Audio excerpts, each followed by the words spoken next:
In any case, okay, the memes are back. So I get off this 15-hour flight. There's this like big opening dinner, okay, with His Excellency. All right, the Prime Minister, like for all of the guests that are invited to the Web Summit. I had to bring like a suit jacket and stuff like that. It's a super formal dinner. And I'm like, sure, I'll go. I get to the hotel. I see Yanis walking out. I'm like, Yanis, oh my God, I'm here to see you. You're like a big reason why I'm here. You know, he's like, well, I'm honored. Okay. This makes me feel very good. Something like that. I don't know. You'll hear him talk. I'm not doing his accent justice right now. He's just as charismatic in person as he is online. The Chad himself. Okay, the Greek Chad, the Greek freak, the real Greek freak. Okay. Anyway, he gets on a shuttle. I'm supposed to have a car take me to this place because I'm in a foreign country. I don't know anything, right? I don't have a car taking me to the fucking dinner. I come back downstairs. I'm dressed up. I'm looking for the car. I'm calling the Web Summit people. I'm like, yo, is there no car? They're like, no, there isn't. I'm like, okay, what do? I try to hitch a ride. I can't hitch a ride because the car doesn't have enough seats. I'm like, fuck, all right, I'll take an Uber. They send me a Google Map pin, coordinates. Okay? I'm like, what the fuck is this? This is a coordinate. I can't put this in the Uber. Like, please, can you please send me like the address, the exact address of where I'm supposed to go? They say, nope, that's the only thing we have. I'm like, okay, fuck it. I look at the coordinates. It's like next to, I don't know, it's in a park somewhere next to the toilets. I'm like, this can't be it, right? These are the toilets. The toilets looked bomb though. Like it looked very cool. They were like very cool looking public toilets. Anyway, but I'm like, there's no way. So I look at the map. And I'm like, there's a restaurant next to this place, like very close by. I'm like, it must be at this restaurant. Okay. So I take the Uber to the restaurant. Turns out the restaurant is on top of a fucking hill and not the place that I have to go to at all. Cause I get out of the Uber, I'm outside of this restaurant and it's just like a bunch of Japanese tourists. And I'm like, this doesn't seem to be the event because this event is supposed to be this like formal dinner, right? I'm like, I don't think I'm at the right place. I wasn't at the right place at all. It turns out the right place was literally next to the fucking toilet at the park because they just like had set up a whole area. I'm walking down. I'm freaking out. I'm freaking out. I'm calling the Web Summit people. I'm like, guys, I've never done this before in my life, but this is the most like chaotic situation you guys have put me through. I'm 15 hours into this flight. I'm 11 hours like in a time zone. What are you guys doing? I literally was like, I never complain about stuff like this, but I can't believe it. This is like unbelievable. I'm walking up and down this hill. Can someone please find me? Okay. I'm like, in my mind, I'm thinking like, I'm just lost. Like it's over, you know? Like this is crazy. It took me fucking 2 hours. It took me 2 hours. Finally, someone was like walking past the hill to catch up to me. I was like doing, real-time location reveal. Finally, I get to the dinner. I sit down. Dinner's over.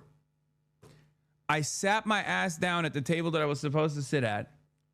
And I've never done a conference or summit or something like this. It is not my speed at all. Okay. I'll be honest. Not even remotely my speed. Okay. Everyone's a tech guy. Everyone's an AI. Everyone's a venture capital person. And it's really funny because this is not my crowd at all. Many people don't know me, except there's one person at the table who's like, oh my God, my son is a huge fan of you. And I was like, okay, I don't know if this is a good thing or a bad thing. Okay. And I guess the way that they do this kind of stuff is they like put you in, there's like one famous, content creator / influencer per table. And then the rest of the table is like peppered with like politicians or, other speakers. And tech people, CEOs, whatever, venture capital firms and stuff. So it's not my speed, right? Brother, you were the third baby? Yeah. So I sit down. They go, hey, by the way, the desserts were just served and we just ate it. So you have no food. I'm like, no, it's cool. I'm going to kill myself in a video game. That's fine. Was Josh Kushner there? I cooked for him. He's the worst. I don't know if it was Josh Kushner or if it was Jared Kushner's business partner that was sitting at the table. But as soon as he found out who I was from the guy who was a fan, he walked up and he left the table. I'm not even kidding. Maybe it just happened to be the same time that the dinner was over anyway, or maybe because he just heard who I was and he walked away. But yeah, I didn't get to have a conversation with him. Zoran Momdani was a big conversation at other tables, from what I understand, with a lot of people, terrified. My table was very pro Zoran, so that was cool. I was riding for our boy regardless. But yeah, this was the side quest in Qatar. Yeah, this was me as hell. What did you end up having for dinner? They gave me a vegetarian option. There was no more chicken, so they brought me a vegetarian option. I downed that shit real quick, and then the dinner was over, and then I went back. And luckily, it wasn't a total wash because I was talking to Yanis, and Yanis was like, there are very few people like me and Yanis at events like this. Okay?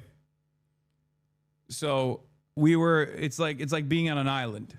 But yeah, I did have the vegetarian option because that was the only one that was available.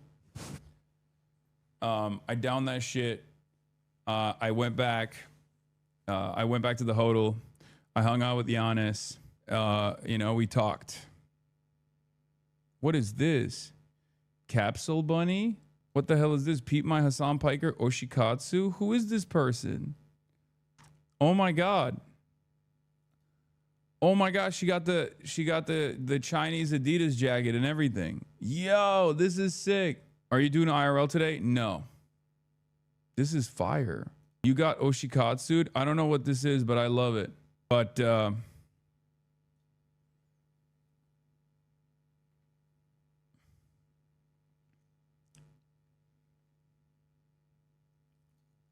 okay. Gaming today, Hossie? No, I'm not gaming today. Are you doing IRL today? And it's 9 p.m. Yeah, it's like literally. You were on Doha News. Yeah, I did Doha News earlier today. I'll cover that in a little bit. But time to get a Hassan photo card. Yeah. So, like I said, big part of the reason why I came to this was because, well, one, I thought Good Mythical Morning was going to be here, but they had a scheduling conflict, so they couldn't make it. And also because Yanis is here, but most importantly, there is the Palestinian refugee camp here, basically. And I wanted to go visit that, and I wanted to go and talk to some Palestinians who had escaped Gaza, and I'm still working on that right now. Hopefully, we'll be able to make that happen, even though it's like very difficult to get it's very difficult to get like the permissions to be able to film, and they've never actually live streamed inside of the complex where a lot of these Palestinian injured are staying at, and their family members. So that's like the major reason as to why I'm here. There's some other stuff that I can't also talk about that I was planning on doing as well. But I'm working on a bunch of stuff. So there's some decent reasons as to why I'm here. So in any case, that's the first night. This morning I wake up. I didn't really sleep that well. Woke up early, worked out in the morning, and got a quick weight in. My dad is here as well. I brought my dad out here. That's pretty much it. I spent the entire day doing media hits. I did an Al Jazeera interview that was like the most contentious Al Jazeera interview I've ever done. It was actually kind of unexpected. I'm excited to see what it looks like. This guy was just like cooking me nonstop, and I was super jet lagged, but I think it'll be fine. That was an interesting thing that I was not expecting at all. Contentious how? He was just like, you've said that Russia would not invade Ukraine, and then they did. Do you feel sad about being wrong or something like that. I was like, damn, that's the first question. But I mean, it was fine. It was all good. Guessing you to pay 20K for that one? Yeah.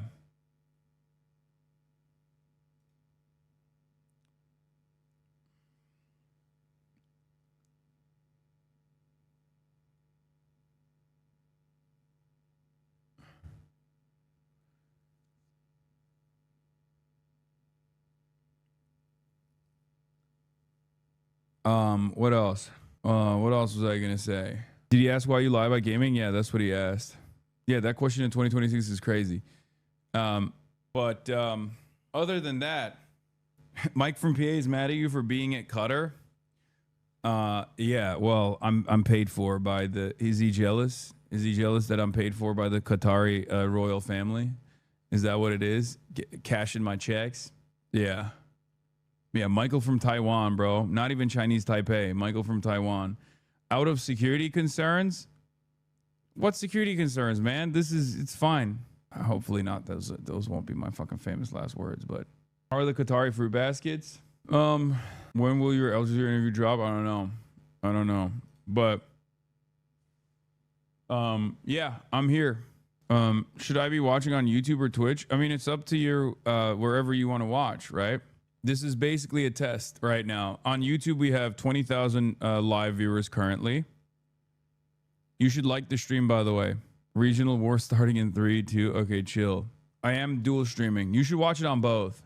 Have the Dawa bro been hitting you up to return to Allah? Everyone here is doing that. Gonna make my own Hassan idol charm. We'll update. Or is that weird? Says YouTube super chat Melly Belly. It's a little weird, but I'm on board with it. Fuck it, why not? I haven't blasted off yet. I'm gonna do that right now. Actually, I don't know how I'm gonna blast off on both. By the way, it's gonna be strange.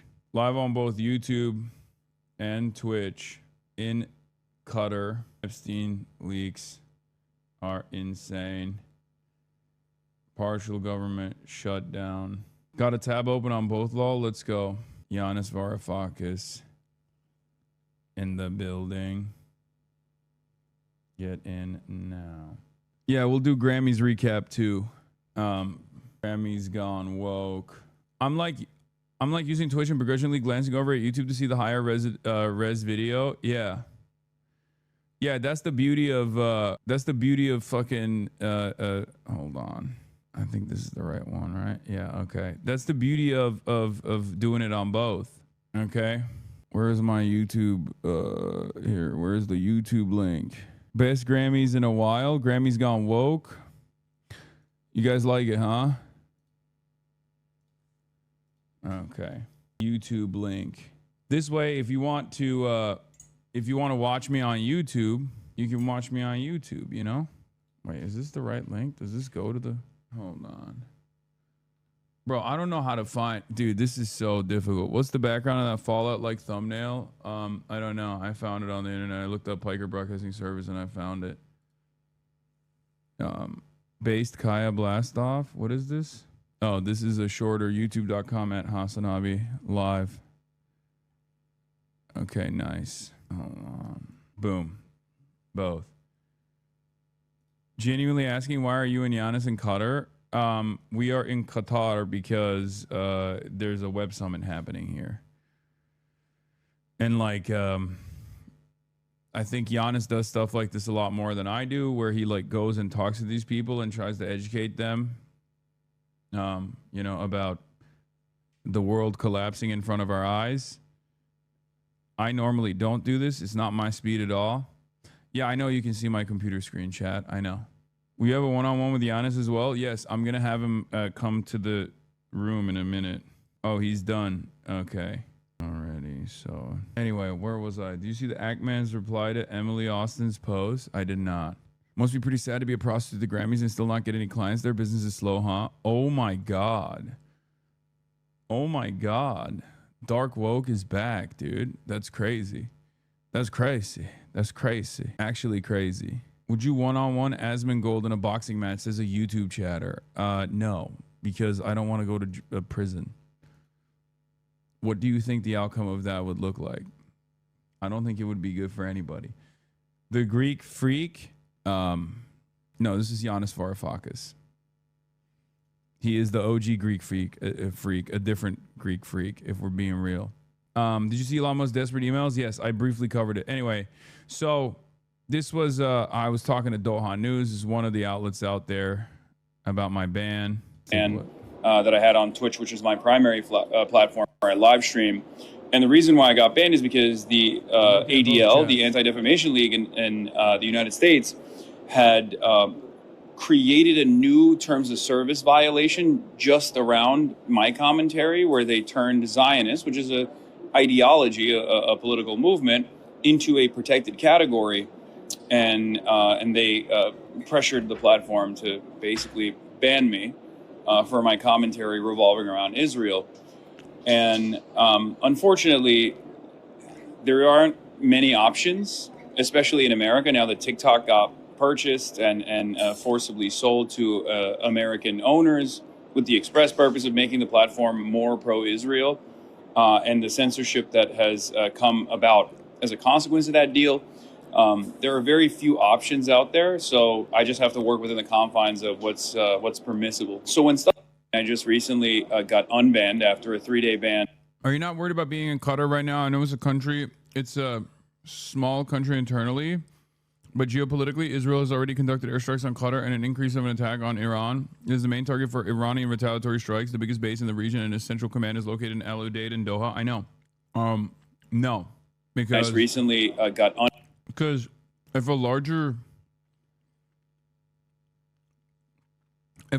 regional war breaks out because of Donald Trump striking Iran at the behest of Israel, and then there's Iranian retaliation, we'll figure it out. What are you gonna do?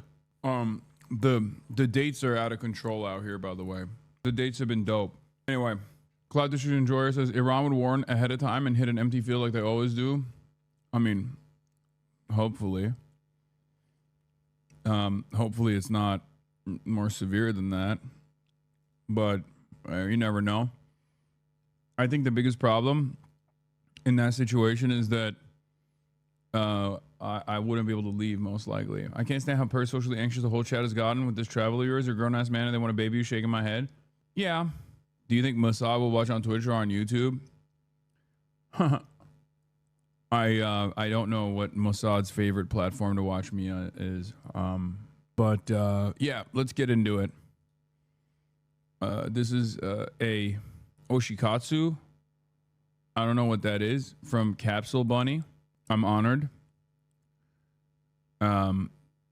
This is a Thirst Post from Kayla. Also honored. And this is Gizmo absolutely cooking my ass. 2026 is the year of being fat and non-binary.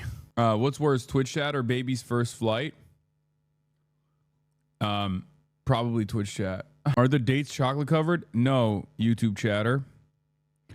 YouTube gang, rise up, says Emerald Moth. I've been a Hasanabi hit since I was in high school, and I'm a middle school teacher and finishing my master's. Chingada migra, all the way from Jackson, Mississippi. Thank you for the $10. YouTube chat L? Why are you saying YouTube chat L? Showbo chats, big bro. I can't.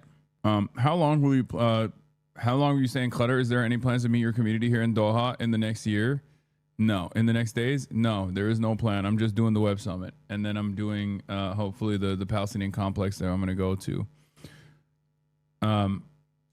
It is funny though that like my big Oilers are probably here somewhere. They're both in the chat, and now closer in proximity to them than ever before, my big Oilers. But anyway, let's get started.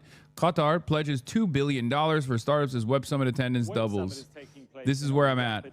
Tension here in Qatar to invest. This is where I'm going to be talking at tomorrow. Okay. World. There's a clear intention here in Qatar. Oh. Okay, we're back. I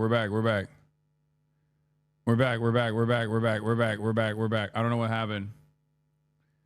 Lost the internet for a second, but we're back. It happens, you know. It happens, folks. It is what it is. Fear not. YouTube chat is so funny because they're like 10 seconds behind. So while I'm back here on Twitch, YouTube chat is still going. Mods are spamming in the YouTube chat. saying he's back. He's back. All right, let's continue. So this is where I'm. Oh, what the fuck?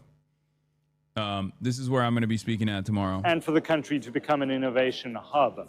The Prime Minister announcing an additional $2 billion investment in startups, not only funding them, but incentivizing that they stay in the country.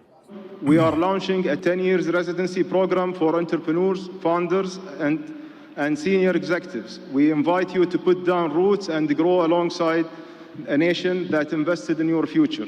To those who choose to invest, create, and grow with us, I look forward to what we will achieve together. Growth in participation at Web Summit Qatar has been really impressive. It's doubled to about 30,000 expected at this year's summit. It's a platform that matches those with ideas and vision to those with funding and expertise, and it's working.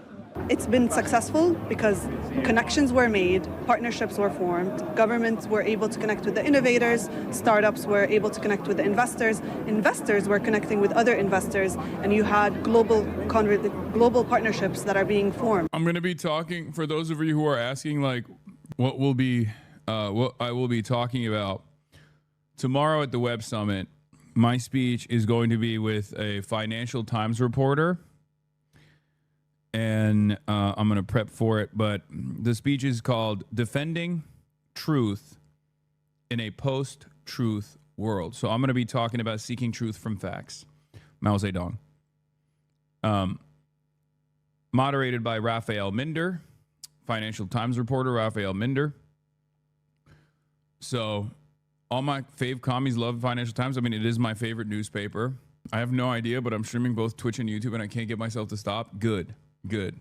Someone said the new Epstein will be founded in this convention. No, brother, we're not in Dubai. Okay? Come to Dubai, baby. This is Qatar. If anything, when you see the green smoke up from the Web Summit floor, that means the new Hamas leadership has been born. Okay? If we were in Abu Dhabi, that's where you find the new Epstein. Okay? Hassan isn't escaping the Qatari handlers accusations. The classic Iran-Qatar-Hamas alliance. Let's ignore the fact that the U.S.'s biggest base is in the region there. No, Qatar is awesome for that reason, because half of the chat will get mad and be like, dude, you're going to where CENTCOM is. It's a U.S. base. They're aligned with Israel, you fucking piece of shit. They're a Gulf country. And to them I say, yeah, so is Hamas. Hamas is here. You know what I mean? And then the other half of the naysayers who are like, Hassan, of course, is being paid by Qatar because he's anti-Israel, because Qatar gave him money. And I'm like, well, the American military base is here. I don't know if you know that. So it's one of those like hilarious situations, because that's just how Qatar is. It's supposed to be designed as like a neutral territory, so that out of all the Gulf states, it's the one where like everyone congregates. And this is precisely where the negotiations happen, because out of all the Gulf states, it's the one that is like not as directly aligned with Israel, or at least like puts its money where its mouth is in terms of, Palestinians in general, to a certain degree. Obviously, it's not like, it's limited. America's acting like all Gulf countries are too evil to even step foot in when they're literally American is a bit funny. I mean, I know. I mean, half of the reason why the Gulf countries are evil is because of America. But, I understand that concern. There are certain countries I would choose not to go to, and certainly not to, collaborate specifically to do like, ads with the government or something. Oh my God, Hassan saw this on his stream. Haha. Basically, Oshi is the person you're a fan of, and Katsu is activity. I thought Katsu was like fried chicken. People usually decorate with their favorite K-pop idol or anime character, but I usually do political stuff. My Luigi Mangione Ita bag also got quite popular. Oh, hell yeah. That one's crazy. Oh my God. I mean, that's not Luigi Mangione though. That's an innocent man, whoever that is. I mean, that person is not Luigi Mangione. Luigi innocent. But R.I.P. my granny. She got hit by a bazooka. Says behind the crooked cross. Thank you for the $20 super chat. I check in periodically with the YouTube as well. Start invoicing Hasanabi head TikTokers for stealing your jokes. Which one is this? Hello, Jeff. I heard you're having le epic parties on your island, and I can't think of anyone more deserving of an invite than the meme lord himself. Would love to hear back from you. Dear Big Steed, it appears my last message never got through. After a long day of being real-life Iron Man, I too would like to party and let loose with a bunch of young babes. When's the wildest party you're throwing? I'll be there. Merry Christmas, Big Jeffy. I know it's 6 a.m. and my family's in the other room. This is real, which is crazy. I think it's probably one of the craziest emails any human being has ever sent to another one in the history of the planet. Okay? Like, genuinely one of the nuttiest emails that one human being has sent to another. Like, the level of pathetic you need to be on to send a 25th of December Christmas morning email to prolific international sex criminal Jeffrey Epstein to try to go to a sex party with like children in it, and then not even going, and then not even actually going to the party itself. Like, it's crazy to me. But I really love to visit the Yeah, and Vivian confirming that the timing of the emails align with her memory of being in St. Bart's. Yeah, it's just so unimaginably pathetic. island. And trust me, a peaceful island experience is the opposite of what I'm looking for. Hey, Elon. Looks like the UN is meeting this Friday, and let's just say there will be a lot of interesting people at my place. You in? Oh, sorry. I run 2 large companies, and I'm about to launch arguably the most advanced rocket of all time. Watching diplomats do nothing seems like a silly use of my time. Are you fucking stupid? I'm talking about children. God, you're so annoying! This is why we never invite you! Hello, Jeff. I heard you're having le epic parties on your island, and I can't think of anyone more deserving of an invite than the meme lord himself. Would love to hear. Yanis is going to be here in a second. Yanis Varoufakis in the building, ladies and gentlemen. Very exciting stuff. Anyway, let's finish this Web Summit video, and then we'll continue. Obviously, we're going to be Jewish onliner. What is Jewish onliner? Qatar hosts American influencers alongside Qatari royal who praised October 7th mastermind. Doha Tech Conference brings together suspended streamer Hassan Piker. Brother, putting me alongside Qatari royals is so funny. Like, I am literally Israel's #1 op, dude. It is crazy. It is crazy. Like, are you fucking serious? I mean, this is glazed, dude. This level of also no longer suspended. Maybe they're talking about Logan Paul as the former Hamas leader, or the guy who eulogized former Hamas leader Yahya Sinwar. You were serious about Logan Paul being there? Yeah, I saw him briefly. Among the featured speakers is Hassan Piker, the far-left political commentator who was recently suspended from Twitch for spreading anti-Israel conspiracy theories and making anti-Semitic remarks. Piker attempted to link U.S. immigration. Did Nick Fuentes, the famous neo-Nazi and famous anti-Semite, write this? This has been my number one take that I will stand on forever, which is the United States of Israel pisses off every Nazi, and it pisses off every pro-Israel Nazi. I got to use my words carefully. Anyway, Yanis is here. Hold on.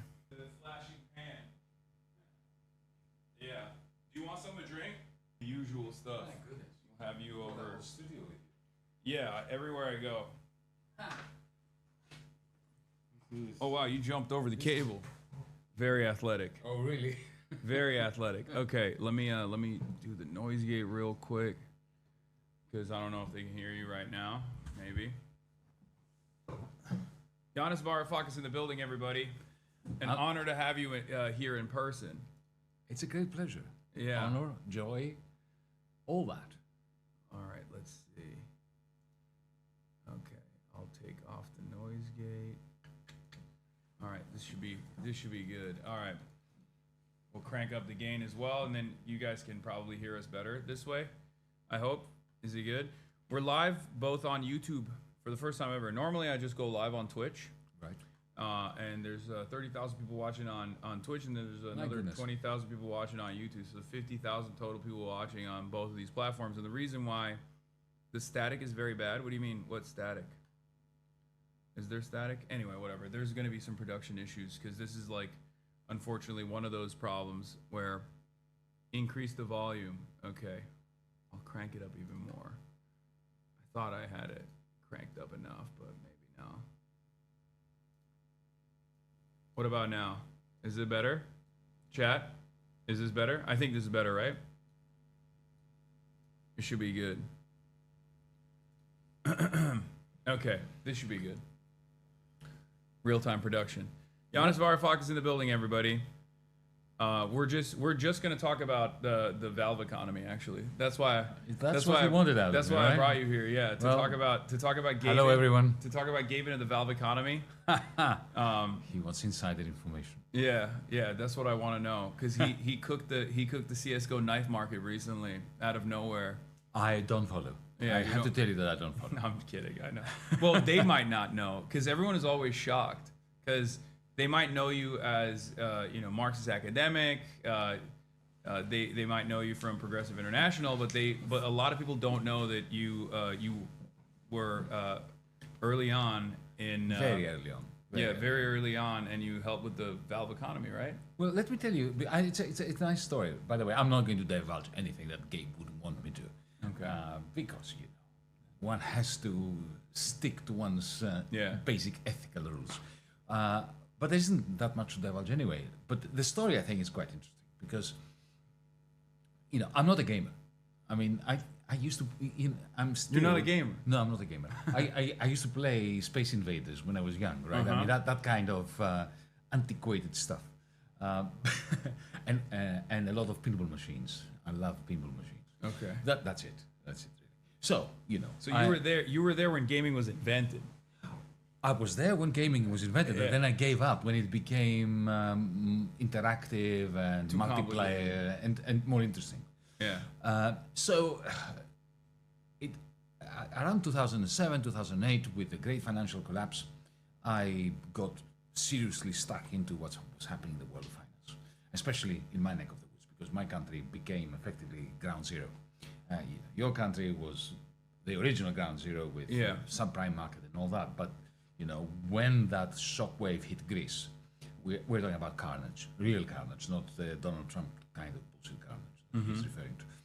Anyway, so I wrote a lot. I created a blog just for that purpose, in order to discuss what I thought needed to be discussed. And to cut a long story short, I was writing a lot about the Eurozone, about the problems of bringing different jurisdictions together, different countries together under the aegis of a common currency. And I was very critical, and I was explaining the systemic issues that emerge. Lots of boring stuff from most people who are not interested in finance. And one night, it was 2011, I get an email from somebody I had never heard of, Gabe Newell. Yeah. Gaben. Gaben. And he said, dear Yanis, didn't say dear Yanis, hi Yanis. My name is Gabe, and my work has nothing to do with yours, but I've been following your criticisms of the way in which Europe has put its currencies together. So I was reading, and he said, I am a game developer, I have a gaming company. I knew nothing about all this world. And I was about to stop reading and move on. I thought, okay, why do I care? Yeah. And then he said something that piqued my interest. He said, we are facing in my company similar problems to the Eurozone, according to your description. I thought, what? Here we have a continent, we have 19 countries, put all the currencies into one. What does this have to do with gaming? And so I kept reading. And it was just one paragraph. He said, we have different gaming platforms, we have different games, and there has been a spontaneous emergence, evolution of currencies. And we are wondering, I'm worrying that maybe we're making the mistake of bringing those currencies together and creating a common currency in a manner that's reminiscent of the fuck up that is Europe. Yeah. He didn't use that word. He was much more polite. And would you like to talk to me about that? So I responded. I mean, it was very intriguing. Yeah. To cut a long story short, I happened to be going to the United States a week after that. I was going to go to New York. And he said, well, if you're coming to New York, why don't you come to Seattle as well? And I was flown there. And I remember I arrived in Seattle at the airport. And there's this limo that was waiting for me. And the driver said, you're here for the interview? I said, no. I'm here to spend a day talking to Gabe and some people in the company about, interesting stuff. Anyway, he was really very polite, the driver. And when he dropped me off at the hotel, he leaned towards me. He said, you are here for the interview. And I thought, oh, look, what a pugnacious driver that guy is. Anyway, it turned out that it was an informal interview. And anyway, we worked together for about a year. Yeah. And it was great fun because what was happening was very close to what he suspected was happening. Those of you who are gamers, who know about the hat economy and the various... Look, just briefly, these people were game developers. They had not imagined that they would have created a multi-million or multi-billion dollar economy within their games. But what happened was that some of those items that they drop in order to give incentives to people to keep playing the game, at some point they discontinued them and then they drop different items, different gifts, different swords, different hats, different this, that, and the other. So what happened? What they noticed, what they actually observed, was that those older digital items were becoming collectibles, and people were stepping out of the game. They were going into eBay and trading them on trust. Yeah. On trust. Okay, so you and I are playing Half-Life, whatever, and you want my old hat, and so what we do is we go into eBay. You give me $5,000. Back then, that was a huge quantity of money for a stupid digital hat, right? Which is worth nothing, really. I mean, I can't believe you're saying that. Gabe is going to be mad. Yeah, well, let them. I don't mind. I don't mind. I'm quite good at making people mad. Anyway, so, but then they would have to trust that the person that actually received the money would actually hand over the hat in the game. Yeah. So the idea emerged that, firstly, this is a bubble that if it bursts, a lot of people get burned, and bonds of trust will collapse. And then Gabe was worried that the people would leave the game, and he would lose customers. That's one thing. And secondly, he was thinking of ways of monetizing it. So why let eBay monetize it and not bring it into the platform itself? Yeah. So essentially, that was the beginning of my idea about techno-feudalism. Because I was thinking that, hang on a second, here you have spontaneously emerging economies within gaming platforms, within digital universes, which sounds great and very interesting, except that they're owned by one man. Yeah. And he's the techno-feudal lord. He may be benevolent. Yeah, I was about to say But he could be malevolent. At least on the internet, he's regarded as like the only good benevolent techno-feudal lord. Yeah, well, okay, but I don't know how he has behaved since 2012, which is the last time I spoke to these people. People, your audience will have to tell us. No, even to this day. Well, Turks have a special place for Gaben because I think he did like a price adjustment. Was it him who said like piracy is a service issue? I think it might have been him who said Sounds that. like him. I don't know. I haven't heard him say that, but it sounds like. But I do agree with that on principle because like I grew up, in the participating in the black market for video games because in Turkey it's like impossible to access them, and there was a secondary market in the country where we would go to like a storefront, like a brick and mortar retail store that would sell, 2 lira video games that were downloaded on the internet. It was completely, it was with a concept called crack.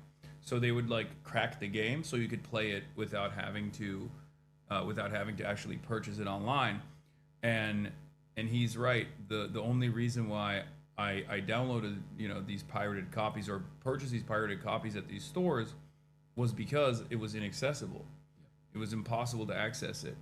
And what he did was he did currency adjustment.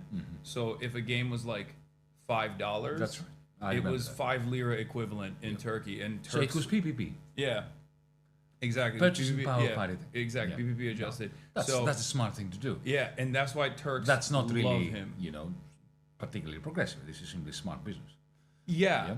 for sure. But because I think because other companies are much more greedy, that he looks better in No, I comparison. understand. But it's not just that. The way in which Valve was run internally, the horizontal, or at least in theory, horizontal management structure, or lack of management, the rather anarcho-syndicalist aura that the place had. So, Yeah.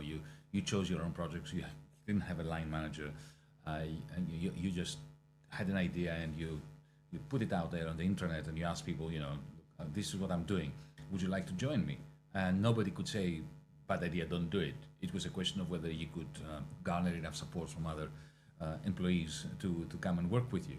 So what I did was, the few months I was there, I actually studied that economy. Because it was an economy in the making. And it felt, as an economist, it was a dream come true. Hassan, do you realize I didn't need statistics? Because, I was God. Yeah. When you're God, when you have all the data, when you're omniscient, why do you need statistics? You need statistics only when you don't know and you try to sample in order to get an approximation of the facts. Yeah. But if you have all the facts in real time, you know exactly who did what when. Yeah. Throughout, from beginning to now, in real time. So it was very exciting. And, and I studied the way in which different items emerged as currency, candidates, and how, the exchange rates between them. It was, for me as an academic economist, like being a child in a lolly store. Yeah. So that's just a little bit of background for the audience that might not know. But you're here in the Web Summit in Qatar. We're in the heart of conflict right now. And for those of you who don't know, you've written extensively about geopolitical affairs in general, but also socialist, communist movements around the world.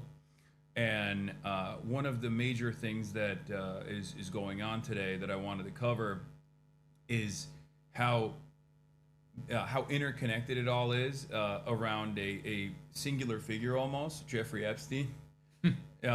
It's one of those. It's an absolute vindication moment for the left position, I think, internationally. We've talked about, dollar hegemony and potentially these predatory elite billionaires that control the world of finance, control the globe. These capitalists that are potentially engaging in like horrifying acts behind closed doors. And networking along those lines to dominate the entire planet. And the Department of Justice has been forced to release the Jeffrey Epstein investigation files, and they've taken a slow approach so far. But there have been new dumps that came out over the weekend, and it's been very interesting to analyze. Have you been paying attention to this? A little bit. Yeah. I'm mentioned in them. You are? Yes. Oh, really? And in the nicest possible way, I have to say. Are they saying like, oh, look at this like article from Yanis Varoufakis situation? No. It's much more satisfying for me, because most of our audience won't know that. But 10 years ago, I was the Minister of Finance of Greece, and I was vilified. I was demonized, and I was presented as a baboon and a fool. Yeah. Because I was refusing a new credit card from the financial cabal that's running international finance. Yeah. I'm sure that our audience don't know that. Very, very briefly, Greece was the subprime market of Europe. We went bankrupt, and they tried to cover this up by giving us credit cards. And the credit cards were given in order to make sure that the bankers that had lent, these were predatory loans to the Greek oligarchy, Yeah. were made whole. And the Greek people who were suffering from the Greek oligarchy and the international oligarchy were made to bear the cost of the credit cards. And of course, when you take a credit card to repay a loan, then that credit card runs out and you have to get another credit card and then another one.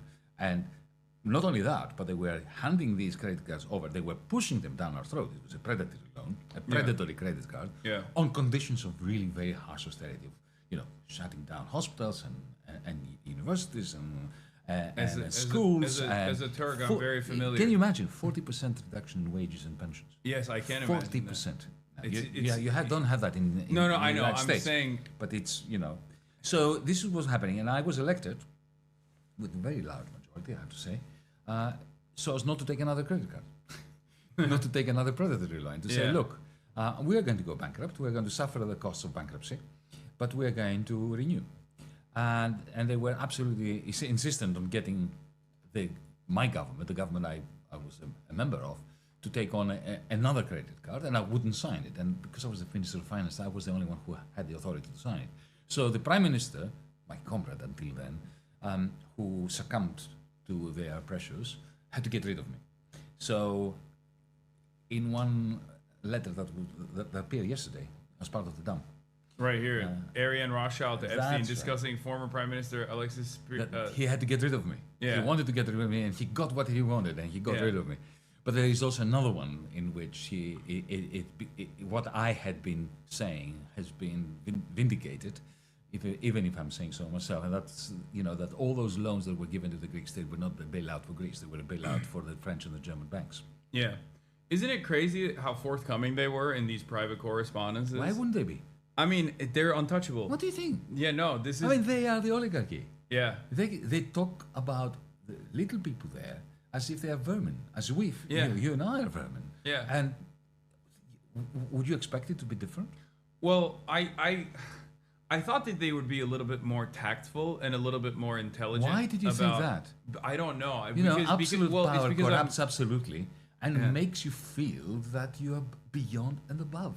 The reason why I thought they would be a little bit more intelligent is because I'm operating with the same mindset that like a normal person would, where I would not have expected private correspondences to take place on a fucking email type called Jeffrey Epstein Vacation at gmail.com with like this international cabal of political leadership and financial leaders. Yeah, look, it just goes to show that they feel that they have impunity and immunity. And they kind of do, because nothing is coming of this. That's right. And the only reason why this guy is in prison is because he must have crossed someone. Yeah. Yeah. Yeah. And then the only reason why he was assassinated, in my opinion, rather than the common take is, or at least the mainstream media approach is that he killed himself. I don't believe that. Is because they were worried that this kind of information might come out as leverage, like some of these things. You may say this, I couldn't possibly comment. In the end, I don't give a damn how he died. There are so many people whose lives was absolutely wrecked. Think of the tens of millions of Americans who lost their livelihood, they lost their pensions. They're 90-year-old men and women now in your country working shitty jobs, bullshit jobs, just because they lost their pensions from those people. Now, do I care how they died? No. Yeah. I will say, what's been also remarkable about the way that this information is disseminated now is that we are in a new media environment, I think, where not only are the oligarchs more untouchable than ever before, like this is the most, I mean, you use the term techno-feudalism, but this is the most, like, this is the closest we've ever been to, not even feudalism, but like straight up monarchy, where we have lords, we have, I mean, I guess, feudalism. It is like feudalism, we because it's have not serfs. monarchy. You have different fiefs and different lords. Well, just wait till Donald Trump stabilizes the whole international design. He can't. I don't think so this is either. a fundamentally unstable design. Yeah. This is why it's detrimental to the prospects of our species, not just of our democracies or whatever it is left of our democracies. It is pure feudalism. TikTok comes up. it challenges Meta. Then Oracle comes in and takes it over. Then something else is going to Open AI comes in, and then Google comes up with Gemini, and so just like in the feudal era, you may have a king, like you have Trump, but they are not all powerful. Yeah. Their power comes from being able to balance the game or recalibrate the game between the feudal lords under them. I mean, if you think of the Magna Carta, which is supposed to be the foundational document of democracy today in the West, what was that? It was a deal between the king and the bloody barons, granting the barons the right to have slaves. Yeah. So we, in a sense, the more things change, the more the same they stay. No, absolutely. I like to.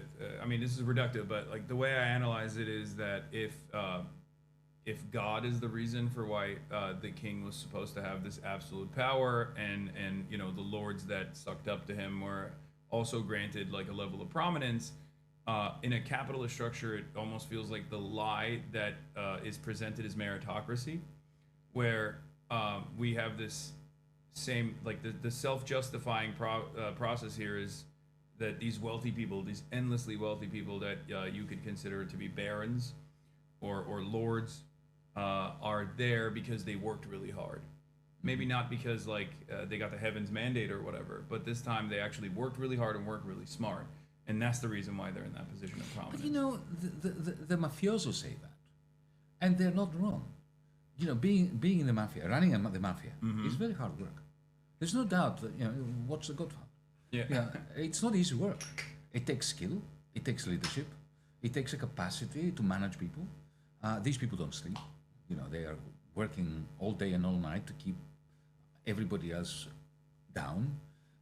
So what? That they work hard. Elon Musk is a workaholic. There's no doubt about it. Yeah. Okay, But at so the end of the day, the way I see it his is like. trillions have nothing to do with the hard work that he does. No, exactly. Right? But that was my point. He doesn't work a trillion times harder than like Exactly. a teacher in Oklahoma who has to like do Uber on the side in the gig economy, participate in the gig economy so they can purchase like extra school supplies for their students. Like that person is working probably harder than Elon Musk is. Elon Musk has delegated the responsibility to a lot of other people who are just as much more intelligent than he is in many respects, because he's not commanding over these. Look, these people get directly. rich in their sleep. Yeah, exactly. They don't have to work. The fact that they work so hard is because they're driven by a very sad propensity towards keeping everybody below them. So it's not productive work. They may do productive things in the process, but these are accidental. Like, for instance, he built some decent cars. Elon Musk, there's no doubt about that. But the main manner in which these people become so, incredibly wealthy beyond the imagination of the human mind, is by making sure that they have a machine, an algorithm, whatever, industrial robots, whatever, that have the capacity to extract the wealth that the masses are producing and appropriating it. It's just expropriation. Yeah, on overdrive. Wait, hold on. Things are still working, right? I just had my YouTube break for a second, but I think it's all good. Okay. This is more complicated. This is the first time I'm doing a dual stream on both YouTube and Twitch, so I'm like trying to be cognizant of everything that's going on. So I apologize if I feel a little bit distracted. Hold on. Okay, so I have a question from one of my mods. Says, would love to hear Yanis' thoughts on the lack of job opportunities for new grads and what it means for economies when young people are shut out from careers, thus being unemployed or underemployed and losing faith in the college degree. Well, you know better than me how your country works. You have a Ponzi scheme called the university system. It keeps pushing costs up, the indebtedness of students, of the student body, has become already the new subprime. The more indebted the students are, the more they try to extract exchange value from the university degree, the lower the level of education that they get as a result. Because the only way of being genuinely educated is by being educated in a way that goes beyond being trained. And so in the end, you have the students, young people, resembling guinea pigs on a treadmill. They go it doesn't matter how much faster they go, they are not going to go anywhere. And then simultaneously, all the work that is being done in Silicon Valley is creating capacities that could enhance productivity, but don't. So, take for instance, just to answer this question directly, I was looking at graduates of schools of radiology. Now, AI can be immensely helpful when it comes to reading CAT scans and MRIs and so on, because it really can say, oh, look, there's a shadow there, you should, with my experience, the AI bot says, this needs to be looked at. That's magnificent. But that's now not how the AI bot is being marketed by its vendor. The way it's marketed is they go to the hospital and say, look, you have 10 people reading these scans, fire 9 of them, and the AI will do the rest of it. So that's why you can't find a job. And the one person who does find work has their soul destroyed, because they can't read those scans. They cannot verify whether the AI is hallucinating or not, but they take all the liability. And if anything goes wrong, it's down to them. So you get rid of a lot of those positions in the same process, within the same process that creates student debt. And then once the few of them who get jobs have their lives destroyed. Their working lives destroyed. Yeah, because they're working, technological innovation is a good thing, but under capitalism, technological innovation only works to displace the existing labor force, and therefore it instead of offsetting the amount of work that you're doing, like lifting your burden, making your job easier while still keeping your wages relatively high and having the freedom to do other things, it causes you to do 10 people's job, and 10 people's responsibility is delegated to one person. It takes us all the way back to Karl Marx. Yeah. I mean, what was Marx's critique of industrialization? It wasn't a critique of the machines. Yeah. He loved the machines. Yeah. It wasn't a critique of the factory. He thought that these machines, factories, electricity networks later on, after Marx, were capable of liberating us from need, from want, from chores. Yeah. But his problem was that if these belong to the 0.1%, and today, when it comes to algos, we're talking about the 0.0001%, then instead of those machines being our slaves, we are enslaved to them. Yeah. That's the, it's a cliche to be like, Marx didn't consider this when he considered pretty much everything. But I do feel like not even just Marx, but economists before him as well, could not comprehend the unlimited greed that people have in general. Because I don't know where we go from here as far as, profit rates declining, and then just a rudderless, billions of people that are out of a job, where all the value for the remainder of the workforce is being extracted in incredibly high rates by the super wealthy. Well, can we disagree on this? Well, sure. I don't believe that human beings are characterized and typified by unlimited greed, and it's not true. I don't believe it and either. It's not true that Marx believes that. What Marx said was that human beings embedded in the logic of capital. Once we become enslaved to the machine, and the machines need to accumulate in the logic of profit maximization and profit accumulation, then the human spirit slowly dies, and it is replaced by unbridled greed, which is soul destroying. Like a coal miner's natural His condition critique is was that capitalism is not unjust, but that it is irrational. And it is killing our soul and our capacity to enjoy life, to lead a successful life. And therefore, injustice is a byproduct of the capitalist accumulation process. Yeah, just as what did he say? I think he said that the coal miner's natural position is, a coal miner thinks that the natural position is to have black lung. I'm paraphrasing. I'm butchering the quote, but under capitalism, people assume that the natural tendency is towards greed and self-interest. And there's nothing natural about it. Yeah. Capitalism is this. We need to understand that capitalism, feudalism, all that, everything we're seeing, are totally unnatural and are against human nature. Yeah, but my question more so was about where we go from here, because I mean, labor organizing is at disastrous levels in the United States of America, and even much of the Western liberal capitalist world as well. Liberalism is collapsing, as it did only a century ago, and it does feel like the same cycle of maintaining stability and order through a fascist organizing is coming back in fashion. But this time, the main country that is dominating this process is a nuclear armed superpower, a superpower that is more powerful than any other, I would say, historic empire, you know, especially with the technological availabilities.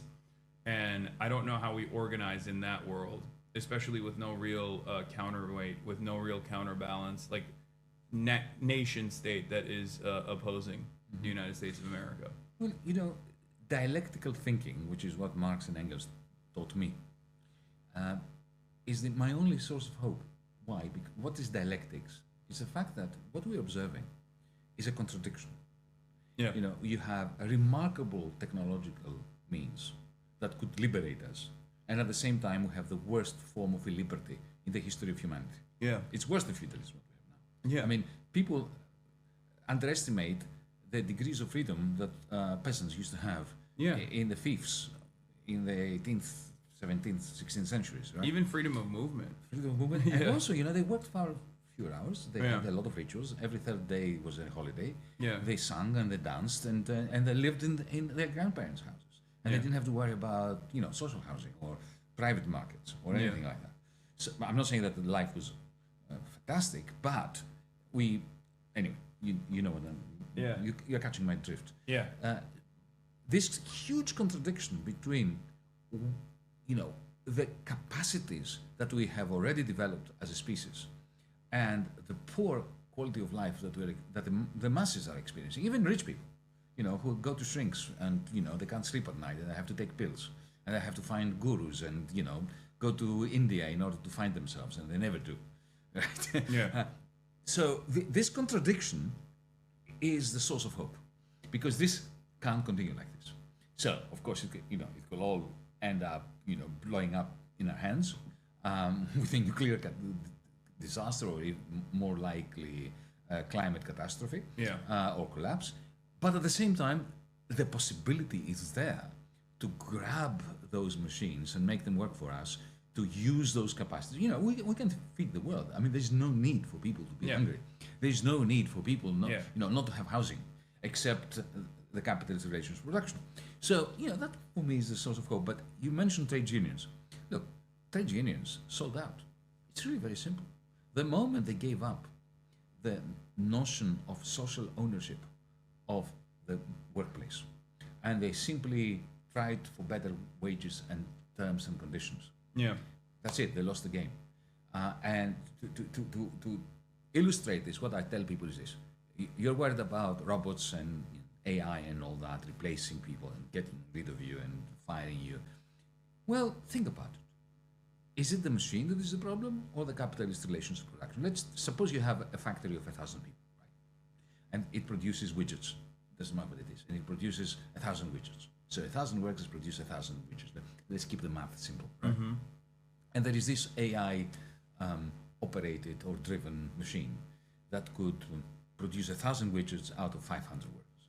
Now, if this company belongs to a private equity fund, the private equity fund will instruct the CEO to fire half the workers and get the AI bot to do the work, right? But if this is owned on the basis of one employee, one share, one vote, they will have a little meeting and they say, do you want this machine? And they say, yes, of course we want this machine.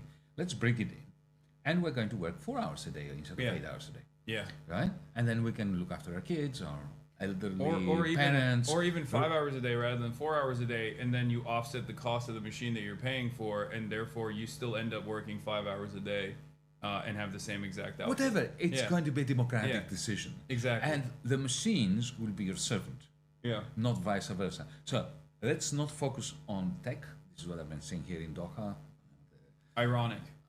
Don't forget about the tech. Concentrate on the social relations of Yeah. production, distribution, exchange, and communication. Yeah, I mean, I'll be honest, judging by the interactions that I've had so far, I don't think anybody's focusing on the social relations. I did today. I mean, And I they know. were but- looking at me as if I was an extraterrestrial. Yeah, no, but they're so far removed from that world. Everyone is on Sigma. But that's why we're here, right? Yeah. We're here to just make them feel slightly uncomfortable about being so disconnected to what the true issues are. Yeah, but what's interesting is they do recognize the friction. Like, it's impossible not to notice. As the contradictions worsen, I think a lot of people, even wealthy people, start noticing the instability. It's kind of like the conversations that have taken place. I'm sure you're more familiar with this than I am, but like in Davos for the last decade have, I think, shifted dramatically in the direction of like, maybe we need to do. First, they said maybe we need to do ethical capitalism. Do you remember? Yeah. This was I think around 2016 or Yeah, of 2017 when they were like, maybe we need to do ethical capitalism. Maybe we need to focus on stakeholder I capitalism nearly rather got a than hernia laughing when I heard that. yeah, stakeholder capitalism rather than shareholder capitalism, where like workers also are a part of the stakeholders. Yeah, but they're never going to do it. But they talk never did about it. They because talk about it. They have a collective action problem. Yeah. You know, it may be, they recognize that it would be in their common interest to fund universities so that students do not go into debt, to have a proper health service, because the one you have in the United States, which is coming to Europe Oh yeah. on a daily basis, Oh, we're increasingly importing- so. we're importing our brain rot and our privatization. That it's totally mad. They know that, right? Yeah. They know that. But they simply don't know how to react to this knowledge. So it's this is the tragedy of the commons. They have that. They know that, collectively they should be doing that. But there is a strategy which is far more profitable for them.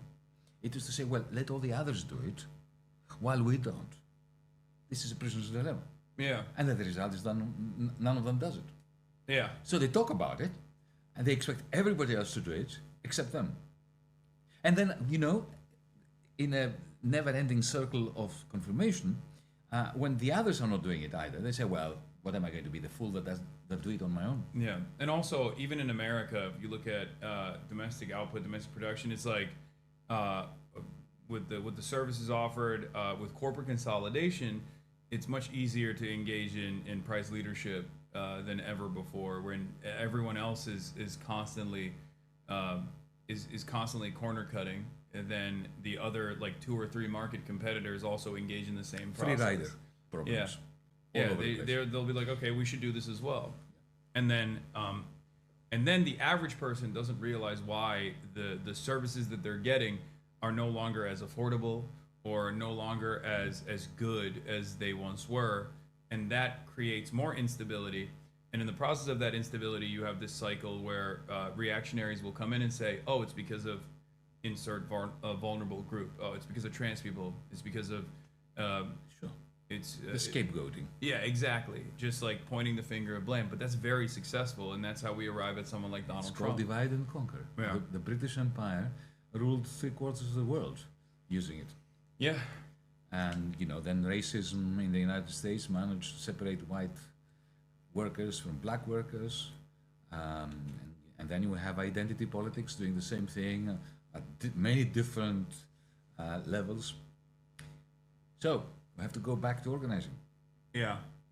But I do think that, I mean, this is something I think about quite a bit. I feel like one of the major issues is the lack of political education, especially in America. I mean, it's been steadily ripped apart over the last half a century with Red Scare, and I mean, it's illegal to be a communist and be a trade union leader in this country still, like supposedly the freest of the free speech countries out there, and yet your political ideology is such a threat that you can't even be openly a communist and be a part of a labor union or be in a leadership in a labor union, and I feel like that plays a major role, where that's how you arrive at rank and filers in places like the Teamsters. There's many rank and filers in my chat that will constantly complain about their union brethren being super right wing and super reactionary and voting for Donald Trump. And obviously, the alternative is the Democrats, which is also a liberal party that's also a bourgeois party. And they're not necessarily representing their interests either, but What do you mean not necessarily? I mean, they're not They representing treat their them like deplorables. Remember? Yeah, that's Do you true. remember Hillary? Yeah, no, for sure. but like there is an opportunity there. Donald Trump didn't really have to try very hard to become president of the United States. No. He had the Clintons and the Obamas doing all his work for him. Yeah, and not all, I mean, even with Kamala Harris too. Oh What do you mean? God. Especially Kamala Harris. It was disastrous. And I just kept yelling at them. I went to the DNC. I talked to them in person. I was like, "What are you guys doing? Like, this is a disaster." Hassan, why did you go to the DNC? The DNC want Trump to be in the presidency if the alternative is somebody like Mamdani or, our friend Bernie. Yeah. They actively chose Trump in 2015-16 over Bernie Sanders. They knew what they were doing. I mean, they did write about it too. Like even in 2020 when Bernie was doing the primary because they again, think, Trump, okay, 4 years, then we'll come back. Yeah. Whereas if the progressive side of politics gets on board and they are popular, my God, that's it. We've lost our privileges. We've lost our access to Wall Street. Do you think Trump's like the volatility that Trump represents, not beyond the capital owners, but like for the professional managerial class and whatnot, because they are the ones who are very frustrated right now in America. Well, At the tippy I'm top, glad. the capital owners, They deserve it. It's true, but will that wake them up? Because I No. do think it is a little bit. Well, look, think of the 1920s and 1930s. Now, why did the fascists manage to gain power? It is because the bourgeois liberals were more fearful of the left Oh yeah. than they were of the fascists. Yeah. And when, push came to shove, they chose the fascists. I mean, Hitler was appointed chancellor by Hindenburg. Yeah. The most liberal of aristocrats. Yeah. Because he thought, well, okay, I can control him. Well, you can't control him.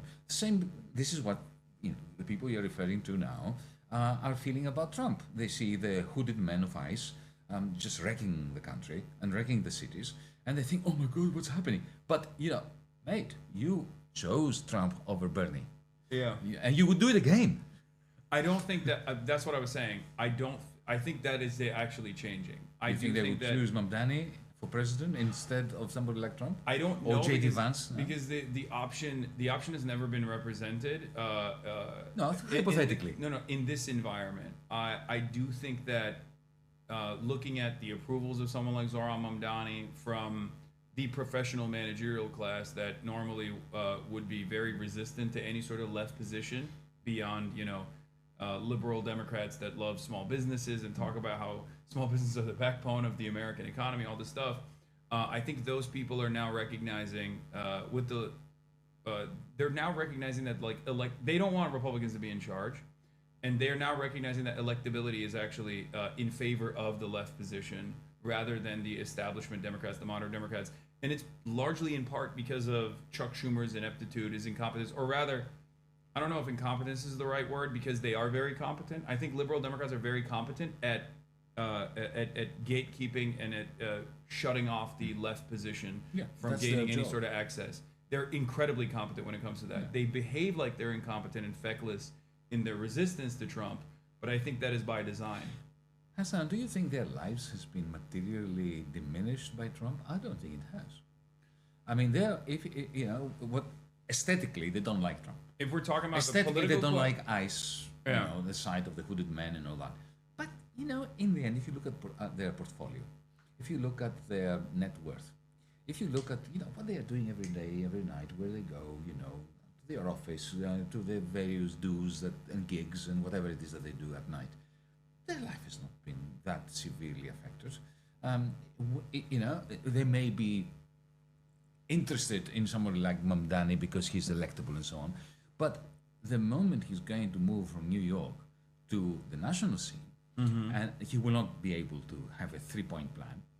Yeah. He will have to have a multi-point plan. Yeah. And the moment that his agenda starts undercutting their privileges, I very much fear that they will yet again succumb to the lure of fascism. So how do we combat that? Well, we don't count on them. we count on the right-wing Teamsters, on the right-wing, not the leaders of the Teamsters, but the rank and file. We have to speak to them. We have to address them with respect. Dismissing the Trump voters as fascists is a very big mistake. I call Trump a fascist, but you must never surrender masses of deprived and depraved people to the fascists. They are not fascists. They are people whose discontent has driven them to vote in that way. But I do agree with we have to pull them back. I do agree with that. My way of communicating this is like, whether you think they're racist or fascist or not, doesn't matter. They still need healthcare, right? So this is one area that you can talk to them directly on. I've done this in the past as well. I mean, this is a more comical approach, but there's this podcast where these two kids have like ultra MAGA parents. It's called the Necessary Conversation podcast, and I actually talk to their parents with them. And when they have a conversation, they're very liberal. When they have a conversation with them, they have this dynamic where they're very angry at their parents, because the parents say like unhinged things, right? Justifying the assassination of Alex Peretti, things like that. And in that conversation, when I was talking to them, I was able to convince them of the need for socialized medicine, even though they are recipients of it. The parents are, because they're old. They're like 75 plus, so they're already receiving government funded health care. So they're like, I got mine, I'm good. But and even convince them on the necessity for public education as well, in order to remain competitive in the international market against other labor forces and in general. And I think that conversation can be had. It's just the major problem is that the Democrats don't want to have that conversation at all. Like, the political party does not want to have that conversation. But remember, it was Obama that wrecked the public option. Yeah, And essentially, Obamacare was a great boon for the insurance companies. So, I lived in the United States at the time, and it was really very hard for me to barrack for Barack, to support Obamacare. I mean, I wanted to. It's a right wing. But it was already a right wing. But it was a right wing thing. People were pointing out the fact that he was enriching the insurance companies. Yeah. It was Well, that's not what they were pointing out. The right wing was actually saying that they're going to do death panels, they're going to kill people. Like, the right wing was very indecent about their propaganda, which that was the still propaganda worked. that was coming from the top of the Republican Yeah. Party. But some of the more thinking Republicans were not, they didn't defend it in the way they would defend Social Security. Yeah. If they're recipients of Social Security. Yeah. The cover that was offered was crap. And it was really terrible, the cover that Obamacare offered. You may say that's better than nothing, but in the end, the greatest beneficiaries were the insurance companies. Of course. It was basically a subsidy for insurance companies, insurance providers, and that's If you don't have the public option. But it's so good for the GDP. Have you thought about that? Yeah. It's great. It's Of course. that's why United Healthcare is, I think, one of the top. You need to follow this up. If you burn every house down, GDP goes up. Yeah. Okay. No, so I know. Bloody what? I know. I understand. My point is, what do we do with all this discontent? How do we capture this energy and feed it into more productive organizing? I'm not going to tell Yanis the classic joke of the two economists walking in the forest and stepping on dog shit. I'm sure he's heard it many times. No, actually, I haven't. No, stop. I'm not doing it. All right. Do you know the one about the economist, the physicist, and the chemist that are on a desert island? No, I haven't. And they have a can, and no can opener. No. And the physicist says, "I'm going to go and find a piece of glass to concentrate the sun's rays in order to melt it down." The chemist goes out to try to find some kind of acid, and the economist says, "Why don't we just assume that it's open?" Yeah, I like that. I'm not gonna do the joke, guys. Stop. Anyway, so new joke unlocked. Yeah, I'm gonna tell your joke now going forward. I mean, you're an economist yourself as well, but No one is perfect. yeah. So getting to the crisis in the region that we're in right now, you and I. You had a very interesting take on Trump's tariffs, and I want to talk about that a little bit because I think we have points of agreement as far as like whether or not Trump will be able to build or rebuild a robust industrial base here in this country, or but you were talking about potentially capital, like foreign capital coming back into the United States of America, and like the economic activity that's like coming back to the American heartland. Do you want to elaborate on that a little bit? Yeah, let me say that if you read their texts, Stephen Mirans, Scott Besson's, and their speeches and so on, and the whole of the Council of Economic Advisors, there is a logic there, which one I reject. But the Democrats are pretending that these are buffoons who don't know what they're talking about. And it's not true. Yeah. I mean, the Trumpists have more of a logic, however malignant it may be, than the Democrats do, or the European centrists do. Yeah. And it's this. The Trump team acknowledges that American hegemony after 1971, after the end of Bretton Woods, has depended entirely on the hegemony of the dollar.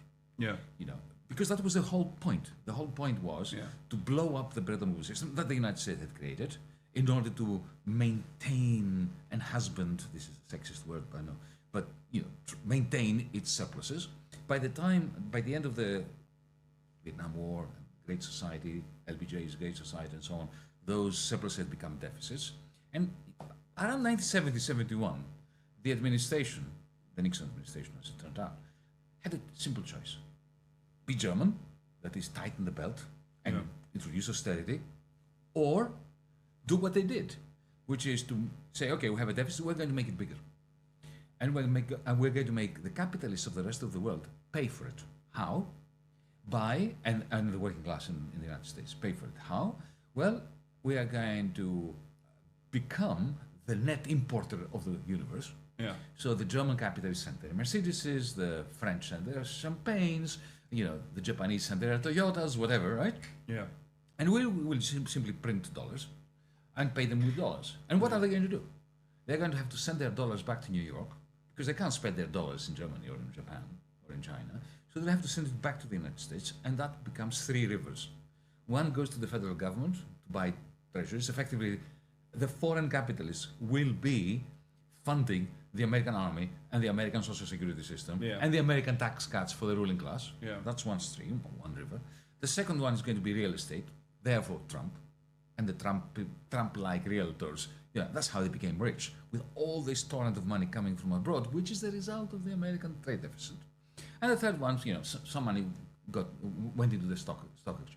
Yeah. Limited amount because they didn't want them to buy a lot of important companies like big tech and all that. Mm-hmm. Okay, so that is the model. Now, the Trumpists love this model, but they're really worried, and they're right to be worried, because as one of them said to me when in a discussion I was having, I was quite impressed by this. She said, "Look, we overdid it. The dollar zone around the world is gigantic because we printed so much, and we keep printing, and the more deficits we have, the more we print. So the dollar zone, think of it as a balloon that keeps inflating, right? Yeah. It at some point it can be pricked, and then we're going to be in trouble. Compared to the American manufacturing capacity, which is shrinking. Yeah. So we need to find some kind of balance again, and the way we're going to do it is by devaluing the dollar, right? And we are going to put tariffs up, not so much in order to keep them up, but in order to damage the Europeans, the Japanese, and the Chinese. Because if I have a trade deficit towards you, right, then there's no way you can win a tariff war against me. Yeah. There's no way.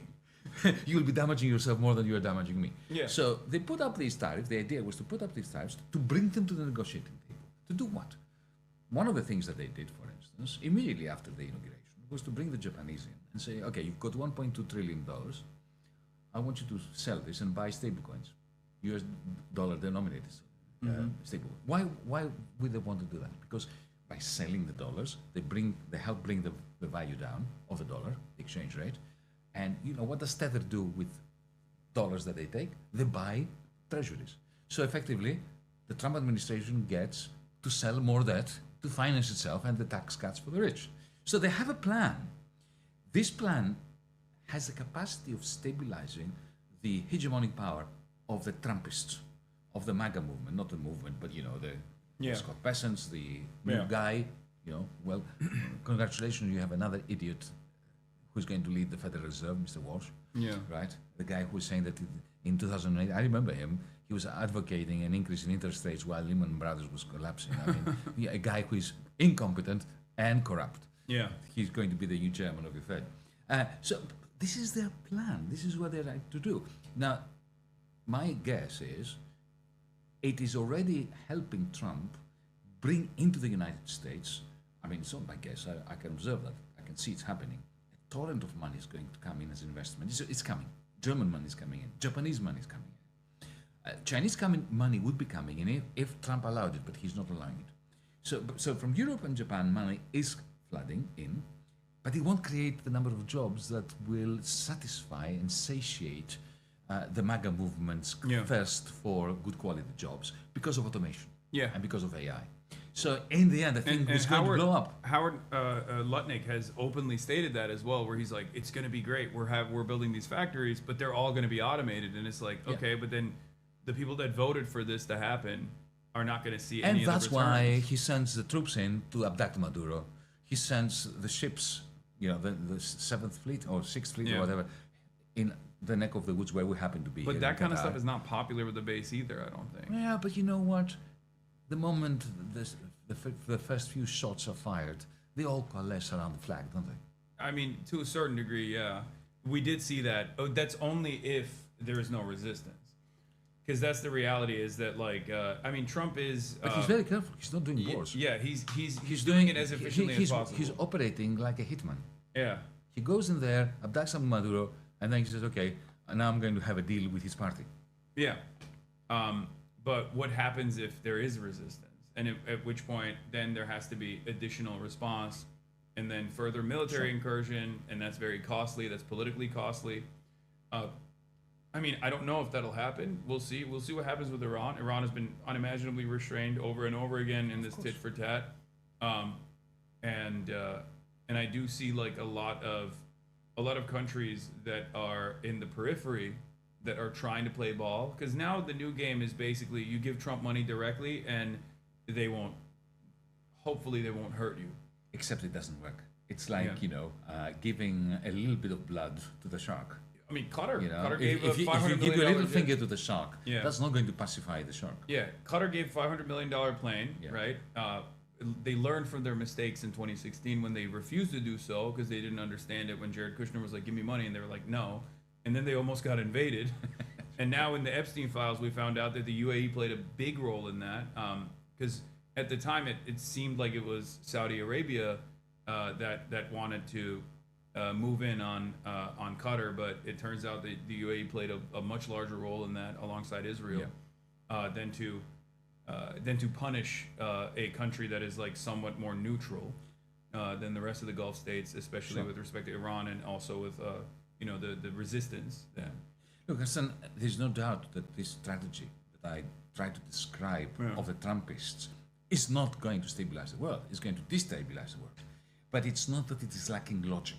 This is what I'm trying to do. Regarding this neck of the woods here, I'm a vociferous critic of the theocratic regime in Iran. But at the same time, I think we should do whatever we can to defend Iran from imperialism, from the attacks by the United States. Because it's for the people of Iran to decide how they will run their country. And, while I'm a critic of the Iranian regime, they have played a stabilizing role in the world. 100%. They're the ones who defeated ISIS. They have never attacked anyone. They were attacked by Iraq under Saddam Hussein. It was an American intervention.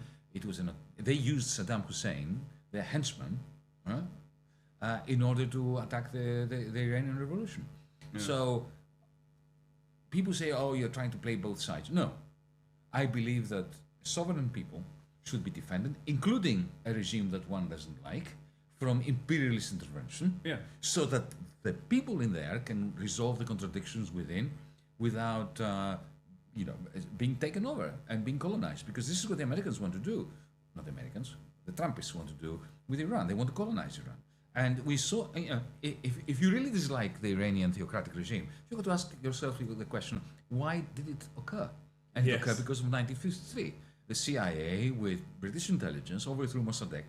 They overthrew a genuine, functioning democracy. Yeah. They imposed a fascist regime under the Shah. Oh, yeah. You know, when I was a student and when I first moved to England, in the first month I was there, an Iranian friend of mine who lived opposite me in the hall of residence was murdered by Savak agents.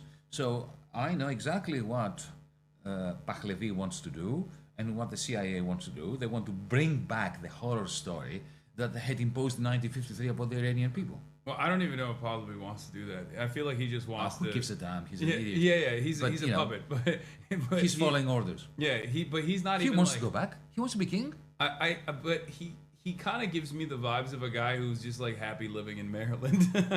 Yeah, well, maybe they made him ask for, but Yeah.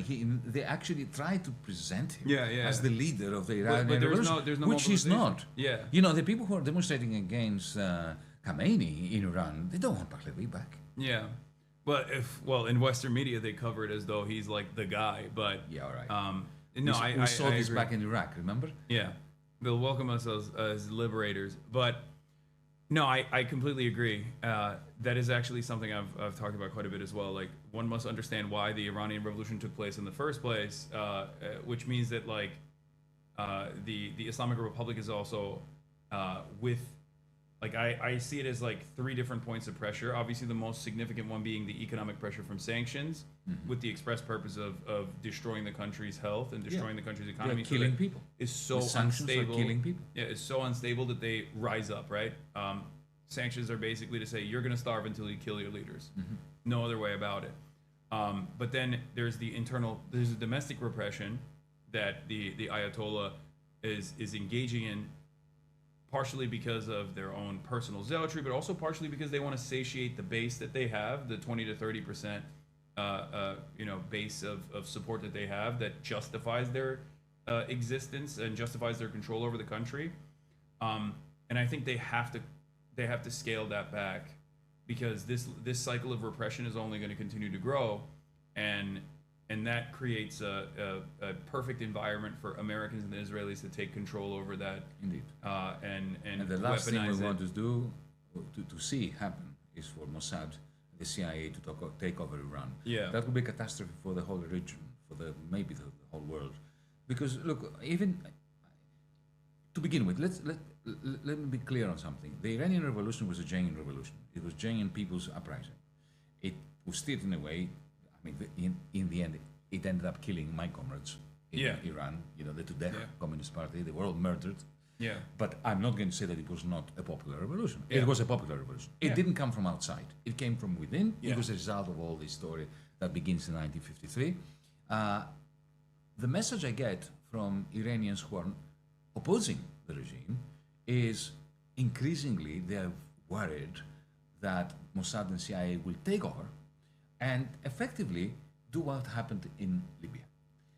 Or Syria. Because Libya and Syria, but Libya is a great example because, you know, the standard of living in Libya under Gaddafi, whatever one may think about Gaddafi, he was brute, there's no doubt, was very high. And, you know, security was pretty good. I mean, the people led good lives Especially in in Libya. comparison to now. Okay, It's not even and now it's like a scene from a Hollywood movie after Armageddon. Yeah. And you know, even so, what Trump is succeeding in doing is creating a coalescence, even of dissidents in Iran around the regime to protect it from the Mossad and the CIA plan to wreck the country and to turn it into, you know, a godforsaken place. I think that one of the And I'm major, saying this as an atheist, by the way. yeah, but one of the major issues I think with the Islamic Republic is that their number one enemy internally, in order to maintain stability, in order to continue controlling the country in its entirety, has always been the left. It's not. I don't think it's like the sectarian conflicts that brew in the country. It's a very diverse country, obviously. Some of it is propped up by the CIA. You know, like you have Kurdish militancy, the Balochistan independence movement, and things like that. But I think the major problem that they see that threatens their power and threatens their absolute control over the country is the is the historic socialist or communist position in the country. And they've been able to very successfully wipe that out through, brutal repression, not dissimilar to what you were talking about with Savak. But I have to say the CIA has been very successful and Mossad has been very successful. Oh, for sure. Look at what was happening during the 12-day war. Oh, no, I of mean, course. they clearly, the CIA and the Mossad have units. In Yeah. Iran. A lot of the people who died during the riots, during the rebellion, during the genuine uprising, a lot of them were killed by agents. Yeah. There's no doubt about that. By the way, for the record, because I see some chatters responding, I'm saying historically, the left was the primary threat to their power, which is why they, ruthlessly cracked down on the left. In 1979. Yeah. And they actually rose up together with the Communist Party. Yeah. The Tudeh party Exactly. participated in the Iranian Revolution. At some point, they were picked out and they were shoved into one building, and then they were all massacred. Yeah, and now it's not. Now it's a nascent movement in comparison to what it was historically. That's what I was saying. So there is not really I don't know if there's like a really robust left movement left in Iran in general. There probably isn't. Yeah. There is the tradition. Yeah. And look, Iran is a hugely sophisticated society. Yeah, oh yeah. We must remember that, right? I mean, their science prowess, their literature, their music, their theater. It's a magnificent society that could do really well without the sanctions. And in a sense, if something holds back this evolution and this development and the demise of theocracy is the sanctions. Yeah. The sanctions have been detrimental to for the sure. democratization of Iran. In the same way that the sanctions in Russia have been a godsend for Putin. Yeah.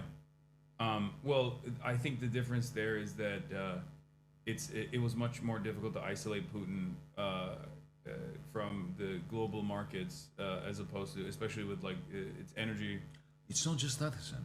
To Europe, whereas they've been able to effectively isolate through Iran. Dubai, through China, through Pakistan, and so on. But the point I'm making that about Putin being so much strengthened by the sanctions doesn't have anything to do with trade. It's got to do with the oligarchs. Yeah. Because one of the greatest problems that Putin had before the war, before he invaded Ukraine, was that he couldn't control the oligarchs. He tried. He imprisoned a few of them. He killed a couple of them, and so on. But still, they kept most of their money abroad. Yeah.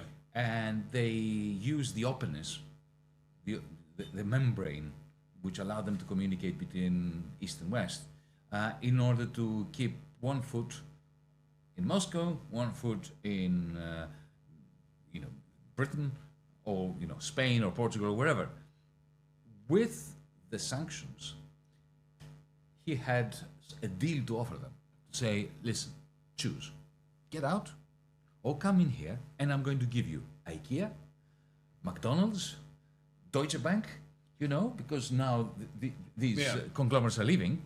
I'm inheriting them, and I'm giving them to you, but on condition that you keep your dough here, and you're under my direct control. And they said, okay. And they had a deal, and now he is far more in control of the oligarchy than he was before 2022. Yeah. I don't even know where that ambition ends in Ukraine in general. It's entirely in his hands now. Like a lot of people in America think, oh, Donald Trump is so close to Putin, and that's the reason why he keeps getting dominated by Putin. And there's definitely a level of reverence that Trump has towards even people that you wouldn't expect, like Kim Jong-un. Why wouldn't you? And he Xi likes Jinping. strongmen. Yeah, exactly. Okay? He drools over strongmen. Yeah, but outside of that, I would say that He likes them misogynistic. yeah, He likes them hating trans people. yeah, He likes them being totally nationalistic, not tolerating dissent.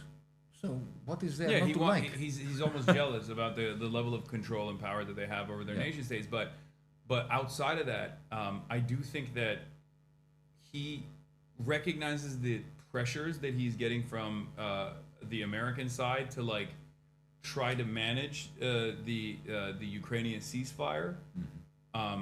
But his attempts are all for naught, because I feel like it's entirely in the hands of Putin at this point. Like, he has dominated the battlefield, and that's it. Right. That's You're where quite right. that reality is impossible to contend with if you're. I mean, that is a major blow to American hegemony, perhaps more than even like almost to the same degree as like Chinese manufacturing, I would say. Yeah. But you see, there is a whole school that you know this better than me. The realist school in the United States. Henry Kissinger, before he died, was saying that. You know, my friend John Mearsheimer says similar things.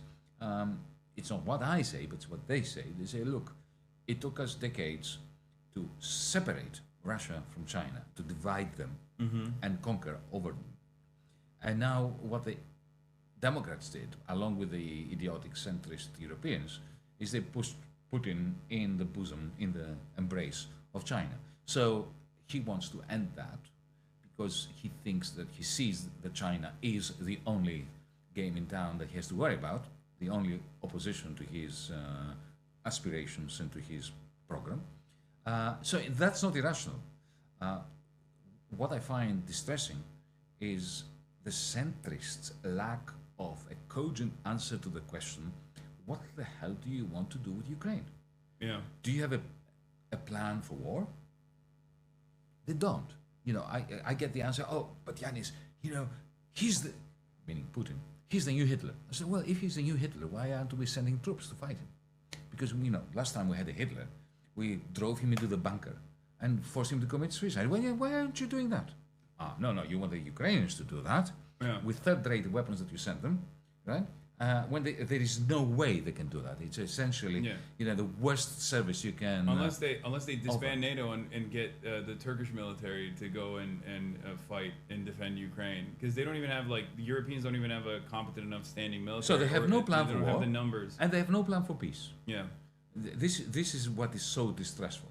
And in the end, you know what they have?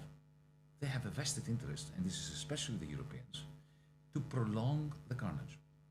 Because in Europe, the only growth model that they have, and that is just a sign of the orchestrated idiocy which is running the European Union, the only growth plan they have is armaments, spending money on guns. But because they can't even borrow money, because we don't have the equivalent of your treasury, right? We have a central bank, but we don't have the equivalent of your treasury.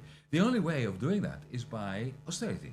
Shifting money from schools, from hospitals and so on, to Rheinmetall, to take over Volkswagen factories and build tanks where Volkswagen used to build cars. I think that's going to be But in order to convince the electorate to do that, you have to have a simmering war forever. Yeah. So my message to Ukrainians is, don't trust the Europeans. The Europeans want you to be killed slowly. Yeah. Slowly. So that they can maintain the facade of having a growth program. Yeah, and that's why I think a lot of people said, "Oh, Trump wants to destroy NATO." I think that's a laughable concept that's a laughable argument that people engage in. I mean, maybe if he took over Greenland, but even then, it would not have disbanded NATO, because NATO is a profoundly important part of the protection racket that we have. So that when we tell our European allies, you have to spend 5% of your GDP. You're spending that on American weapons that you're purchasing for your own defense. And like you said, the other side of that is the austerity that kicks in, where Europe is becoming more and more Americanized.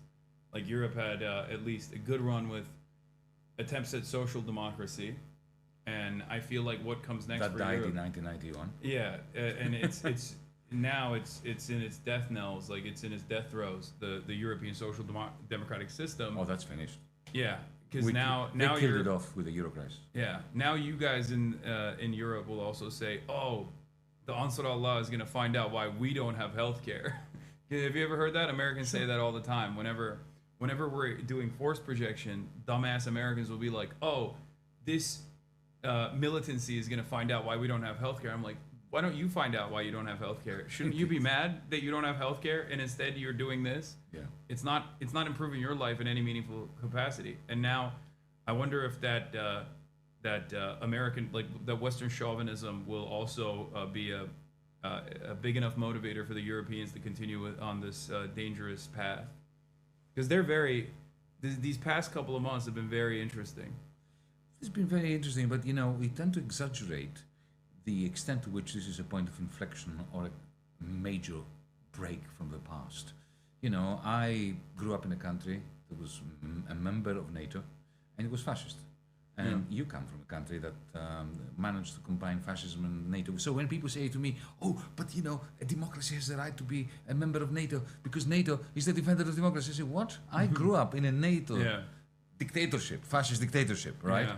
Number one. Number two is NATO is not about defending democracy. It's like the mafia. Yeah. It creates insecurity to sell you protection. Yeah. And if at some point Putin volunteered for To Russia join, to yeah. join NATO, and they said no. Yeah. And because then who are we organizing against? That was really. Did you listen to the Tucker Carlson conversation with Vladimir Putin? No, I couldn't bear doing it. I thought it was very interesting for one reason, and that is because the entire time, I mean, Vladimir Putin does the same thing where he like talks about he's like a big fan of Dugin, and he talks about the historical reasons as to why Ukraine is Russia, all this stuff, and that's whatever, that's bullshit, right? But there was a point in that conversation where he turned around and was like, "We want it to be America's Israel," and I think that is correct. and I think that's real. He offered it. Yeah, And the Americans freaked out. yeah, he wanted to be, another Israel, and maybe Trump wants that. I don't know. I don't know how we could manage that because that what could Trump be a thinks? bulwark against China. Can I just throw What do you think? on the table my idea of what he wants? He wants to go into bed with Putin Yeah, in order to replace the role that German capital played in selling Russian fossil fuels to Europe. So, up until the war in Ukraine, Germany and Russia had a very interesting pact. Essentially, Germany was getting natural gas for a pittance. yeah, And this was one half of the German industrial model. The other half was selling to the United States. yeah, Net exports to the United States. Cheap energy, low costs from the Russian gas to the United States. I think he wants a deal with Putin whereby Trump, that he's going to be selling, he is going to take over the gas and the nuclear power in Zaporizhia and so on and sell it to the Europeans. like Americans are. Yeah. That makes sense. I mean, we've already made. And that will be, for- and Putin will go along with that because it will be his way out of the, the Cold War, the isolation. That's interesting. I could see that happening. I mean, we are already selling. We're making up for the LNG that they're not getting to begin with. We're paying through the nose for your LNG. I mean, Yeah. think about it. Yeah, Now in Greece, we have Kimberly Guilfoyle, who's used to be married to one of his sons. yeah, She's the U.S. ambassador. and was in married Athens. before to Gavin Newsom. There you are. There you have it. I mean, amazing. She's American bipartisan. politics, my goodness. She's It's bipartisan. even uglier than Greek politics. So, now they are building pipelines in the Aegean Sea, our sea, the sea between Greece and Turkey, right? Yeah. When you say RC, I'm like, wait a minute. Yeah, our sea. You're a Turk, aren't you? Yeah. We are reliving the Ottoman, the Byzantine Empire. I'm joking. I said my seat. RC. Anyway, Yeah. so, they're building these pipelines that will go all the way to Moldova and to Ukraine. Now, imagine you're an extraterrestrial. You're coming down to Earth. There is a climate catastrophe breeding, Yeah. right? And, okay, they are not doing anything, unlike the Chinese, to decarbonize the economy. Yeah. And instead, they make it worse because, you have cheap Russian gas that could be feeding the whole of Europe. But no, they're stopping this and they are taking tankers that they are loading after spending a lot of energy to liquefy the natural gas that comes out of fracking in New Mexico and Yeah. Texas and so on. They put it in the ships all the way down the Atlantic. They go through the Gibraltar. They go all the way past, Malta and Italy and the Peloponnese, and they go all up, and then they unload that and they push this after they deliquefied it, Yeah. they gasify it again. They push it all the way to Ukraine. Right, but you need to Now, make new if you're an refineries. extraterrestrial, you think, what kind of idiot? This species Okay, but that's deserves to economic go activity. extinct. But that's economic Yeah, activity. of course. But breaking this window is economic. Exactly. No, but it's the same. This is why capitalism is so suicidal. Yeah. Where it's pushing towards ecological disaster. It's suicidal in every aspect of our lives, and yet it just is mind-boggling. People The don't realize capitalist will sell you the rope with which you're going to hang him. it. Yes. I Remember? love it. Yeah. I love saying that.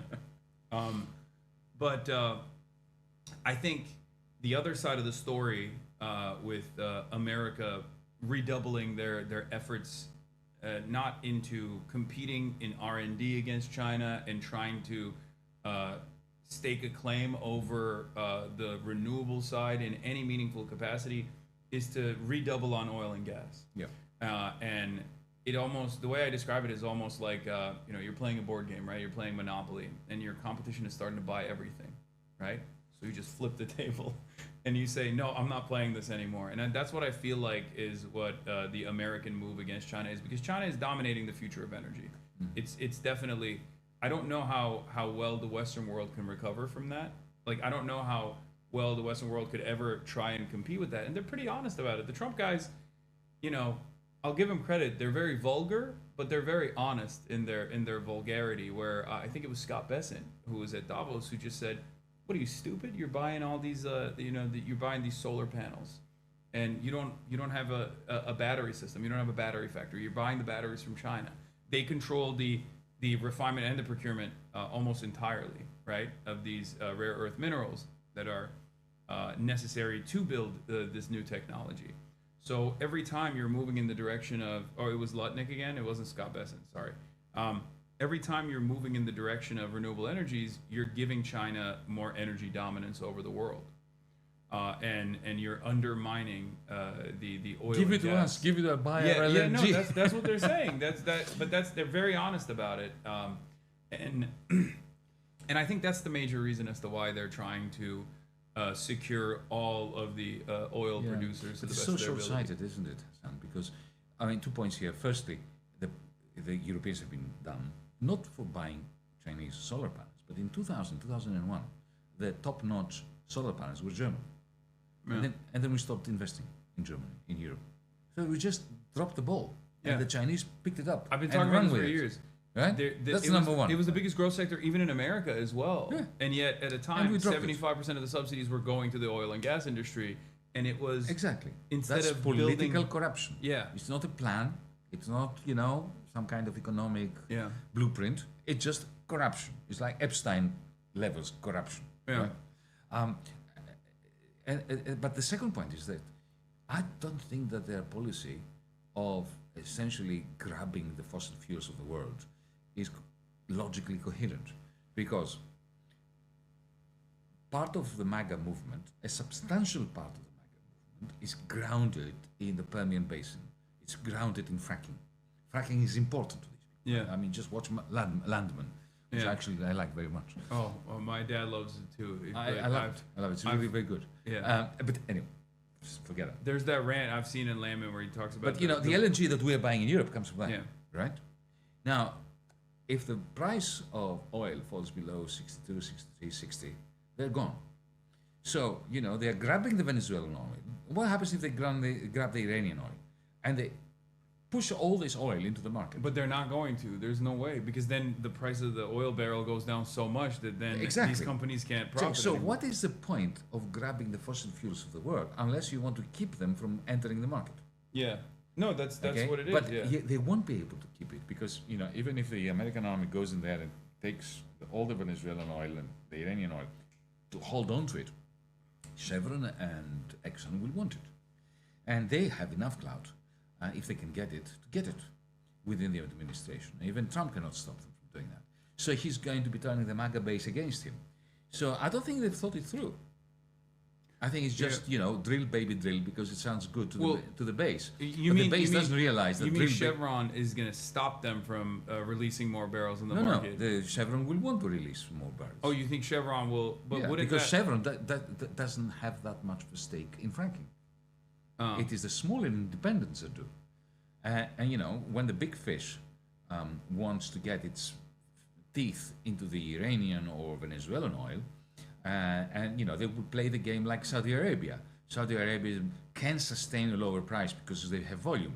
But the Permian Basin independents that are the true, fundamentally true believers in the Trumpist movement, they will be pissed off.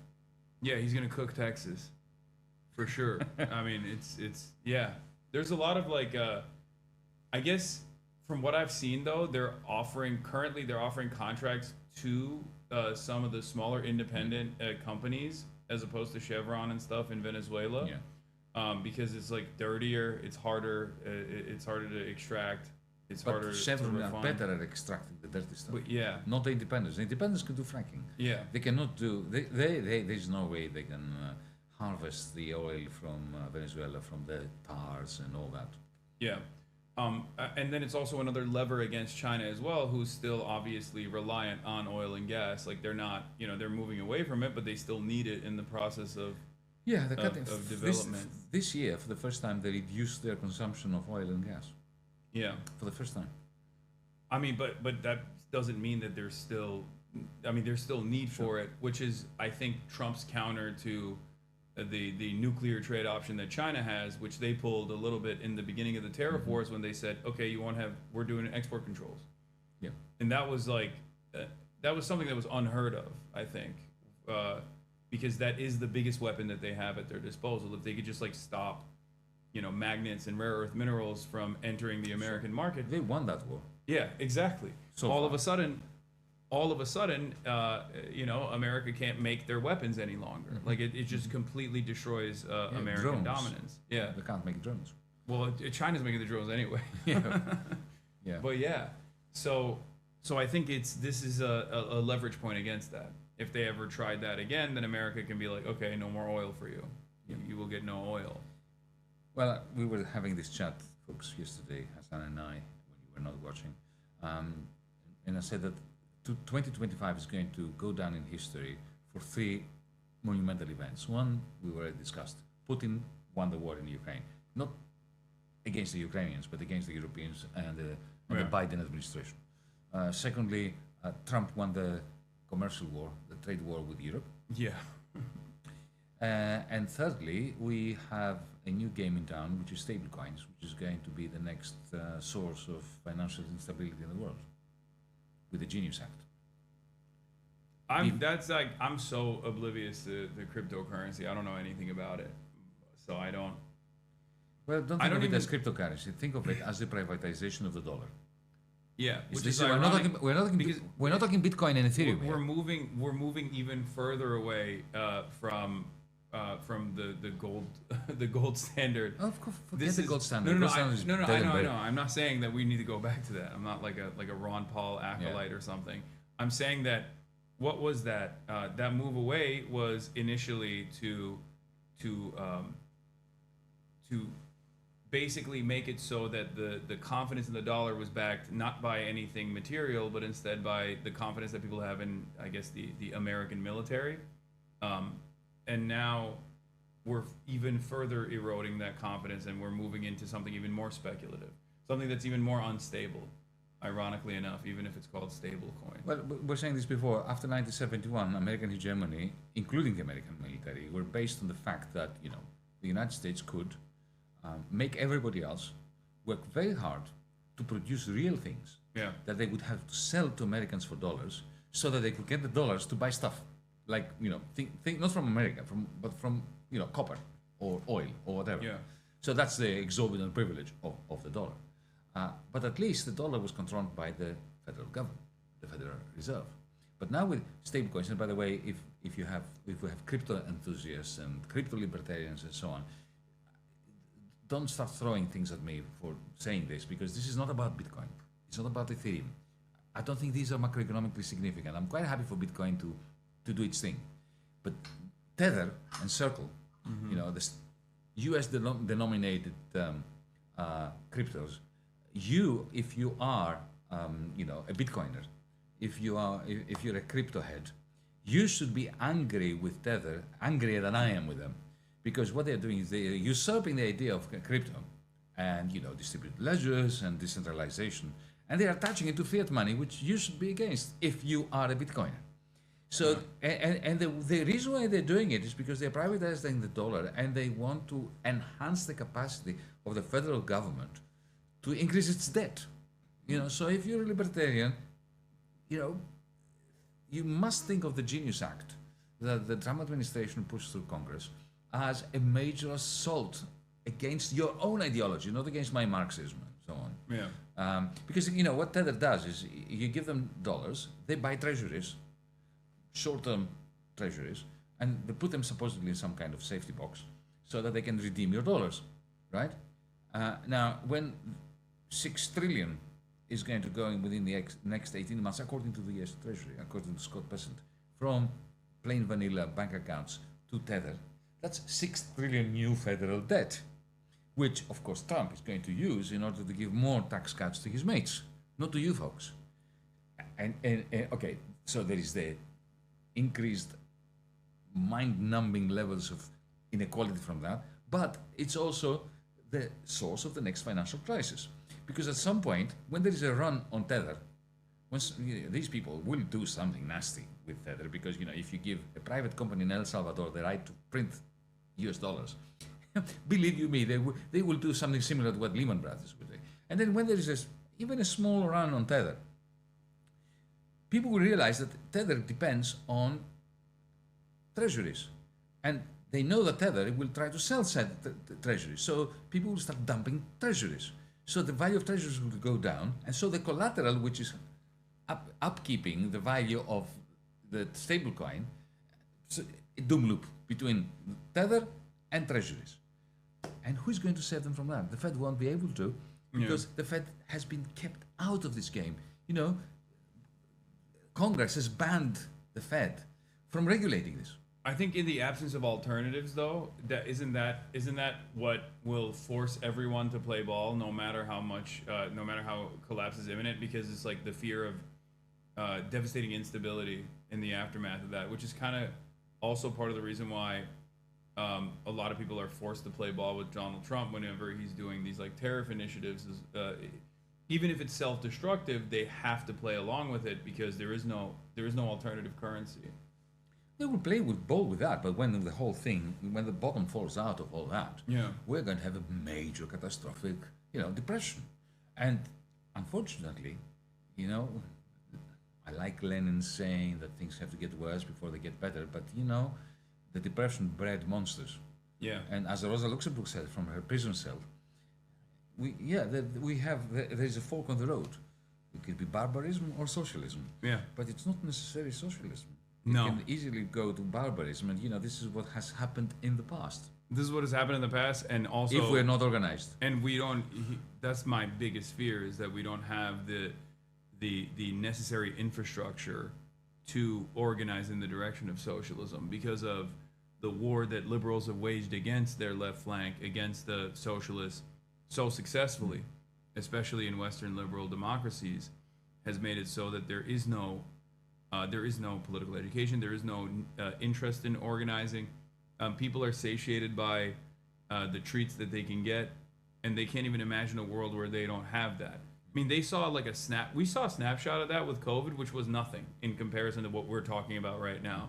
Like, it was nowhere near the levels of the Great Depression, and even then, what did the government do? They had to come in and try to give the world's consumption engine some liquid, some cash, so they could continue purchasing things, so that the entire global economy doesn't collapse.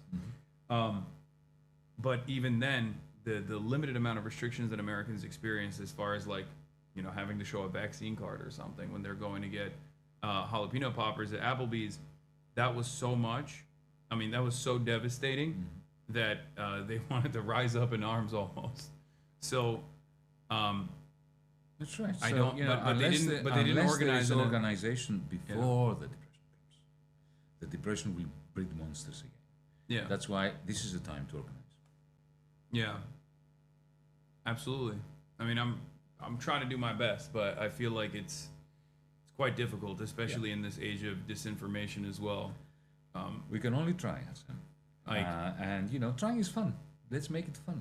as well. I mean, you seem to be having a good relationship with all these tens of thousands of people, and get them to organize something in their own neighborhood. Oh no, that's what I In urge their own them to do all the time. and, Yeah. you know, with their neighbors and you know the local communities, and something that aims at ownership, at Yeah. collective ownership. This is the only thing, you know. Even if you manage to tax the rich by another 1%, 2%, 3%, that's not going to change anything. Yeah. The only thing that's going to change is to reconfigure property rights. Yeah, I mean, it's ironic because like in order to save liberalism, they have to do social democracy, but they don't even want to do that. They consider that to be You know, they so can't do this radical. anymore. Yeah. They can't even do this anymore. You see, once upon a time, under FDR in the United States, Willy Brandt in Germany in the 1960s and 70s, Harold Wilson in Britain and then again in the 60s and 70s, there was still a clear demarcation of power between industrial capital and organized labor. So, you know, if you were a politician, a social democrat, a New Dealer, you got elected, and you brought the captains of industry, capitalists, and the trade unions around the table, and you cut a deal. And you said to the capitalists, part of your surplus value will go to the workers, another part will fund social security, food stamps, whatever. Right? You could do that. I mean, it wasn't easy, but it was doable. You could imagine. But there was also a lot more pressure, external pressure from the labor side that allowed that to be justified to the captains, the titans of industry. That's right. I mean, it's in your own interest. Otherwise, you will have to suffer long strikes and you will lose money. Or they'll kill you. Like, well, okay, loss of income worries them more than... That's true. These guys are more afraid of becoming workers, becoming laborers, than they are of dying. That's right. But, you know, after financialization, power shifted from the captains of industry to the bankers. And now it has shifted from the bankers to big tech. So can you imagine putting Elon Musk and trade unionists around the same table? I mean, what are they going to discuss? There's nothing to discuss. Yeah. Nothing to discuss, okay? So this idea of social democracy being the social democratic or New Dealer leadership being the referee between capital and labor, that's gone. What is also gone is liberalism. The idea of the liberal individual. You know, when you have AI bots essentially hijacking your mind, infusing desires into you as a result of work that it makes you do for it when you're posting stuff on the internet. So liberalism is gone, social democracy is gone. The only thing that is left is the Marxist left. Yeah. No, that's why I go back to the Epstein stuff, because it's like, this is one of the things that like should unite. I feel like it's the closest expression to like class solidarity that even the lumpen pros and the reactionaries have ever experienced, because they also all believe like, oh, the international pedophilic cabal is real, right? And then all of a sudden you have this revelation that like maybe the Alex Joneses of the world weren't so wrong about their initial analysis on this part, and yet all Elon Musk has to do is tweak the algorithm a little bit and just pump it full of AI. And now I'm seeing on my own timeline so many people get duped by fake posts. So many people. You know what happened to me yesterday? What happened to you yesterday? I got from the BBC a very nice, polite email. I appear on the BBC quite often. Yeah. And they said, "Oh, Yanis, we saw this talk you gave on Venezuela and Iran, and it was very interesting. Can you interview tomorrow live on BBC television?" Mm-hmm. And I clicked on the link. It wasn't me. It was a deep fake of mine. That's crazy. Yeah, and I had to write back and say, "Look, I'm glad you enjoyed it, but that wasn't me. It was a deep fake of." And they said, "Oh, but it was so cogent and so well put." You should have been like, "Yeah, that was me. Yeah. I got it. I got you." No, but that's terrifying. It is terrifying, and it's terrifying when it says things that I could have said. Yeah. Because then it's so easy to slip into the narrative something that I would never have said, and that's defamation. Yeah. Right. They can present me as anti-Semitic. They can present me as anything because everything else is something I would have said. Yeah, but the reason why I'm also pointing to this is because like this should be a moment of radicalization for a lot of people, and yet they're so busy going back to old narratives. Like I see these guys were very openly talking about, trafficking minors. Like they were using the term like minors, young women, all this stuff very openly. And yet I see so many people go, "Oh, QAnon was real, Pizzagate was real." They're hyper focusing on like the 4 different emails where they bring up the term pizza, and I'm like it's insane. Like they're talking about torturing people and stuff like that. Like they don't need to hide and use code words to say pizza. It's very clear that they're openly speaking about their desires in general, and yet people find themselves in these different narratives rather than hyper focus on the actual evil acts that are taking place, because they're so malleable, they're so persuadable, especially with AI and especially with social media. And I think Elon knows that, and that's why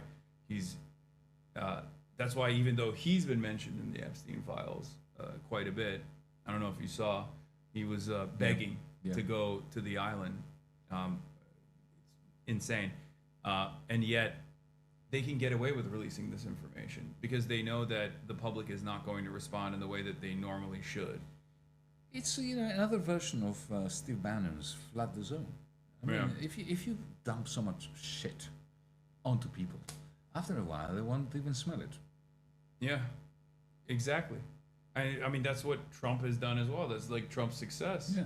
In many ways, is he's such a domineering force, and it's like there's almost like outrage fatigue where you're like, what am I supposed to get mad at? Is it Cuba? Is it Venezuela? Yeah, is it Iran? He moves very quickly. Yeah, is it Greenland? That's the geopolitical version of flood the zone. Yeah, he abducted Maduro. On the same day, he talks about Greenland. So before we even got a chance to discuss the abduction of a head of state, we are already worrying about Greenland. Yeah, and the same goes for domestic affairs as well. Sure. It's like ICE is in Minneapolis, then they're going to move into another city, and the people are too divided to organize a significant response, except for the fact that these neighborhoods are actually getting together. There is like definitely a lot of decentralized movements in general that organize at the community level and do a pretty good job of, like, I saw it in Minneapolis. I saw it personally. These guys are super well organized. I hope that they go beyond organizing defensively. Yeah. And they become a movement for progressive change. Yeah. No, that's exactly what I'm thinking as well, which is that, like, have you thought of running in elections? No. Well, why not? Because look, it's a horrible thing to do. I've done it. I can confirm that it sucks. Yeah. Big time. But it's a dirty job. Someone's going to do it. I know, but these people have to vote for someone. What are you going to say to them when the midterms come? Well, don't vote. No, of course not. Well, but I have. Who they going for the Democrat who wants to? Well, I have my people. That's why I'm. Yeah, okay, you have your people, but not everywhere. That's true. But my goal is to try to, like, my. And why should these people have their lives destroyed by being elected and not yours?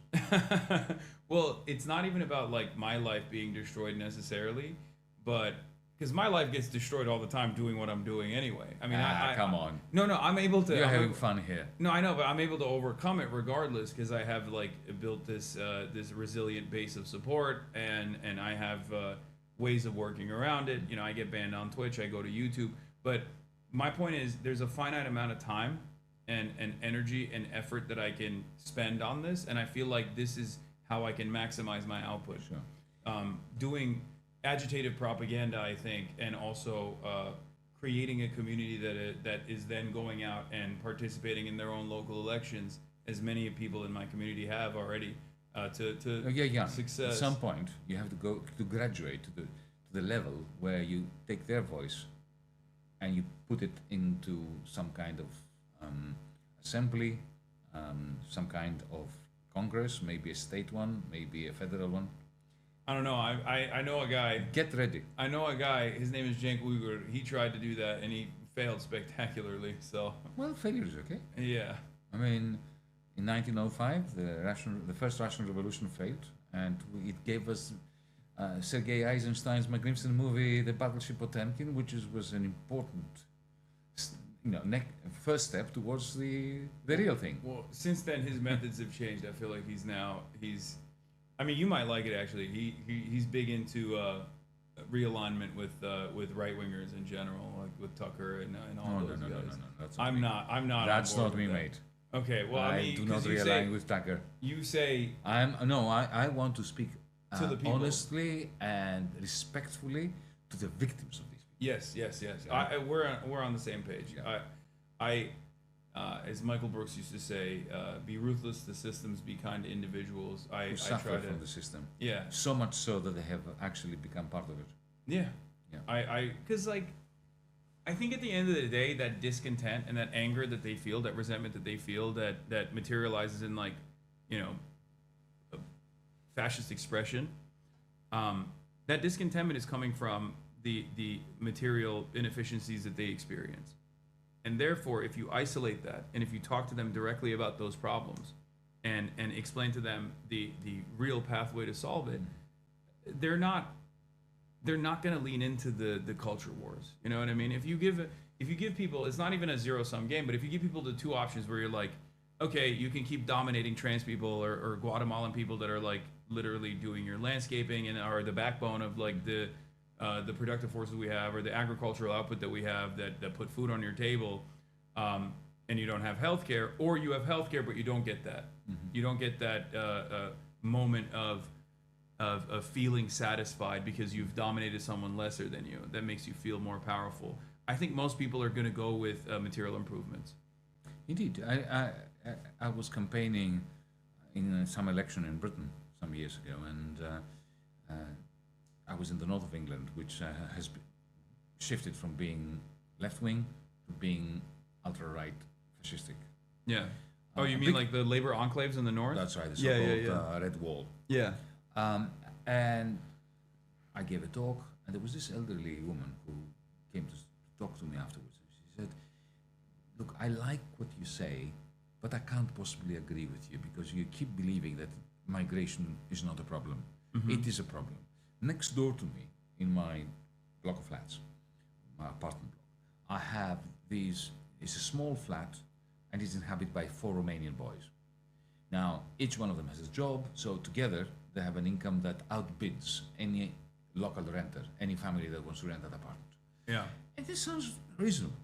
So I could have dismissed her as a bigoted woman, or I could ask her more questions. Like, for instance, can you tell me the history of the building?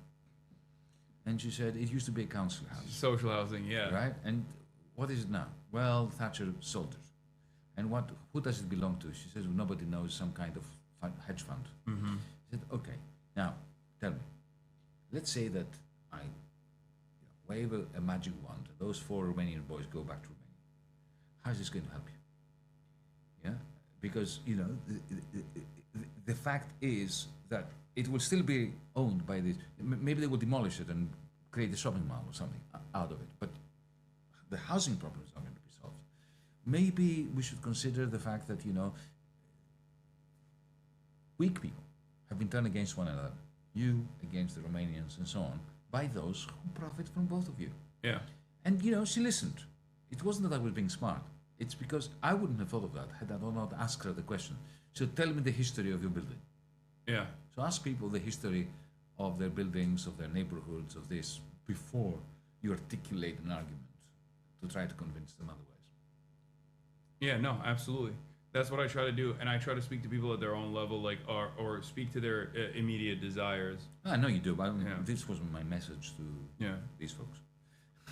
But we've also briefly talked about entryism versus third party last night privately, not on camera.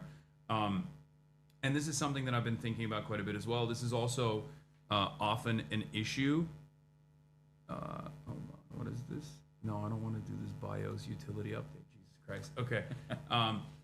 And the way I see it, Americans do not have any class consciousness whatsoever. They have problems. They experience those problems, but they have no productive output. They have no productive outlet to address those problems at all. So they focus on anyone that leans into their anger and resentment. And the right is very good at leaning into that anger and resentment and then redirecting it to other, marginalized populations or people that have the same class interests as they do, right? In the case of the Romanian versus the elderly woman, like you described. So the way I see it, there's only 2 major parties in the country right now, and my solution is not to like overtake the Democratic Party and like turn it into like a communist party or something. I don't think that's ever going to happen. It's a bourgeois capitalist liberal party, and it has played a very important role in identifying and neutralizing any sort of more radical left positions out there. Having said that, it does still have an election mechanism, and it still has a massive platform in general. It has a massive podium in general. And I do think that liberals, self-identifying liberals actually have more of a socialist tendency than they think they do. And the way to open that conversation up to them is by running socialist alternative candidates within the Democratic Party infrastructure. What the DSA does. Yes, exactly. So I do agree with that system. This doesn't mean that you shouldn't attempt to design a third party on the sidelines as well. Having said that, I don't know if the opportunity for a third party viability is there right now, considering how many people still self-ID as liberals. We're on the same page. Starting a third party now would be suicide. Yeah. You can see it with the Greens, Stein and so on, that it really doesn't have the dynamic to change the scenery. But I think the answer lies in between. So, you and I were discussing yesterday the unique opportunity Bernie Sanders had in 2016 to start a party then, because he had run within the Democratic Party, because he had hundreds of thousands of volunteers, because he created the infrastructure, he created the political revolution, right? To use his terms. And at that point, he could have started a third party that would be viable. But that, by not doing it, that opportunity was killed. So you have to start again. As you say, like Mamdani, like AOC, like others, go through the party. If a figure like Mamdani and then not allow comes them to be neutered either, because like the political machine does actually chop away their radical tendencies if they even existed to begin with, or if it was that's why you need you need the socialists within the Democratic Party to be better organized amongst themselves, to have more party discipline, factional, like the Trumpists did. The Trumpists did take over the Republican Party. Of course, they had huge capitalist help. They're directionally aligned. It's just more capitalism. That's right. But so your work is much. What you need to do is much harder. But you can do it. You can emulate what Bernie did, but with the intention of stepping out and taking the new structures that you have created within the Democratic Party with you if you hit a brick wall. And again, the National Committee chooses Trump over you. Yeah, I mean, or somebody like Trump. Or I know, but at that point, there's a much more robust pressure mechanism that can engage in labor militancy. Yeah, that's right. Like that's a very different environment to be in. A new kind of labor militancy. Yeah.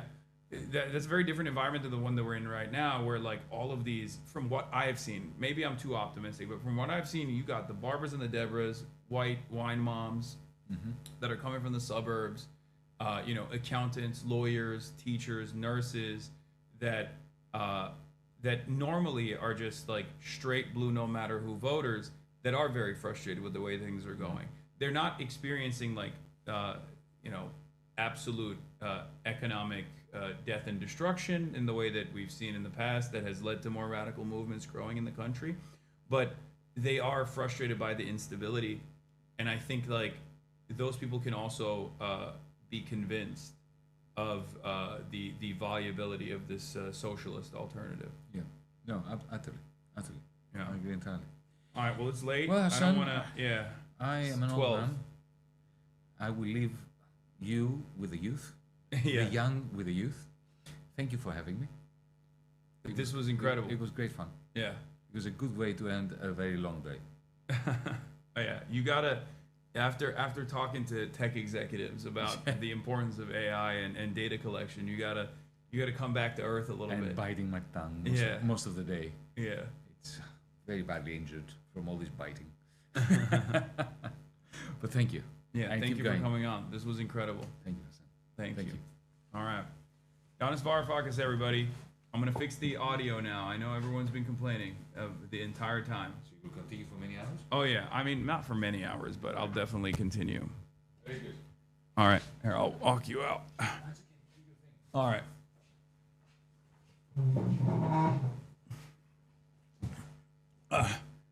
I don't think the noise gate is working at all. There's fundamentally no difference between the noise gate being active and the noise gate being inactive. I feel like.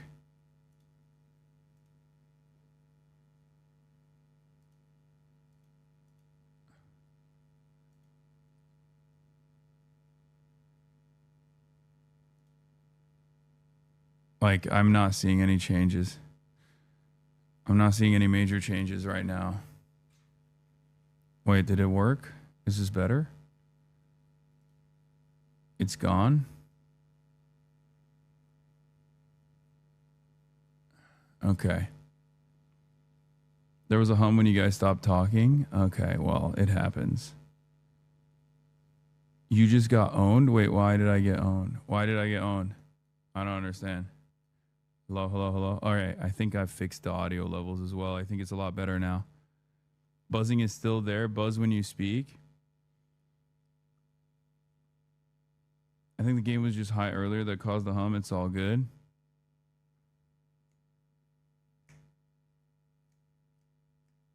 Okay, good. Change from socialist audio to capitalist audio, dude.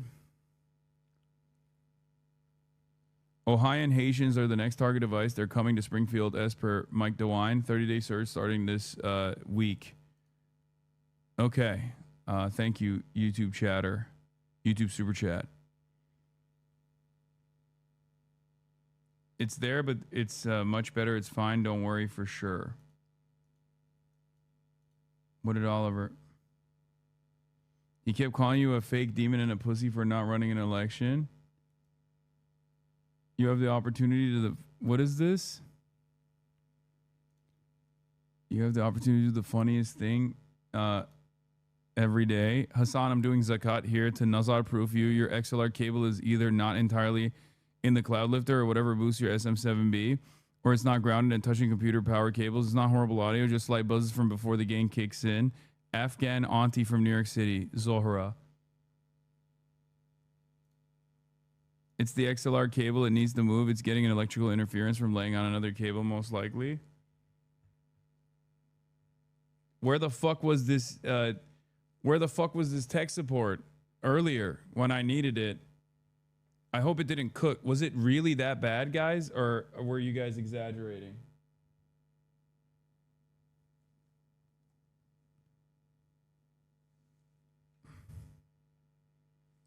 Is it fixed? No, it was bad. It's fine.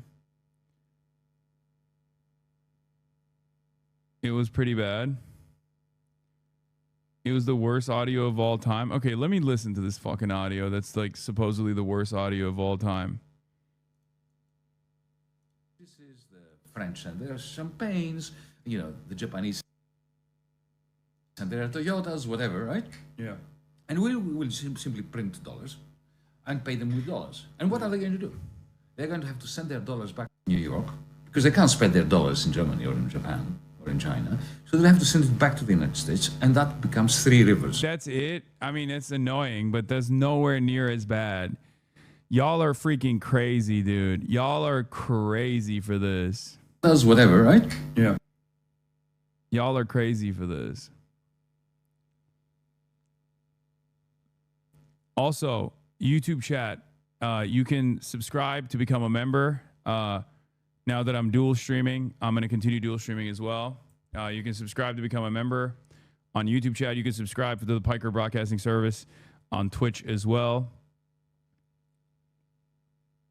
I could hear it in my earbuds when listening on the phone, but I switched to my TV and I couldn't hear it at all. Is it still buzzing?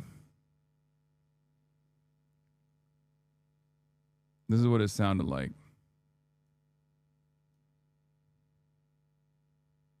Really woman like you described. So the way I see it, there's only two major parties in the country right now, and my solution is not. Yeah, it buzzes. Yanis is right. Run for Congress and Senate and stream it. Be Lula. Okay. There's a difference in what we hear and what you hear in volume. Video audio is pretty loud for us.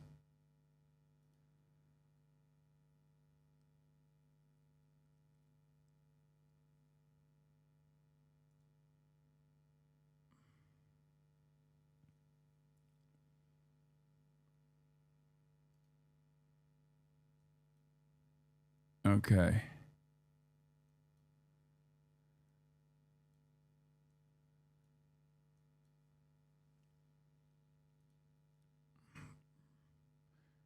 Okay, yeah, we're gonna talk about Ryan Grimm and the Ehud Barak conversation now in a second. Let's continue. All right, let's move on from this. No one is illegal on stolen land. Let's talk about the Grammys, okay? Billie Eilish cooked. And as grateful as I feel, I honestly don't feel like I need to say anything, but that no one is illegal on stolen land.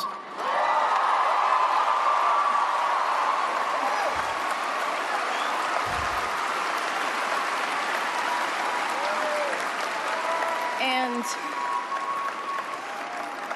yeah, it's just really hard to know what to say and what to do right now. And I feel really hopeful in this room, and I feel like we just need to keep fighting and speaking up and protesting, and our voices really do matter, and the people matter, and all I want to say, sorry. Before I say thanks to God, I'm gonna say eyes out.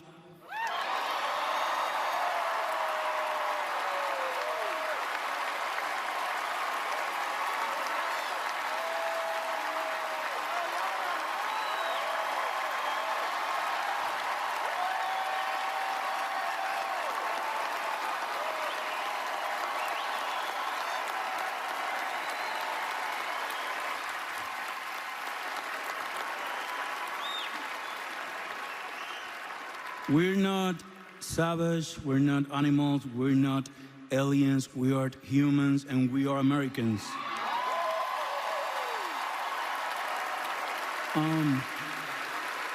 Also, I want to say to the people, I know it's tough to know, not to hate on these days. And I was thinking, sometime we get contaminados. I don't know how to say that in English.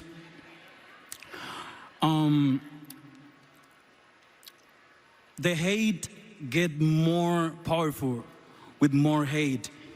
The only thing that is more powerful than hate is love. So, please, we need to be different. If we fight, we have to do it with love. We don't hate them. We love our people, we love our family, and that's the way to do it, with love. Don't forget that, please. Thank you. Thank you, God. Congratulations, Billie Eilish. Wow. That is a Grammy that every artist wants, almost as much as Trump wants Greenland. Which makes sense, I mean, because Epstein's island is gone, he needs a new one to hang out with Bill Clinton, so. Nicki Minaj is not here, she is not here. She is still at the White House with Donald Trump discussing very important issues. Actually, Nicki, I have the biggest ass. I have it. Everybody's saying it, Nicki. I know they say it's you, but it's me. Wop, wop, wop. Look at it. Bad Bunny! Overnight, Bad Bunny making Grammys history. Bad Bunny, the Puerto Rican superstar becoming the first Spanish-language artist to win the biggest award of the night, Album of the Year. I want to dedicate this award to all the people that had to leave their homeland, their country, to follow their dreams. And winning Best Musica Urbana album earlier in the night, and getting political. Before I say Thanks to God. I'm gonna say, eyes out. The Wind's kicking off an historic week for the 31-year-old. On Sunday, he'll take... I had to order food.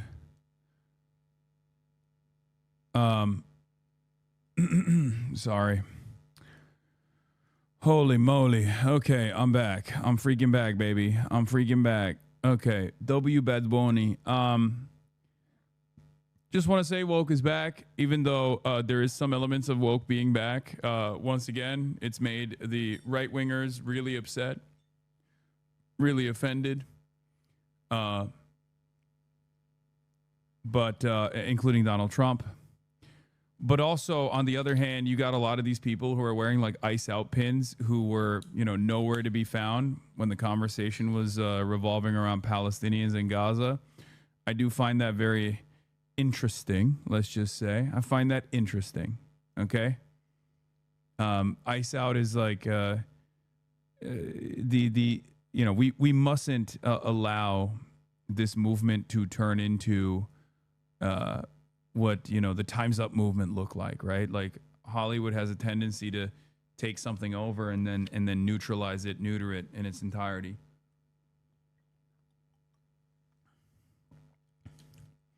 You in 2018 quoting Yanis? What is this? This is just... Why are you just posting a photo? Where's the... Oh, this is a Yanis quote. Oh my God, you're right. My face when she says borders are scars on the face of the planet. Oh no, why'd you bring this up, chatter? God damn, dude.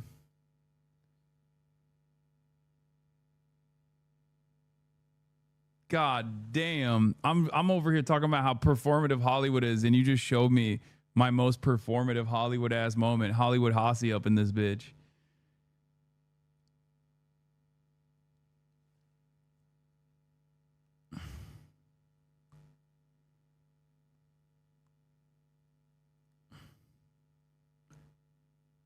This is why it was called Woke Bay. This is what it is. Yikes. Yikes. Center stage at the Super Bowl halftime show. But perhaps the most talked about moment of the night came near the end from Cher. Oh, the Grammy goes to Luther Vandross. Luther by Kendrick Lamar and SZA winning Record of the Year, but Cher saying what sounded like the name of singer Luther Vandross, after whom the song is named. Kendrick officially becoming the most awarded rapper in Grammy's history, with 27 statues, taking the mix-up in stride. We appreciate you at the bottom of our hearts. Luther forever. And it was a night of big performances.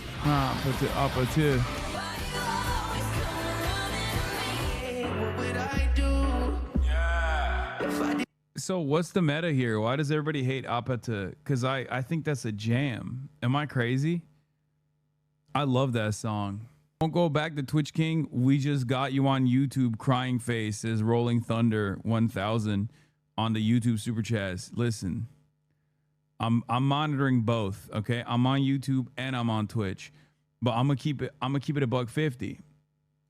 Okay, we gotta get those YouTube numbers up. I mean, I only got on this YouTube stream, I've only got 20,000, and let's be real, Twitch has more.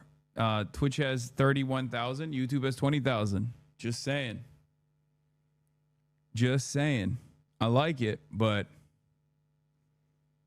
we got to get those numbers up. You fell off? I did. I fell off, dude. I fell off. I mean, I'm gonna keep working on on YouTube, bro. That's 50K combined. Nobody cares about the combined numbers. Let's be real. No, the combined numbers don't matter that much, in my opinion. It's irrelevant. I like it. Okay, we got to get those likes up on the YouTube.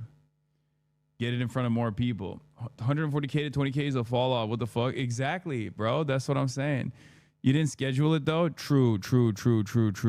I did not actually end up scheduling it, so that's probably a part of the problem there. But still. Also, please subscribe to the YouTube channel. I was going to say you fell off on Twitch, but it's still like 15th most watched. Yeah, I did fell off. I did fell off pretty hard. All right, let's continue with this.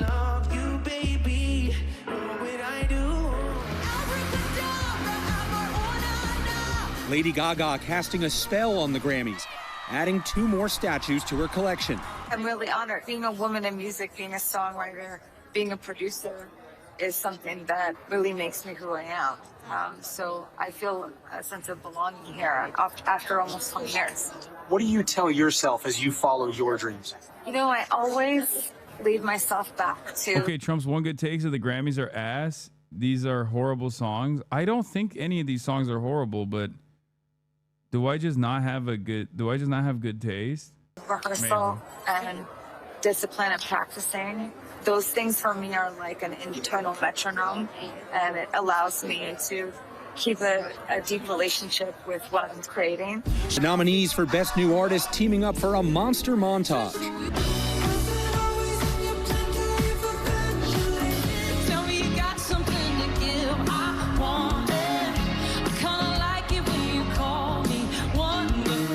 The Grammy goes to Olivia Dean. I guess I want to say I'm up here as a granddaughter of an immigrant. I wouldn't be here. Yeah, I'm a product of bravery, and I think those people deserve to be celebrated. Olivia checking in with her biggest fan before coming to talk to me. Was that your mom on the... That was my mum, yeah. She's the first person I had to call because she was waiting up in London, so I was like, let me actually speak to her. Jelly Roll! And country superstar Jelly Roll sweeping his categories, winning 3 awards. Oh my God, Jelly Roll. My goat. Bro, I saw Jelly Roll on the front cover of like Men's Health magazine, and it one-shotted me. I thought to myself, there's an entirely different world out there. Like, there are 2 alternative realities in the United States of America, and Jelly Roll, Ozempic Roll, is representative of this totally separate world, totally separate universe that you and I are not a part of. Okay? We're not a part of that world at all. Or maybe some of you are. I'm not. Okay? There's an alternative planet out there. There's like a MAGA universe out there. And they fucking love Jelly Roll. They go hard. They're like, oh my God. All your coworkers, you know, the Grammys are kind of pussy shit, but, and it's woke, but it was pretty good that Jelly Roll got some awards, huh? Peak coworker music? Yeah. It's just, what is this? I think every celebrity needs to be educated and weigh in on every political issue is something we can leave in woke one. I wasn't desperate to hear Jelly Roll's take on ICE. This isn't tax codes or even Palestine, dude. They're killing people on the street. Yeah, famously, when I think of Palestine, I think of something different than killing people on the street. I'm glad that this is actually more important to you, though. That's nice. Jelly Roll talking about ICE? Okay, now we have to hear what he has to say. People shouldn't care to hear my opinion, man. You know, I'm a dumb redneck. I haven't watched enough. I didn't have a phone for 18 months. I've had one for 4 months and don't have social media. I can tell you that people shouldn't care to hear my opinion, man. You know, he ain't wrong. He ain't wrong. He right. I haven't watched enough. I didn't have a phone for 18 months. I've had one for 4 months and don't have social media. I hate to be the artist that's that aloof, but I've become so disconnected from what's happening. And I'm just not I grew up in a house of like insane pandemonium and like I didn't even know politics were fucking. Another former rapper gone country star, by the way. Oh, this guy used to rap. Who the fuck is this guy? Brother, this guy is all the rage. Apparently, former rapper turned country star Jelly Roll has no opinions on ICE kidnapping people on the streets. I just don't get it. Like, what is this pussyfooting around the issue, right? Just fucking say it's bad, dumbass. Like, what the fuck? What is this like Republicans buy my album shit that these guys are doing? You're such a bitch. Oh, I don't know. I need to do the proper Marxist education to be able to figure out whether or not, you know, mass thugs that are unaccountable to no one except for Donald Trump are kidnapping people and killing people in the streets. I think that's, you know, this requires additional political education. It's like, what the fuck? What kind of political education you need to be like, it's bad to murder random people in an effort to terrify the population. It's bad to murder random people as they're trying to stop you from kidnapping their fucking neighbors. You know? I guess I know what he wants to say. He's just afraid of saying it. because he's afraid of the woke, right? That's what this is, right? Because he's afraid of the woke beam getting him, hitting him in the face. So close to the radical woke brigades. Did you see this crazy ratio? Oh my God, that's awesome. We'll talk about that in a second. Real until I was in my mid-20s in jail. Like, that's how disconnected. When you grow up in a drug addict household, you think we like have common calls about what's happening in world politics? Like, we're just bitch, this ain't world politics. Dude, what is this, dude? Oh, I don't understand it. Dude, we don't have common calls about woke global politics. Bitch, this shit's happening next door. What the fuck? Oh, they're not asking you about the devaluation of the dollar and what that will do to the dollar hegemony, okay? Like, motherfucker, you ain't splitting the atom. They're like, hey, do you think kidnapping people is right or wrong? He's like, I don't know. This is a very difficult subject matter to broach. Oh, it's awesome. I like that. That's funny. I mean, the silver lining is woke is so back that he's just guy who is a juggalo with a fucking face tattoo is terrified of being like, yeah, I think it's great. I love eyes. I can't say what I want to say because they'll beat my ass over there. If I don't twerk in Gay City, they beat your ass. I heard. I'm Jelly Roll, and I love twerking in Gay City. I promise. I'm gonna keep twerking. Trying to find a way to survive, man. You know. And I have a lot to say about it, and I'm going to in the next week, and everybody's going to hear exactly what I have to say about it in the most loud and clear way I've ever spoken in my life. So I look forward to it. Jose, I'm going to make an announcement soon. Don't worry. Well, the world was waiting for Jelly Roll's take. So, yeah. I'm going to come out and talk with Al Shara. That's right. Have y'all heard of HDS? This movement. True Salafist Islam. Okay? They were protecting the Sunni population that Bashar al-Assad was destroying. And yes, a lot of people say that HTS is an offshoot of Al-Qaeda or Daesh or ISIL, these jihadists, these Salafist brigades. But to me, I think Jelani has gone through a radical transformation. He's a man who wants to defend the institutions. And the greatest institution of all is the civic nationalism that he represents. That's right. He's uniting the country, and I think we're gonna do a collaboration coming up next week. Okay, that's what he's gearing up for. He's like, I don't want to talk about this eye stuff. Let me tell you something. Okay, as Jelly Roll, I believe in permanent first world genocide, which is precisely the reason why I like ICE. This is the visions of Sakai. Black and brown proletariat rising up against their white counterparts and destroying the suburbs.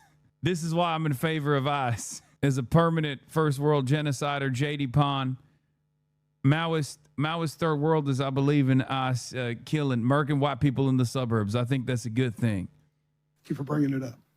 I can tell you that people shouldn't care to hear my opinion, man. You know, I don't. This is what he used to look like last year. God damn, bro. The dumbest take.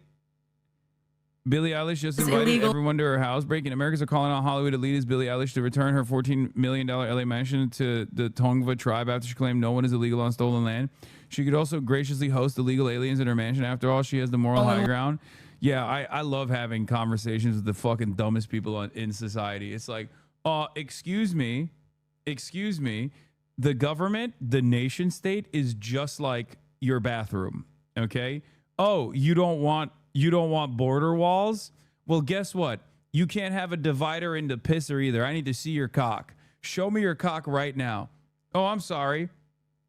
I'm sorry. This vast amount of land that is unoccupied, except for private ownership, could be occupied by people. Could be occupied by working hands. Well, that must mean I'm allowed to go into your bathroom while you're taking a shit and watch you. Okay. That means you cannot have privacy at all. That's what that means. It's so fucking stupid. Like, how is this a serious argument? I think about how dumb this argument is, but then I think about how dumb most people are. And then I realize, like, oh, this shit actually does work. Oh, the government is just like the family. The government's planning is just like when you're budgeting. Yeah, really. Is that how it is? I didn't realize your family had 800 military bases around the planet, and 80% of all purchases were being made off of the currency that your family invented, okay? Through a process known as SWIFT, virtually controlling all transactions around the planet. I didn't know that your family was capable of doing such impressive things. What kind of fucking family are we talking about? And the same concept is like, oh, borders are oh, you don't like you want immigrants to live in your neighborhood? Well, how about random people live in your house then? I don't know. Maybe these two things are totally fucking separate, dude. I didn't say I want to live in a fucking commune where everyone is like, you know, everyone is living on top of me. That's not what I want. I want everyone to be able to have their own fucking homes. Stupid. Fucking idiot. And they do this with everything. They'll be like, oh, you don't like ICE? I guess you want murders to take place in the street. No, actually, that's the reason why I don't like ICE, because they're murdering people in the fucking streets, dumbass. I didn't say I don't want any law and order, you fucking baboon. Why are you making up idiotic positions? That's not my argument. There's a totally separate argument that you just came up with. It's so easy to, I guess, quote unquote, destroy the fucking tolerant worldview here if you're just a dumbass. Marie Concentration Camp Perez was at the Grammys? No. Don't think we forgot she voted to fund ICE. Oh my Lord. What a fucking tweet, dude. What a fucking tweet. Dialed in. Is black and white thinking that's really what fucks with people? Honestly, it's not even black and white thinking. We're thinking in black and white ways, and these motherfuckers are thinking in not even colors, but tastes, I guess. If the conversation is about black and white thinking, these guys are doing like the taste of orange thinking, okay? It's not even like, this is irrelevant, okay? This is not a counter argument to be like, oh, you don't want fucking people that have been living here to get the proper documentation so they can live here freely and work and continue doing what they're fucking doing. Well, that means you must want strangers to live in your house. You're a fucking idiot. Did you Chapel Roan dress? What the fuck? I did. It was awesome. With the nipple rings. That shit looked fire. I can't even show it on stream though. It came from this tweet. Girl defiles. She don't give a fuck. I can't believe both of the girl bosses, Marie Concentration Camp Perez and Ghislaine Maxwell, were both present at the Grammys. That's crazy. She used to pay rent with old avocados she got from a dumpster and now she funds ICE. Okay, is that real? I saw that coexist post. Hassan, your send Joe Biden to space comment is doing work online. Libs are getting owned and is starting to realize that Joe and Mamala held on to the files and let Trump run amok. Please, plus win. Wait, where is it getting virality? Where is it gaining virality? What? About it's you, sir. Well, I've got £10. Yeah, you have a visible head injury, okay? You shouldn't be talking about economics, big dog. Sorry, I'm being a little ableist, okay? But it's like what do you mean? Oh, economics is simple, really. It's like dollars you make and then your expenditures, right? Yeah, oh, is it? Is it like that? How many fucking military bases do you own? How many aircraft carriers do you own? Do you control the entire financial transaction system on the planet? Is that what you're doing? Because no, the economy is not like fucking family debt, okay? It's not. How many assets do you own? Like, what is backing your net worth here? Shut the fuck up. City of like this fucking dullard to be like, it's not that difficult, guys. Like talking to fucking economists on a panel. It's not that difficult, yeah? In it, fucking hell. You buy 3 pints and you bought the 4th pint and you've run out of monies. And now you're using other people's monies. In it? All right. And work got me the bold man. Hey, in it. What are you doing? I thought you'd be on my side, sir. You're quite handsome. Blimey. Oh no. Oh, at least he had the decency to shut the fuck up after that when the entire crowd erupted in applause. Does he read YouTube chat though? Yes, I do. I do read YouTube chat as well. It is funny though, because I check in with YouTube chat every now and then and I look at the super chats and there's still people in the YouTube chat being like, Hasanabi, your takes on music are valid. Don't listen to these haters. And that was like 2 hours ago. Winners win. Hasanabi heads rise up. Billie Eilish and Phineas are now songwriters with the most song of the year wins in Grammys history with 3. Let's go. Let's freaking go, baby. Hasanabi heads, rise up. Bro, you look EP as hell. Dog. Right now, it's 1:33 p.m. in Los Angeles, okay? It's currently 12:33 a.m. here in Qatar. I'm in the next day, okay? Currently, for me, is Tuesday. It's Tuesday. Billy on the pod when? I'm not going to do that. That's not happening. I saw my tattoo artist and I bonded over both being Hasanabi heads yesterday. Hell yeah. Yeah. If you want to rewind on Twitch, you have to subscribe to the Piker Broadcasting Service. You can rewind for free on YouTube. However, you should still subscribe on YouTube. Bro, I am on the same time zone as you. I'm not complaining. First of all, you're not complaining because you're adjusted to your time zone. I'm not really complaining that much either, but you have to realize, like, I have had very little sleep and have done, I think, like 12 interviews today.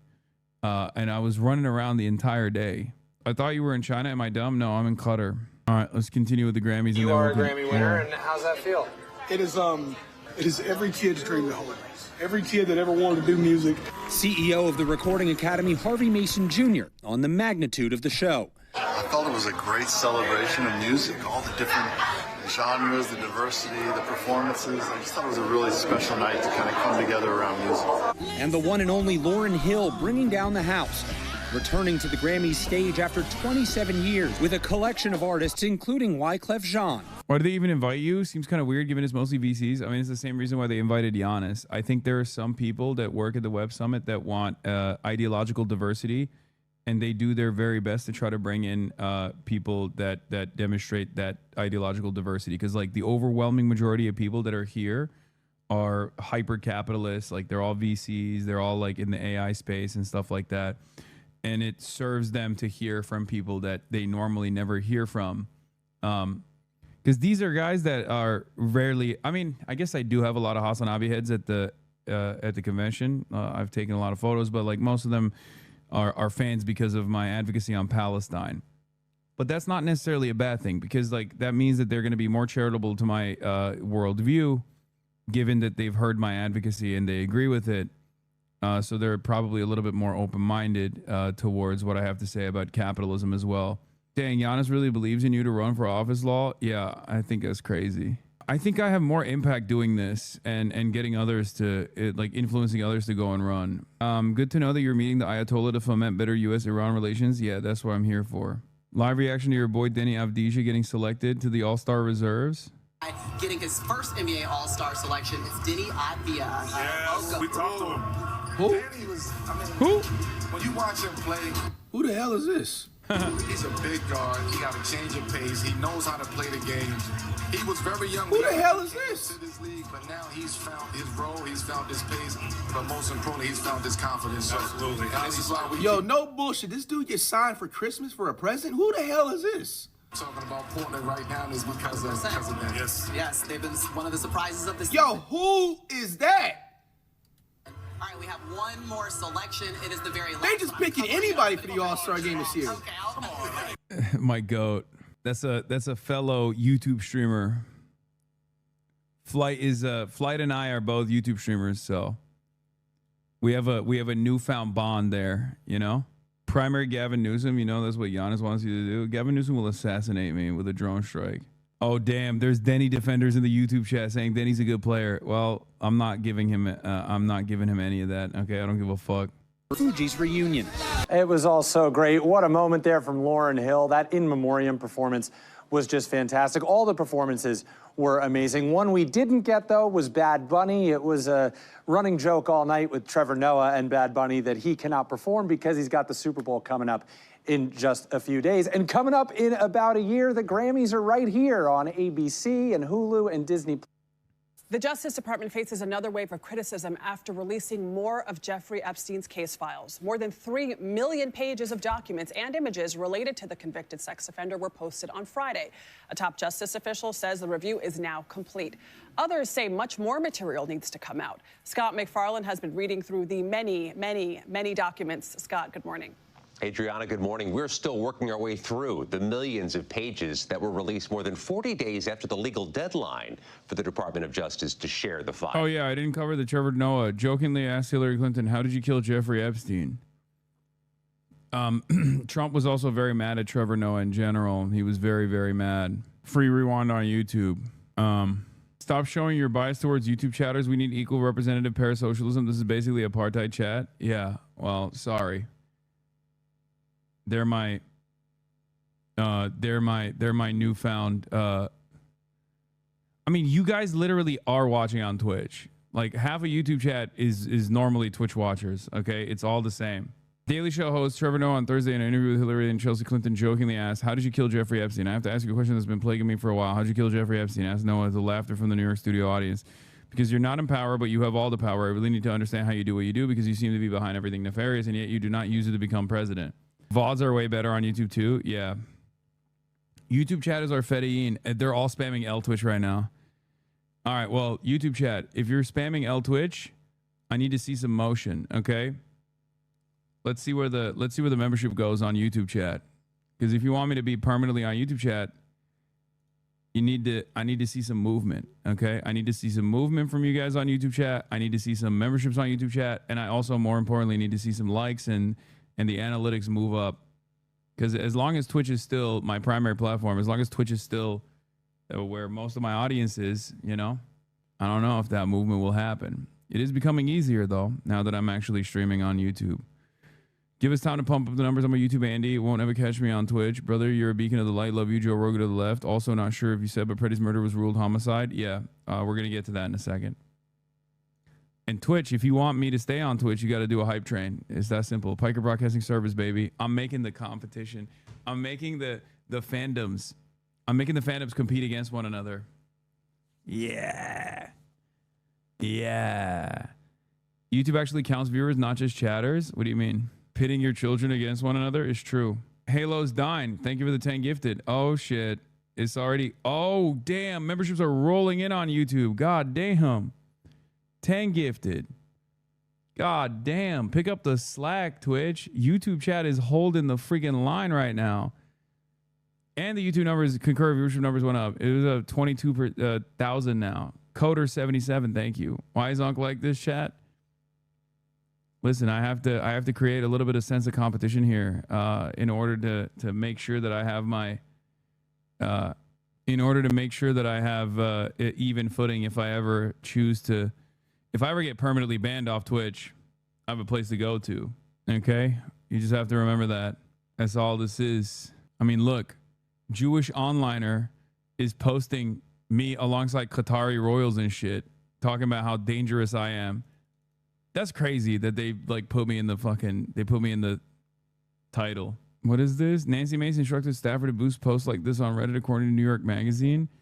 Female politicians in swimsuits and bikinis. Nancy Mace, women of the right. Nancy Mace, best rack in DC. That's awesome. What? Speaking of geopolitics, you made a cameo. This video is sponsored by Saley.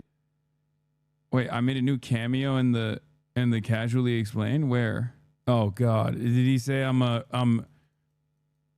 he put me as? Oh God, no. There ain't no fucking way. He brings up Gaza and then brings me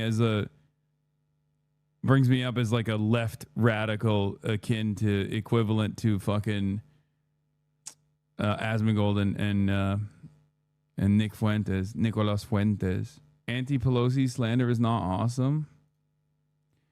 Bro, you're wrecking my home. Radicals, my boyfriend, got him listening to you at work, and now we beefing because he's a YouTube Andy. Oh shit, I'm a real home wrecker.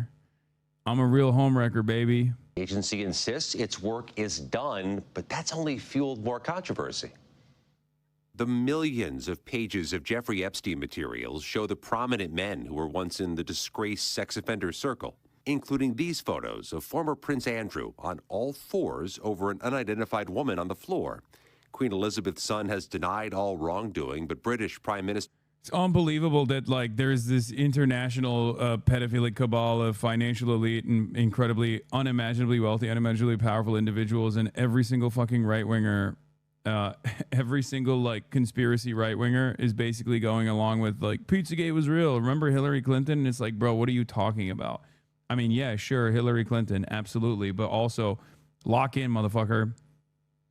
Ain't nobody out here is defending Hillary Clinton, but you're the one who's like only hyper-focusing on Hillary Clinton in an effort not to talk about, you know, Donald Trump. Let's be real.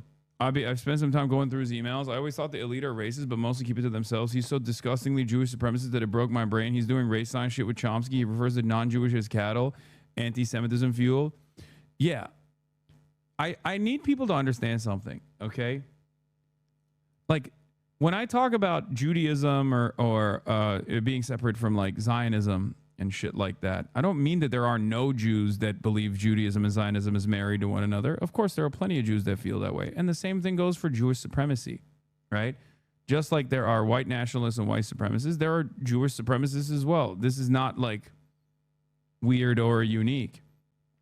The only thing that's unique about Jewish supremacy in general is that it's not an equivalent to like, black people, like black liberationary movements and things of that nature, because black people have been historically marginalized. And while Jews have been historically marginalized, Jews in contemporary society are not systematically marginalized at all. They can be victim to hate crimes, but that doesn't mean that they can actually be, that they're like systematically cast out from polite society or from, levers of power in the way that black and brown people are. Anyway, my food is here. Hold on. Keir Starmer called on him to testify to Congress. And this appears to be an email from Elon Musk to Epstein in 2012 asking, what day, night will be the wildest party on your island? Sent 4 years after Epstein pleaded guilty to soliciting a minor for prostitution. Musk, who repeatedly has called for the release of an Epstein client list, denies any wrongdoing. Writing over the weekend, if I actually wanted to spend my time partying with young women, it would be trivial for me to do so without the help of a creepy loser like Epstein. The new documents also show Commerce Secretary Howard Lutnick arranged a visit to Epstein's island with his wife and children in 2012, after which Epstein passed along this message to Lutnick: nice seeing you. But late last year, Lutnick said he had cut off ties with Epstein years earlier. My wife and I decided that I will never be in the room with that disgusting person ever again. On Friday, Lutnick told the New York Times, I spent 0 time with him. A Commerce Department spokesman said Secretary Lutnick had limited interactions with Mr. Epstein in the presence of his wife and has never been accused of wrongdoing. Other emails show New York Giants co-owner Steve Tisch asked Epstein to connect him with women. In a May 2013 email, Epstein invited Tisch to his mansion late in the evening. Tisch responded, "Can I expect trouble?" In a statement Friday, Tisch said he and Epstein exchanged emails about adult women, adding, I did not take him up on any of his invitations and deeply regret associating with Epstein. President Trump consistently has said he kicked Epstein out of his Mar-a-Lago club and ended their friendship 2 decades ago. And while there are hundreds of references to Trump in the trove of newly released documents, the president claimed they further exonerate him. Not only does it absolve me, it's the opposite of what people were hoping, the radical left. The Friday release was only partial, just more than half of the projected 6 million pages. But the Department of Justice now says the review is over. A new statement from Epstein survivors said this is not over. We will not stop until the truth is fully revealed and every perpetrator is finally held accountable. A major issue in this release, dozens of unredacted pictures of young women's nude bodies and faces. The New York Times flagged at least 40 explicit photos to the Department of Justice. Meanwhile, CBS News has learned several lawmakers are demanding immediate access to the records, Vlad, to check if the department is illegally withholding any files. All right, Scott, thank you very much. Overnight, the survivors calling on 2 New York judges to provide emergency relief and shut down the Epstein Files website immediately, after a number of them had their identities exposed. Writing, DOJ committed what may be the single most egregious violation of victim privacy in one day in United States history. DOJ officials say they work to correct any mistakes when they become known. Every time we hear from a victim or their lawyer that they believe that their name was not properly redacted, we immediately rectify that. But the emergency request includes this quote from a person whose name has never been divulged before, saying, I've never come forward. I'm now being harassed by the media and others. This is devastating to my life. The documents also raising serious questions about why Jeffrey Epstein was given such leniency after investigators initially uncovered potentially breathtaking criminal activity. It is just this incredible, deep, visceral level of frustration and disappointment and sadness and grief. Released for the first time, the original prosecution memo from a DOJ lawyer in the U.S. Attorney's Office in Miami in 2007, showing that federal authorities had uncovered evidence pointing to the broad scale and depravity of Epstein's molestation and exploitation of girls and young women. According to the memo, FBI agents discovered that Epstein arranged for massage appointments for girls and women ranging in age from 14 to 23 years old, with victims receiving a finder's fee of $200 if they recruited other girls. The memo goes on to warn that Epstein represented a continued danger to the community based on his continued enticement of underage girls. Federal prosecutors initially wanted to charge Epstein with at least 60 felony counts, but in the end, Epstein was offered a deal. Damn, I got the chicken harissa, and this shit is bomb as fuck, bro. It's actually insanely good. Like, shockingly good. At fucking 1 a.m. in the morning, too. Where he served only 13 months of an 18-month prison sentence on Florida state charges, even allowed to work in his office during weekdays. President Trump's name comes up thousands of times in the Epstein files, mostly in news articles, but also in emails written by Epstein himself. The newly released files also include records of unverified tips to investigators, including some uncorroborated information pertaining to Trump and other high-profile individuals. The two men had a falling out, and the president says he cut off contact with Epstein decades ago. DOJ officials have said the allegations regarding President Trump are false and do not come from credible sources. The new documents are also placing even more scrutiny on men who we've known spent time with Epstein. Among the thousands of new photos released, these never-before-seen images of former Prince Andrew, who was stripped of his royal titles last year over his relationship with Epstein.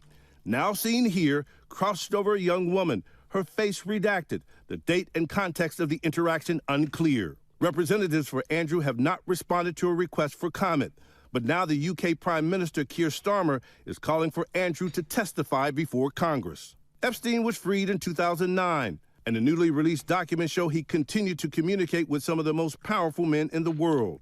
The newly released documents show in 2012, Epstein emailing tech billionaire Elon Musk, allegedly discussing plans for Musk to visit Epstein's private island in the Caribbean. In one email, it appears Musk asked, quote, "What day night will be the wildest party on your island?" Musk says he never went to the island, and this weekend said he has long advocated for the release of files. Epstein had been cozying up to some of the most influential men on the planet since the 1990s.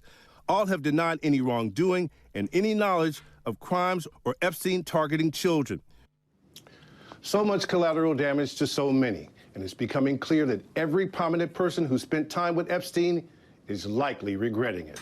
George? Pierre Thomas, thanks. Oh, you think? The FBI just dropped 3.5 million files, and it is incredible. Huge bombshells about some of the most powerful people on the planet. I can't believe they let some of this stuff out. I mean, it is stunning. Honestly, one of the biggest lies we've seen is the idea that the FBI could possibly come to us and say, not only is there not a client list, there was no credible evidence that Epstein blackmailed prominent individuals. Guys, we're about to see planned blackmail to one of the most powerful people on the planet, and that is Bill Gates. Listen, there's a lot we're gonna get to, but we have to start with probably the craziest revelation here, which is Jeffrey Epstein emailing himself about Bill Gates. Now, if you don't know, Bill Gates and Epstein had a relationship post-2008. That's a big year. You're going to hear a lot today, because 2008 was the time that Epstein pled guilty for soliciting of somebody under the age of 18. He was a predator at this point. Everybody knew it. Now, eventually, Bill Gates would get divorced when all of this came out. Melinda Gates said it was part of the direct cause for the divorce. She said she met Epstein and said he was evil. He was evil personified. So you have to understand, this is like Bill Gates' kryptonite. He's one of the richest men on the planet. He's got this huge philanthropy arm. But this relationship with Epstein has been a huge problem for him. And Epstein appears to have known that, because in 2013, Bill Gates appears to be distancing himself from Jeffrey Epstein. And Epstein seems to have a problem with that. He says, "I assume the dedication to our relation went both ways. Larry has now asked me to recommit to a confidentiality agreement." Basically, he's got to shut up about his relationship with Bill Gates. And this is where the blackmail starts. And it comes in the form of like, if I were you, I would do X if I were the type of guy that you should be. He says, in that regard, I suggest I buy you the house that you had your heart set on. In addition to 5 years of severance, we'll buy you out of the investment contract we agreed upon, 30 to 40% of an $100 million partnership for $30 million in today's terms. That's what I would have done had I been in your shoes. Then he lays out what he has on Bill Gates, or what he says he has. Quote, to add insult to injury, you subsequently, with tears in your eyes, implore me to delete the emails I had regarding your STD.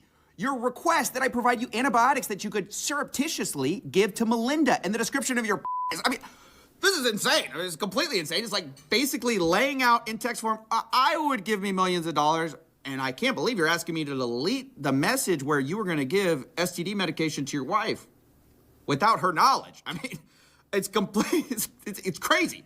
It's just completely obvious what he's doing here. It's just a nudge, nudge, wink, wink. Here's what you should do. But now that coming out after Epstein's death, this looks really bad for Gates, obviously, because you usually... Dude, Bill Gates goes to Epstein Island and does allegedly what we all expect him to do at Epstein Island, gets an STD, finds out that he has an STD far too late, and may have given said STD to his wife. His wife doesn't know, obviously, that, you know, he's cheating on her with sex trafficked possible minors. So he reaches back out to Jeffrey Epstein to be like, hey, do you know what kind of like antibiotics that I can secretly dose my wife with so she doesn't find out that I cheated on her? That's the story here. These people are such freaks, brother. I mean, I've hated Bill Gates since COVID for going to AstraZeneca and making sure that, like, the global south did not get those patents for free. He's been a real piece of shit for a million different reasons. So this just confirms my suspicions all over again. I mean, it's not even a suspicion, because what he did then was objectively evil, because he was worried about what that could do to IP in general. Big finance guy, Jeffrey Epstein, by the way. God. Isn't it crazy how fucking hard every single normalizer fell in their face on this issue? Like, whether it be ContraPoints or Ezra Klein or all these people that are like, no, you guys don't understand. Like, Jeffrey Epstein was just like, he was ferocious. He had a ferocious appetite. Just him, though. All these other billionaires that he was linked up with had nothing to do with the sex trafficking. I promise. It's very interesting because these guys, like, they look at a situation like this, and in their minds, this has to make sense.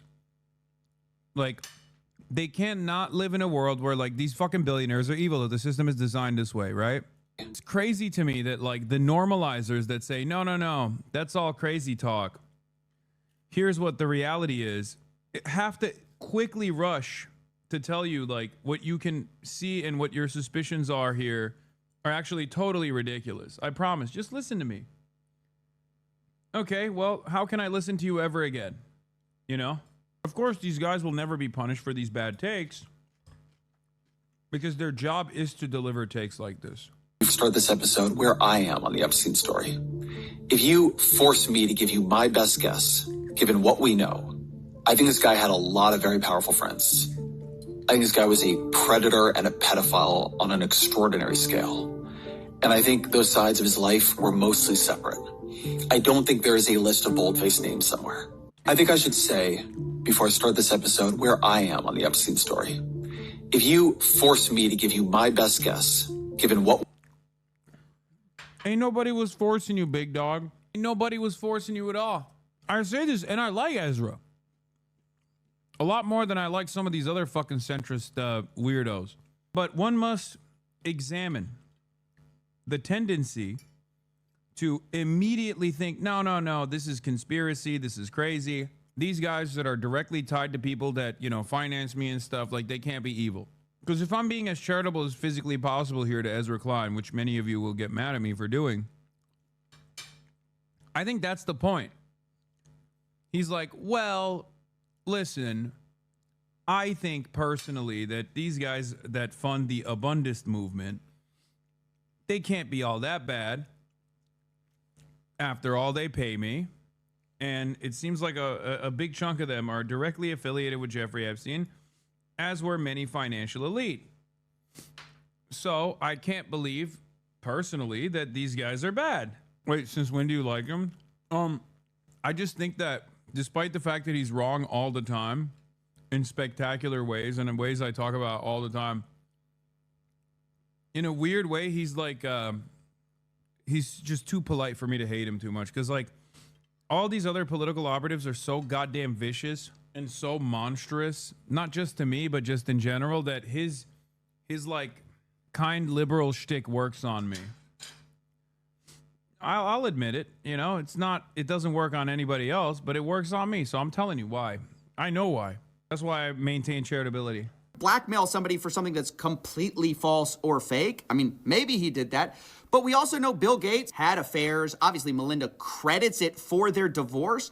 So it's hard to believe there was nothing sketchy going on. Bill Gates, of course, maintains that it was completely above board. He says the fact this allegation was in here just shows how much Epstein was willing to defame people. But Epstein lays it out. He says he helped Bill get drugs in order to deal with the consequences of sex with Russian girls, facilitating his illicit trysts with married women, and to being asked to provide Adderall for bridge tournaments. Look, guys, this is exactly what we suspected the whole time. Epstein was providing services to rich people and expecting payment via blackmail. Now you might say, and it's true, that we don't know that Epstein ultimately sent that version of an email to Gates. All we know is he sent that to himself. He may have planned the blackmail and just been drafting something. But what we do know are two things. The Wall Street Journal has reported that Gates was threatened by Epstein over an affair. We also know that after this blackmail email Jeffrey sent to himself was written, eventually Gates sent a $2 million donation to MIT directed by Jeffrey Epstein, which is a bit weird if you had distanced yourself from the guy and y'all had this big falling out. Now, again, do we know for sure that Bill Gates... It's so funny because, like, what's been shocking to me is how Nick Fuentes has reacted to this, I will admit. Because, like, in a way, he's almost exactly like Alex Jones, right? Like, Alex Jones says, like, there's a pedophilic cabal of libtards that are, like, dominating society and doing crazy sex rituals. Turns out it's real, but Alex Jones can't fucking say anything about it because all of his buddies were doing the sex rituals, right?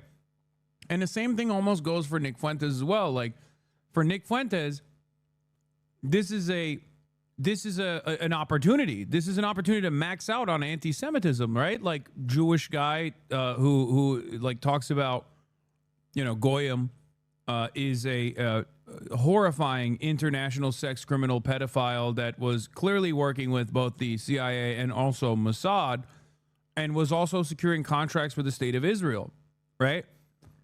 And what is fucking Nick Fuentes doing? Selling Jeffrey Epstein merch and talking about how the only problem with Jeffrey Epstein is that he's Jewish and not that he was like doing fucking blackmail for Israel or sex trafficking minors necessarily, as though if a Jeffrey Epstein was Christian, then he'd be fine. Nick's Nazi friend reacted by trying to get a dunk on you. Hassan Piker spent his entire career running cover for Israel by blaming classism and fascism just for the Epstein files. I read from Jeff Worship is Baal to Bibi Netanyahu. Fuck Goyim is Jew night. Bring hot wasp girls and let's scam the world. Usury because Goy are cattle. Yeah, this is what I mean. Like these guys unironically are like, no, you don't understand. They're organized along the lines of being Jewish and not organized along the lines of like promoting Israel's interests. I don't give a fuck about Jews, big dog. I care about fascism. I care about Israel.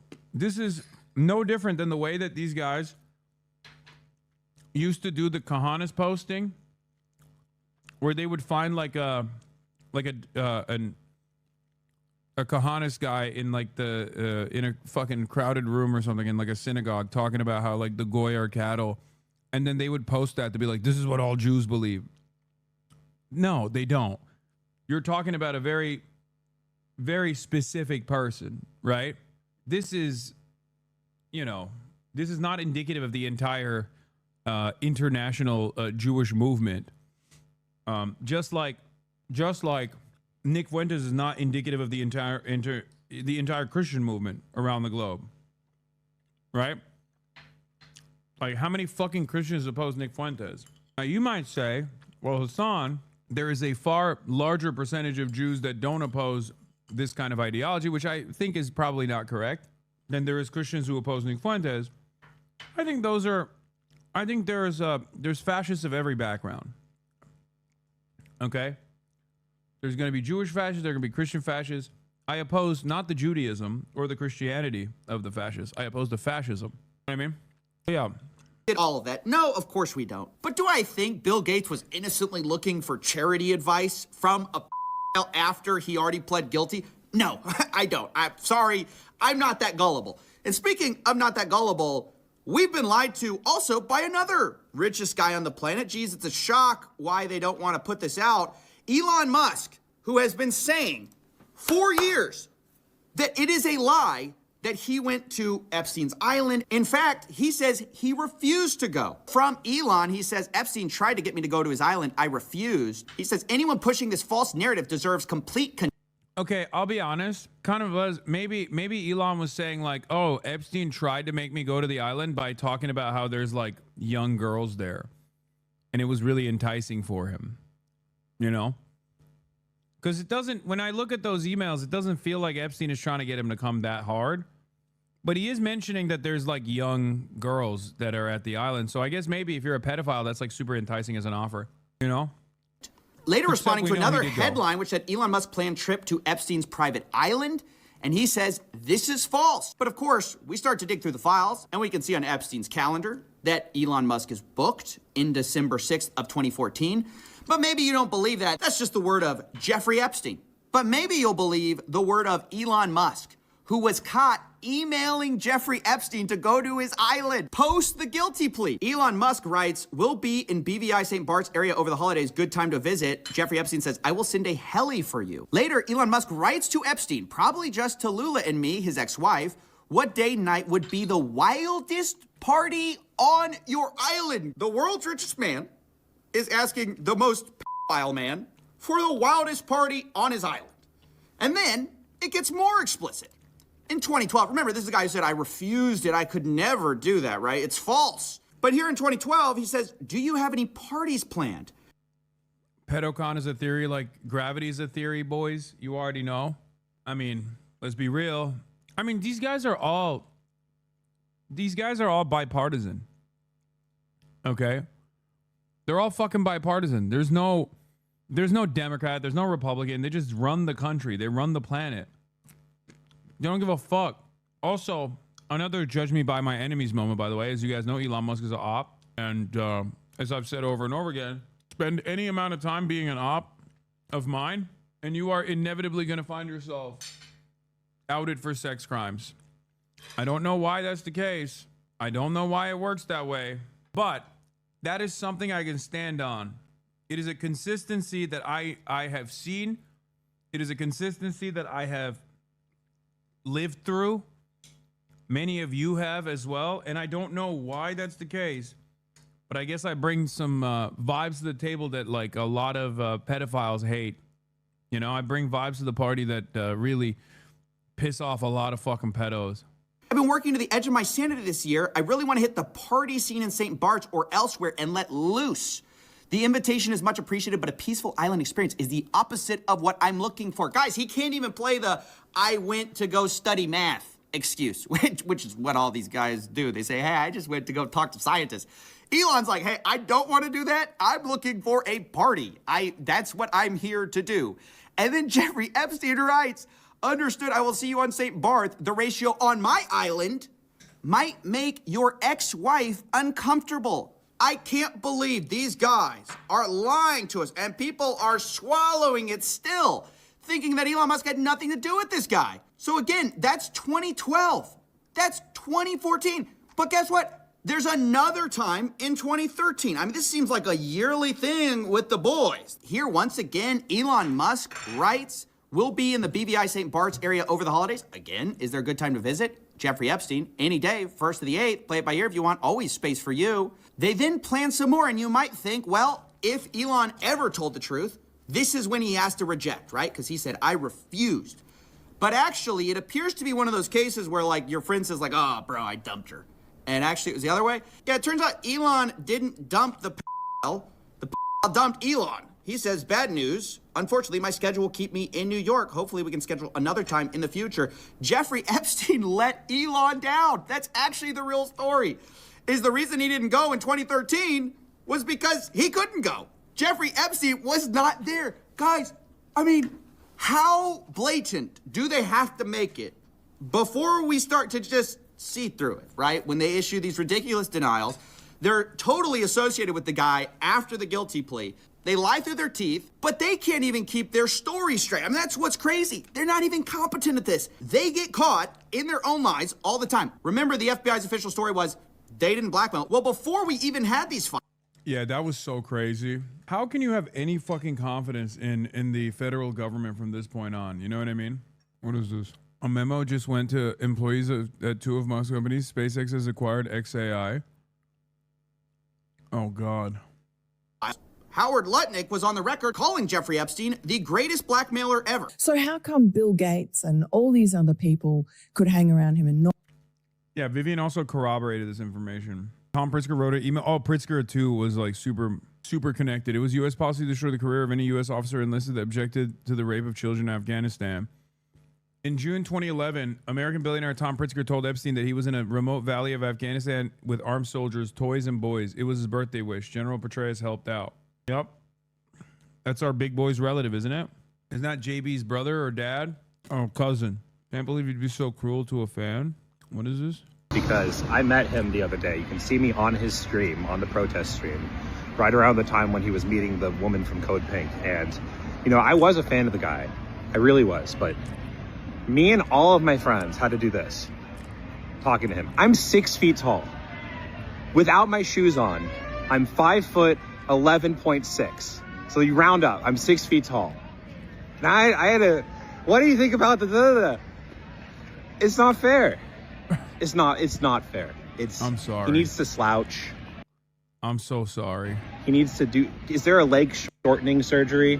You know, you ever see the people on TikTok, like they got the leg length thing and they're like, I'm hot now, but they're just like hobbling around. Like someone needs to do something, okay? So make his posture worse. I'm filming this video to break my. He said, make his posture worse. Shorten your legs for the cause. No matter what we find out, nothing will come of this. What's the goddamn point? First of all, if you are not using this as an opportunity to show your friends and family members the truth about these out-of-touch billionaires and millionaires, you are delusional. Because guess what? There are opportunists out there that are using this as an opportunity to propagandize against like Jews in general, right? Shifting the attention away from the financial elite and the metric ton of evil crimes that they engage in and the blackmail network that holds everything together. They're just going, oh, they're doing this because they're Jews. So there's people organizing right now to radicalize people in the wrong direction. That's number one. Number two, yes, even if justice is not served in this process, and I don't believe there will be justice served, let's be real, because there's a reason why these guys talk so openly about their sexual deviancies and their illicit activities, their heinous crimes against humanity. And that's because they're billionaires and they know that they are untouchable. And unfortunately, for the time being, they are. But if you want to design a future where they are no longer untouchable, you got to work extra hard. This is how you get people on board. Okay? You tell them, don't you feel like it's kind of crazy that all of these like rabid anti-communists are all pedophilic sex traffickers and financial criminals that are constantly talking with one another about like ordering new children and other sex trafficked women, adults as well, to rape and abuse, while in the process of also like selling, I don't know, Israeli surveillance technology to other countries and shit? Don't you feel like that's a little strange? All these people who like fucking hate communists, they all just like get off on, I don't know, complete dominance and also pedophilia. I mean, seriously, if there's one group that's like virtually untouched, unscathed in this, it's like Marxist-Leninists for the most part, okay? Sure, he met with Fidel Castro one time, that's it. I mean, let's be real. That's straight up. Because people will be like, there's no Muslims on the Epstein files. Bitch, of course there's a shit ton of Muslims on the Epstein files. What are you talking about? The fucking UAE is all up and down. UAE is Epstein's major partner beyond Israel. MBS is on there too. I think even the Qataris to a certain degree are involved. There's hella Muslims on the Epstein files, big dog. Everybody's on it because Epstein is a representation of American hegemony. Okay. Yes, I said ML specifically because Chomsky is not a fucking Marxist-Leninist. As a matter of fact, he's like my first, the first break-off point for me with Chomsky was his criticisms of Lenin. Okay. If you've ever listened to Chomsky speak on Lenin, you already probably feel a certain type of way. I have, at least. What you saw, or did they see it and ignore it, or no, they participated. Right. That's what his MO was, you know, get a massage, get a massage. And what happened in that massage room, I assume was on video. This guy was the greatest blackmailer ever. Interesting. Okay, so Howard has a different perspective. Now, if you don't know, that guy, do you think he's... Bro, he's so slimy. Oh my God. Howard Buttlick is so... What a fucking slime bag. Remember 9/11, okay? This guy literally farmed his own company to get a fat 9/11 payout, okay? He successfully sued the airliners and was able to get a ginormous payout. And then he did not distribute the funds evenly to the victims and instead took over by majority share, took over the trial awards and pocketed it. Is the stream crashing? Is bro glitching? Wait, what's happening? Am I still glitching? What about on YouTube? Am I glitching on YouTube, chat? Just the screen audio is fine. Is the video still effing? There have been new recordings of Epstein talking to Ehud Yarak. Ehud Yarak. Oh, that's awesome. That's a Turkish chatter. Saying Ehud Yarak is so funny instead of Ehud Barak. Yarak means penis in Turkish, but like a very vulgar way to say cock. And it also happens to sound like Barak. There have been new recordings of Epstein talking to Ehud Yarak. Epstein is giving him details about high-value, high-influential people in America. It sounds like Yarak is trying to make sense of it and even trying to write down their names. Yeah, I know. We're going to cover that in a little bit. Yeah, there's also this, I give you permission to kill him. I don't understand. Why are they fucking protecting the person? There ain't no way that Jeffrey Epstein and this other person are having a conversation about like killing someone and then they hid the fucking name. Somebody uncensored this. Who is it? Is it Benjamin Netanyahu? Is Susan Hamblin? I saw a tweet saying is Susan. Yeah, these guys are so horny to do redactions. They fucked up on the redaction on this one. The response back that Epstein got from the center originally was redacted name Olga exposed. Finkelstein the goated.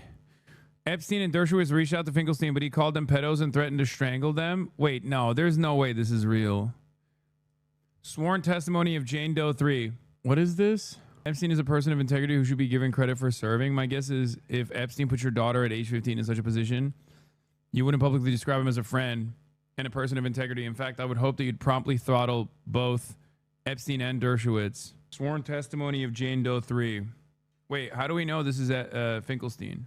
Harvard law professor Alan Dershowitz was around Epstein frequently. Dershowitz was so comfortable with the sex that was going on that he would even come out and chat with Epstein while I was giving oral to Epstein.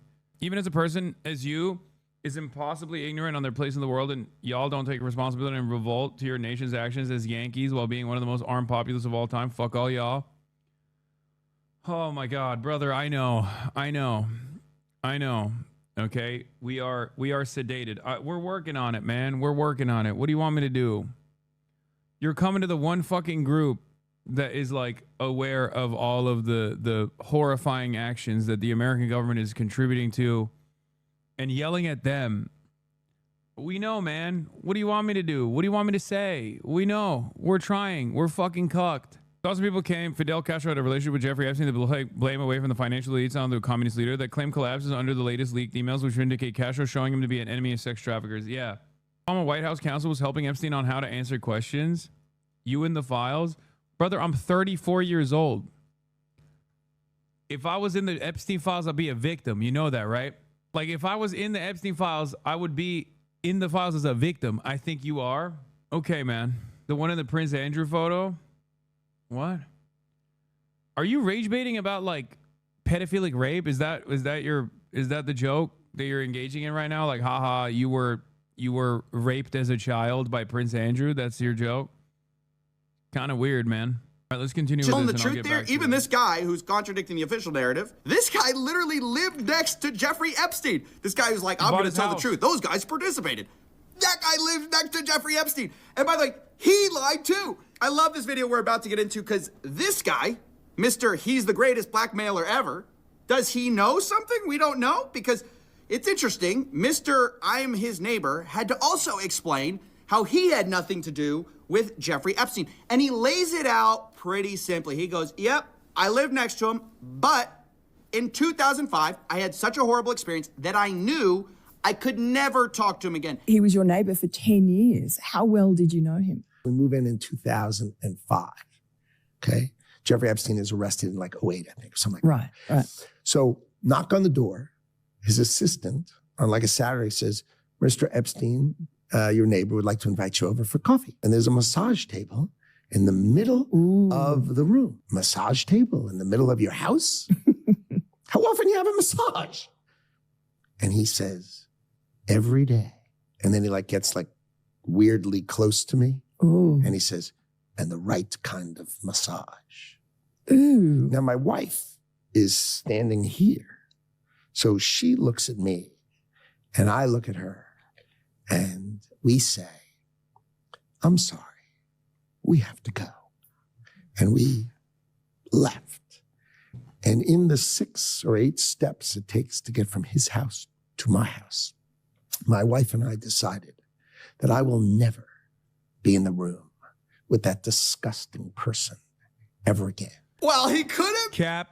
Also, we know that's a lie now, but I do want to point out that this podcast, that is the New York Post podcast called Pod Force One, is the one where JD Vance talked about me and Kaya.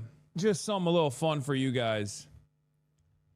That's the same podcast, Pod Force One. God, these guys do propaganda poorly too. They can't do anything right.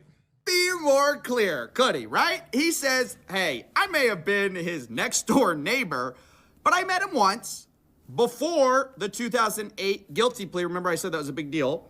And we got invited over, and it was like 5 seconds, and we left, and we realized he was a creep. We were out of there. He made this rude, lewd comment in front of my wife. I would never go see this guy. I mean, he makes it super clear he's gross. So I was never in the room with him socially, for business, or for even philanthropy. If that guy was there, I wasn't going because he's gross. These other guys, they may have participated. They participated. But Howard Lutnick, he could never. No. He's too good of a guy. Well, guess what we found in the old emails? Looky. It's Howard Lutnick writing in to Jeffy Boy in 2012. Hi, Jeff. We're landing in St. Thomas early afternoon, planning to head over. Where are you located? What's the exact location for my captain? Does Sunday evening for dinner sound good? Is this the guy you said made a lewd comment to your wife and, oh, I could never be in front of him? He's gross. Guess what the next email is? My boy's wife messaging in, saying we're headed towards you in St. Thomas. Later, the subject line, Jeffrey Epstein. Good morning, Howard. Jeffrey wished me to pass you along. Nice seeing you. They clearly met, and the guy is just lying about it to your face, to the American public's face, and they tried to hide it from us. I cannot emphasize this enough. They're lying through their teeth. You think this guy perfectly remembers a Have you seen that dumbass theory on X that Mamdani's Epstein's son? Jeffrey Epstein is like, I'm a self-described liberal billionaire who routinely collaborates with neo-Nazis and fascists. I love the liberal world order. I love Steven Pinker. I love basically every fucking major donor to the Democratic Party and the Republican Party. I love the duopoly. I love bourgeois capitalism. I love bourgeois democracy. Okay? I hate the dictatorship of the proletariat. I hate communism. I think all communists should be dead. And then after all is said and done, you got right-wingers being like, that's Zoran. Here's the AI photo of Zoran. Here's the AI photo of Zoran. I believe it now. You see? See, Jeffrey Epstein was Judeo-communist. And then they're like, oh, there's a photo of him with Fidel Castro. It's just like, you have to be the fucking dumbest person on the planet. I swear to God. You have to be the dumbest person on the fucking planet. Okay?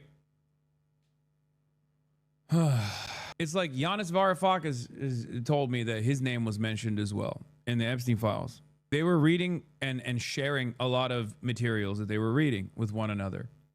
Just because someone has had limited contact at some point doesn't make it the same. If you want to fucking yell about someone, yell about fucking... If you want to yell about someone, yell about Noam Chomsky. Noam Chomsky was a whole-ass pedophilia advocate, okay? My man was manufacturing the age of consent. That was the consent he was manufacturing. I'm sorry. I think Noam Chomsky's writings are very important. I still think manufacturing consent is a great work, okay? But let's be real. My man was a libertarian socialist, okay? That's just the case, all right? There's a difference between someone who is supposed to be my ideological ally and me openly recognizing that they were engaging in a ridiculous, extensive, quite intimate relationship with an international sex trafficker for both Mossad and the CIA, versus like a one-off that Zoran's famous director mom, as a part of like the New York elite, went to a party that Jeffrey Epstein also was at. Okay. And then to expand on that, to be like, well, very clearly Zoran's mom is like deeply involved with Jeffrey Epstein. And not only that, but Zoran himself is deeply involved with Jeffrey Epstein. You're a fucking idiot. Okay? You're a complete psychopath. Jeffrey Epstein was basically butt-fucking Donald Trump. And you're over here being like, but what about Zoran? I imagine that Zoran was also a victim of Jeffrey Epstein. You know? What the fuck? Ehud Barak and Jeffrey Epstein are taking turns fucking Trump in a sex dungeon somewhere. And these guys are like, don't look at that. 7,000 emails between Jeffrey Epstein and Ehud Barak being like, I love doing espionage for the glorious state of Israel. We should sell more surveillance technology to Mongolia. We should sell more Israeli surveillance technology to Kazakhstan. I love doing espionage for the Mossad. You are my best friend, Ehud Barak, former prime minister of Israel, Ehud Barak. I love doing Mossad activities. And people are like, don't worry about that stuff, okay? Don't worry about that stuff. That stuff is irrelevant. It's negligible. Focus on made up shit that I made up with my mind. And it's the same thing with like the Pizzagate losers. Okay? The fucking Pizzagate losers. Like, what are you saying? Or the I hate Goyim shit too. It's like so fucking stupid. Yes, dude. He was a fucking Jewish supremacist. How is this shocking to you? He was a sociopathic monster. Okay? I can't believe I'm about to say this, but this is yet another tendency of people looking at like not the in-group. If Jeffrey Epstein is a white Christian and he's talking about this, you know that doesn't reflect on all fucking white Christians. But because Jeffrey Epstein is Jewish and talking about Jewish supremacy, you think like, oh, well, all Jews are doing that. All Jews are Judeo-supremacists. It's not the case. I have no interest in fucking defending this shit. Okay? Focus up. Focus on the actual fucking problems here. Yes, Jeffrey Epstein is a Jewish supremacist. Wow, shocking revelation. He's also an international sex trafficker that was blackmailing the financial elite at the behest of Mossad and the CIA. Hello? Are you fucking stupid? Do you have a brain issue that this is like, you think this is the largest revelation here? I can't believe the guy that literally wanted to put his penis in a fucking like a glass canister to preserve it in perpetuity was also a guy who had crazy eugenicist opinions about Jews. Wow. I am shocked, I tell you. What a shocking guy. What are we doing? Are we canceling him? Are you fucking stupid? It would be more shocking if he wasn't. If he was woke, it would be more shocking. You understand? If he was not like, if he was an anti-Zionist, it'd be shocking. Is the anti-Semitism we were talking about for months to have come as a product of Israel mind fucking everyone? I know. That's what's so frustrating. People that think like the major takeaway here is that like all Jews are up to no good are fucking stupid, okay? Focus on the real problem. Israel is the real problem. You're a fucking moron, dude. And I don't give a fuck who defends Israel. If the overwhelming majority of Jews are in defense of Israel, then they're fucked too. If the overwhelming majority of Christians are defending Israel, then they're fucked as well, okay? But Israel is the problem here. This is what's frustrating to me. What about the Putin connection? That's also not very surprising. Putin himself is also very connected to Israel. Israel is a fucking pathway for all of the Russian oligarchs to be able to enter the European markets. They all have fucking dual citizenship with Israel. And not only that, But Russian is the third most spoken language in Israel, or fourth, I guess. I guess technically it's Hebrew, English, Arabic, and then Russian. You're technically right, but is proportionality not something to consider? No, because it doesn't fucking matter. Because I am a fucking Marxist. I do not organize along boundaries such as the people's religious opinions, dude. What are you talking about? You guys hate Idpol and love talking about how fucking silly people are when they're like, when people talk about like black separationists or whatever. You love maybe getting a little heavy-handed when talking about black separationists, as a matter of fact, about how like dangerous or radical it is. Okay? You aggressively tackle identity politics of other sorts, but don't realize when you're engaging in it. I'm talking about Zionism. Yeah, I know. My analysis will always be structured around class. I don't give a fuck about tribalism. I think that's idiotic. It's not only idiotic, it's unproductive, and it's a distraction for no reason. Okay? And people who love hating on identity politics will literally do it in the reversal. You love saying, oh, wow. Don't say all men are trash. You get really up in your fifis, but then you turn around and go, well, proportionally speaking, a lot of Jews are Zionists, so fuck all the Jews. Okay, well, you're an idiot. You know what I mean? Anyway, I don't give a fuck what someone's background is, okay? I don't give a fuck what someone's ethnicity is. I don't give a fuck what someone's religion is. I care about their perspective. I care about their advocacy. I care about what they're defending. Israel is indefensible. It doesn't matter to me if it's a Jewish person defending Israel, if it's a Christian person defending Israel. My point is going into the feelings rabbit hole when doing agitprop to normal people in our lives. I've tried and they just like zone out. What do you mean feelings?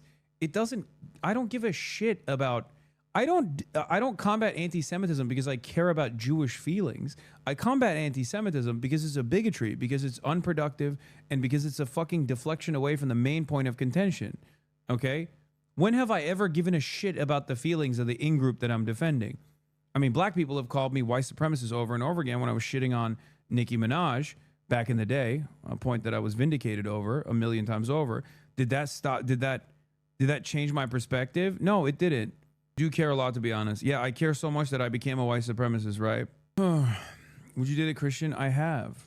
I've dated Jewish women. I've dated Muslim women. I've dated Christian women. I've dated women of all different backgrounds and religions. I don't give a shit.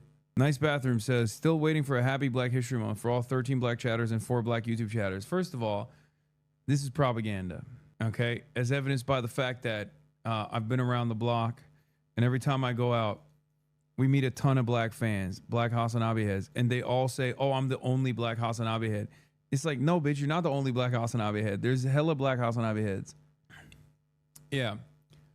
Eddie Liger is correct, Mr. ACP. He's right on this. The Fidel Castro thing is like completely fucking ridiculous. He did not have an extensive relationship, as far as we know, with Jeffrey Epstein. And what we do know is that Jeffrey Epstein actually saw Fidel Castro as a hurdle against his goals in Cuba. Fidel Castro died. Now a lot of possibilities. Fidel Castro died. Now a lot of possibilities for me, Epstein wrote in a 2016 email the same month Castro passed. Also, he was a rabid anti-communist. He celebrated the fall of the USSR. And of course he celebrated the fall of the USSR because there was a lot of sex trafficking of young girls and young boys in the aftermath of the fall of the dissolution of the USSR. And I suspect that these guys also took advantage of that as well. So, anyway. Before the Cuban Revolution, Havana was full of brothels that were frequented by Western financiers. What does not exist in the leaks is evidence of correspondence or relationship between Castro and Epstein. If it did exist, you can bet the Trump admin would have released it immediately for political purposes. The ruling capitalist elite always want to pin its crimes on communists, but in reality, socialism has historically been the strongest barrier to elite trafficking networks. Just Barack Obama's White House counsel giving Jeffrey Epstein advice on how to answer questions about Donald Trump having sex with a girl at his house, allegedly. I knew Epstein professionally and has always had positive dealings with him. I don't know about his personal legal issues. Other than that, I have read in the public reports and therefore don't have any comment. Trump is likely to be based questions soon about me. In an ideal world, what do you think he would and could say? Supposedly, a girl said that Donald had sex with her at my house when she was underage. She said she had a witness in 1993. Pottinger story, 2 weeks ago. McGiver said that Pottinger wanted to meet him. I emailed back, do not meet. You are not involved. Yesterday, what is this? MacGyver? Oh, God, this guy was so fucking stupid, dude. I mean, he could not fucking spell for shit. It is truly mind-boggling how bad he is at all of this. He was just letting the keyboard sing, man. I mean, it is unimaginably frustrating. He was just typing whatever, okay? He did not care about what the output looked like. He was just like, yeah, whatever, close enough. Yesterday, MacGyver sent me, Pottinger worked his way into my office to tell C2 me that very annoyed I called and got his feelings, me the above. Yeah, we already talked about this, but Elon Musk's daughter, Vivian, friend of the show, confirmed the St. Bart's trip. Admittedly, I was first dumb enough to think he actually meant hanging out with young diplomats. Lol, lol, lol. However, after he clarified that he meant to party with young women under age of 25, I still chose to work on rockets and cars. Oh, I'm such a nerd. Rock solid. I honestly believe that Elon was too autistic to understand the signals he was being given and genuinely thought it was a fun party with tennis and snorkeling. Yeah. I just wanted to totally go to a party. Oh, yeah. Comedy is legal, dude. Average Epstein email chain. This is what 90% of Jeffrey Epstein email chains look like. Mentally, we are ageless. Maybe the pipes are from hell. Do you think God is cool with smoking? I'm not sure. Can you send me a selfie? Maybe Epstein had dyslexia. He did. It's still frustrating to me. I apologize for all the dyslexics. 2005, like walking in the guy's house, I remember exactly what I said to him. My wife and I looked at each other, and he wouldn't remember the 2012. I boated over to his private island for a dinner. Is that what we're really thinking? Is that what we're expected to believe? This is a momentary lapse in his judgment. No, these guys don't even care about being consistent, and they're all throwing each other under the bus. Don't you remember Elon Musk saying the time to drop the really big bomb? Donald Trump is in the Epstein files. That's the real reason they haven't been made public. My guy, you also are in the Epstein files. Very clear. Yeah, that's why he knew it.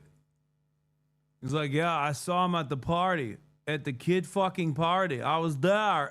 Totally. Make America great. Dark MAGA. Clearly doing stuff you lied about, okay? So is Howard Lutnick, who says, yeah, Bill Gates, he's probably getting blackmailed because he participated. What did you do on the island over in 2012, Howard? Do we know that? I mean, does anyone care? Now, the last thing I want to talk about is some of the most explosive stuff. It's also, again, I have to say, unverified, okay? This is the NTOC, the FBI's National Threat Operations Center, and the challenge with confirming some of this is that these are anonymous tips, or they black them out at least, so we don't know who they are, and anyone can drop a tip. Now, that doesn't mean that you should disregard them. It just means we can't verify them. The other challenge is that the FBI has a heavy incentive to discredit anything with Donald Trump in it, just because he's in the White House right now, obviously. And so I want to be clear, there are notes related to some of these submissions where they say things like complainant was spoken to and deemed not credible. Additional research showed 3 separate redacted. You know, it's hard to tell how much this is the proper due diligence of the FBI, which they should be doing, of course, and not all complaints are credible. But what if Q from QAnon was originally Epstein? I mean, that's more believable than anything else. Oh, yeah, now they're cooking with gas. What is this update on Peter Attia situation? We're hearing here there's a battle royale between Paramount Corporate and CBS News' Barry Weiss. She does not want to cut ties with Attia and sees it as a giving in to the mob. Paramount sees it an HR matter and that Attia can't give expert advice. CBS News is expected to cut ties with Peter Attia over Epstein links just days after Barry Weiss announced them. Oh, my God, that's the other thing. Because Jeffrey Epstein is so heavily connected to the pro-Israel crowd, that, you know, Barry Weiss, being an agent of Israel herself, acting in the capacity of as an agent of Israel, has understandably hired so many Jeffrey Epstein affiliates. Yeah, you blew it again, Barry. God, you can't get anything right. Bovine Barry. Oh, there's this obvious conflict of interest with the fact that the sitting president is in some of these complaints. But here they are for what it's worth. Complaint summary. Blank reported an unidentified female friend who was forced to perform. Oh, DOJ has killed that link since then, by the way. Now, the reason why they killed that link, or I will admit, some of the stuff in there, because this is a comprehensive investigation, is going to be like crazy ramblings, right? And some of the complaints are from non-credible witnesses, or not witnesses, but like non-credible actors. And you have to parse through what's credible, what's a credible allegation, and what's a non-credible allegation. Okay? No, believe the fucking victims. Okay, chatter. That's not how this works. Okay, stop. Believe women doesn't mean believe women unconditionally, that believe or victims have no capacity to fucking get something wrong. It just means don't reflexively disbelieve them. Okay, as is normally the fucking case. Jesus Christ, dude. How are we still doing this in 2026? This is an FBI tip line. Some of the things that people are saying in the FBI tip line are just fake. You have to be an adult about this. Like, I don't think George H.W. Bush ate the fucking intestines of a small baby and ate the fecal matter of the intestines. Like, I think that's not credible, okay? And even in the FBI complaint summary, there's some stuff that they bring up that are from non-credible, like there are non-credible allegations here. Some of them are credible, though. This doesn't mean that like Donald Trump didn't do any sexual assaults. Of course he did. We know that he did. A civil court found him liable. And not only that, but also his ex-wife has talked about it too. You're sane washing them? What? Trump approximately 35 years ago in New Jersey. The friend told Alexis that she was approximately 13 to 14 years old when this occurred, and the friend allegedly bit President Trump while performing. Friend was allegedly hit in the face after the tip lines categorize their tips by credibility. Why would they put non-credible accounts in the files? They literally have non-credible accounts in these files. They openly say some of these accounts are non-credible. What are you talking about? You didn't do the reading. You didn't do the reading.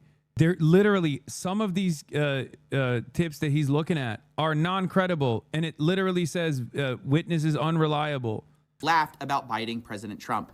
The friend also said she was abused by Epstein. Later, there's very explosive claims about big parties with her, other younger girls, and older Victoria's Secret models, including Bill Clinton and Donald Trump. There's claims third hand about a female victim of Epstein's who wants to publish a book citing Leslie Wexner, Epstein, Bill Clinton, Donald Trump, Ghislaine Maxwell is in the videos as well. And it goes on like this for a while. Some of the complaints are just like very graphic, and obviously I'm gonna censor out some of it. But I should also mention the DOJ claims that some of these claims were submitted to the FBI right before the 2020 election. To be clear, the claims are unfounded and false, and if they had any shred of credibility, they would have certainly been weaponized against President Trump already. Now, I agree that if a complaint is timed right before an election, there definitely could be some other motivations to that.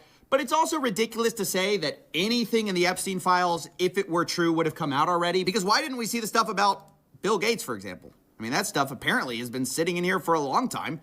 And not only did no one talk about it, the FBI literally covered for it. I mean, they said that this was not the case. There are big claims against a lot of powerful people. Nobody in that file really wants to rock the boat or release. On this topic, did we cover pizza being references? Ironically possible the calls coming from inside the house regarding Pizzagate? No, I don't think they're fucking referencing pizza when they...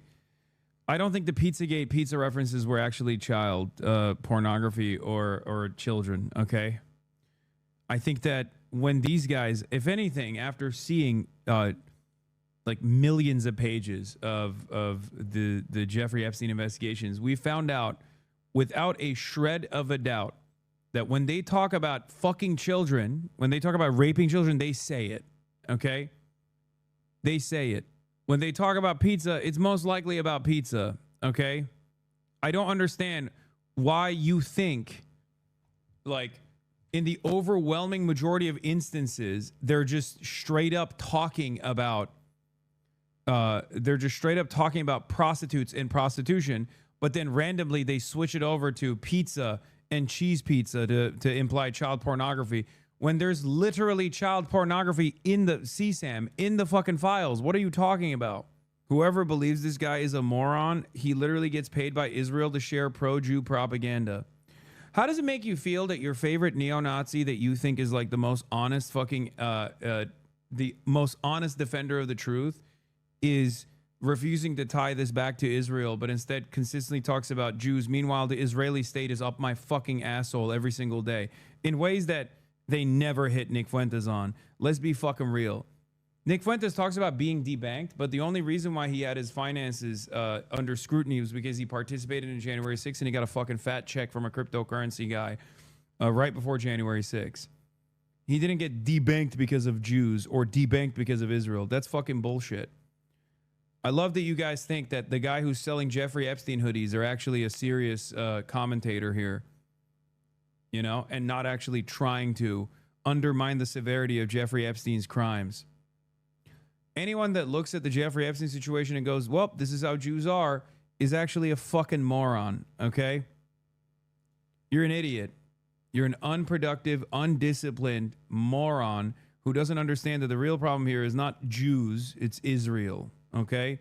Jesus Christ, the Goypers are fucking brain dead? Yeah, of course they are. On the other hand, they're like, no, you don't understand. Nick Fuentes is selling Jeffrey Epstein hoodies as a filter, bro. It just shows how high IQ we are. Because then they get in trouble and their buddies get in trouble, and that's a huge problem. Perhaps a big part of the reason why they're mad is because the guy who fucking made 4chan poll right after meeting Jeffrey Epstein, Moot or whatever his name is, and that the entire anti-Semitic reactionary right movement, this counterculture, supposedly counterculture movement of defending white people, was perhaps also another Mossad conspiracy, and that really hurts their feelings when they hear that. When they hear that this is also that they were being duped into like unproductive mechanisms of thought, methods of thought by potentially a Mossad agent, that really frustrates them that they've been psyoped. How do they factor in Steve Bannon, Jeffrey Epstein's butt buddy? Yeah, Nick Fuentes for the past few weeks. Jeffrey Epstein wasn't a pedophile. He was an ephebephile. That's why I'm selling his merchandise. Ephebophilia is based. Nick Fuentes unironically looked at the Jeffrey Epstein situation only a month ago and decided the real crime of Jeffrey Epstein was not that he was an international sex trafficker of minors. That stuff was based. It was that he was Jewish while doing it. And there are still people who sincerely think that this guy has any fucking serious any serious care or consideration for covering these issues. Okay, he just straight up said it. He literally was like, well, you know, he was really cool. Like, you'd be a part of that too if you had the opportunity. Also, I'm selling Jeffrey Epstein merchandise. Jeffrey Epstein is cool as fuck. That's what he said. Okay? Meanwhile, a lot of these fucking liberal outlets are trying to present Jeffrey Epstein as a Russian agent, or they're trying to say, well, he talked about Putin quite a bit. Yeah, bitch, you know who else he talked to directly? Ehud Barak. Liberals and Republicans both are moving away from the Israel connections for some reason. And even the supposedly anti-Israel right, the anti-Semitic anti-Israel right, is also doing the same in their own way. I wonder why. Because there's only one truth here, and anyone that tries to move you away, anyone that tries to deflect your attention away from that one singular truth is fucking lying to you. That's it.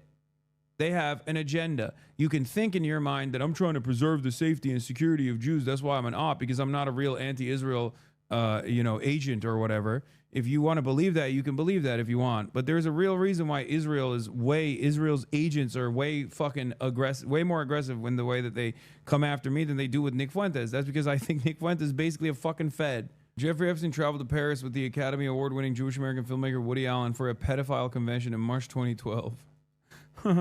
Yeah, here, let's take a look at Nick Fuentes' take on Jeffrey Epstein. Nick Fuentes 6 months ago. Jeffrey Epstein had a pedophile island and Trump is covering up. Nick Fuentes this week. This whole pedo thing, it's like, you know, they're really pedophilia. It's not really pedophilia. Here, let's hear. This whole pedo thing, it's like, is it really pedophilia? I don't want to be the one that has to say it, but I guess I'm being forced to say it. It's not really pedophilia. Who's forcing you to say it, Nick? Okay.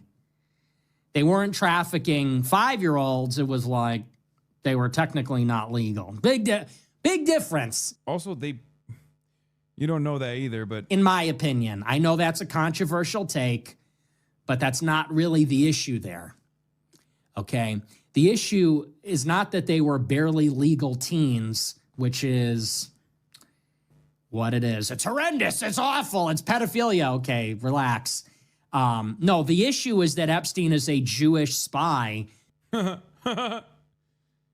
Look, you don't understand. If Epstein was a Christian spy that was doing international sex trafficking, then that would be good. Probably working with Israel. That's the dilemma there. He's working with Israeli intelligence. Yeah, I think both of those things are a problem, man. And they're actually inseparable, as a matter of fact. This whole... So that's number one. Here's another one. Sometimes you got to be the villain. Epstein's my boy, dude. Let's just be honest. Epstein was cool as fuck. There, I said it. What are you going to do? Go ahead, cancel me. Yeah, I said it. Jeffrey Epstein was cool as fuck. Now what? Go ahead, cancel me. Do it. So sometimes we have to be the villain. Sometimes we have to be on a villain arc. That's okay. He's so edgy, man. I'll be a little unpopular. I've been unpopular before. I like it better. He's so big. You niggas are not ready for that conversation, but Jeff Epstein, not a pedophile, but you're not ready for that conversation. All of his victims, 14 to 17. That's not pedophilia. But y'all niggas ain't ready for that conversation. People say that's normalizing pedophilia. No, that's defining pedophilia. Dude, he's so based. I can't. It's unfathomably based, dude. It's fucking unfathomably based, dude. It's so based. All these fucking dumbass groypers who are, you know, just as pedophilic as Jeffrey Epstein, who are just like, no, you don't understand. The problem is he was doing pedophilia while being Jewish. If he was doing pedophilia while being Christian, he'd be fine. This is why there's this convergence between like Sex Pestany and Nick Fuentes. They've both defended this exact same thing over and over again. Maybe not on Jeffrey Epstein. I don't know if Destiny has taken it that far, but they still have that same contrarian dog in them. He had a I'm not on moment because of your call out. Yeah, no, he's been crying because I called him. Dude, I'll be honest. Like the greatest counter to the Nick Fuentes Groyper movement is just to be like, brother, you are literally a manlet and you are a gay Mexican who is a white supremacist. This does not make any sense. Your own movement will inevitably kill you. Okay? There's no problem with being gay. There's no problem with being Mexican. There's no problem with being a short king if you're going to be a short king. Combine all of that with a neo-Nazi all of a sudden, though, that contradiction itself is ridiculous. It's self-defeating. And all of his fans have been getting so fucking mad on the timeline, crying. They're like, what? You can't say this. You can't say this. Why are you not being woke? You're supposed to be woke. Shut up, bitch. You're a fucking loser, too. Far-left communists called me a racially unpure, degenerate Jew lover. I was like, I was at Charlottesville. How could you say that? But then I found myself agreeing with him. I was like, I do think he's a Israel normalizer too. I don't think he's invested in any way, shape, or form with destroying Israel. I don't think he cares about that at all. I think he just hates Jews. They're short seething. I saw one guy comparing manlet to the F slur. That's so funny. Groypers are groiplets. They're so funny. You know what? You're right. You're right. We do need a racially pure Aryan. We do need a completely non-degenerate Aryan warlord who is sufficiently anti-Israel. Okay, then, you know, I guess you know what you need to do then. Get into the bunker, little man. Because that ain't you. Get into the bunker, little man. That ain't going to be you. You can't change. I thought that's what it was, right? I thought this is ethnicity. This is bloodlines. This is racial purity. You don't have it. I guess you might, I don't know, try to find an alternative vision, little guy. Right, Hassan. True. He doesn't have a counter for it. That's why he's coping. And for the last like week or so, he's been crying, going, I'm not owned. I'm not owned. I'm not owned, over and over again. And that's precisely the reason why all of his fucking little groiplets have been going and doing the same exact thing.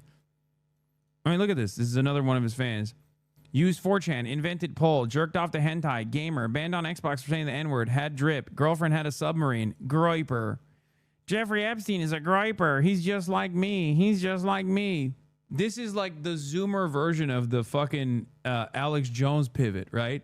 Guy who spends his entire life talking about financial elite engaging in a pedophilic cabal, doing sex crimes. All of a sudden, his besties are all over those files. And he's like, actually, let's focus on something else, please. It's like, brother, everything that you envisioned that Barack Obama was going to do, Donald Trump is fucking doing.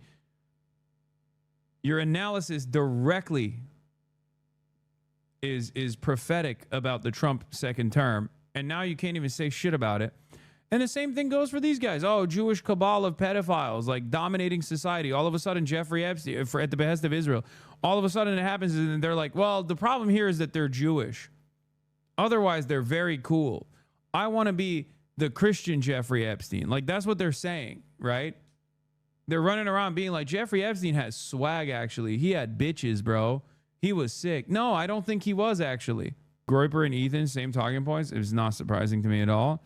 Ethan Klein is now defending known neo-Nazi Nick Fuentes. Yeah, what's wrong with being a gay Mexican manlet? And it's really funny because he also, I'm willing to bet, has made fun of Nick Fuentes being a gay Mexican manlet. At least one of those things. He's probably made fun of Nick. I know he's made fun of Nick Fuentes for being gay.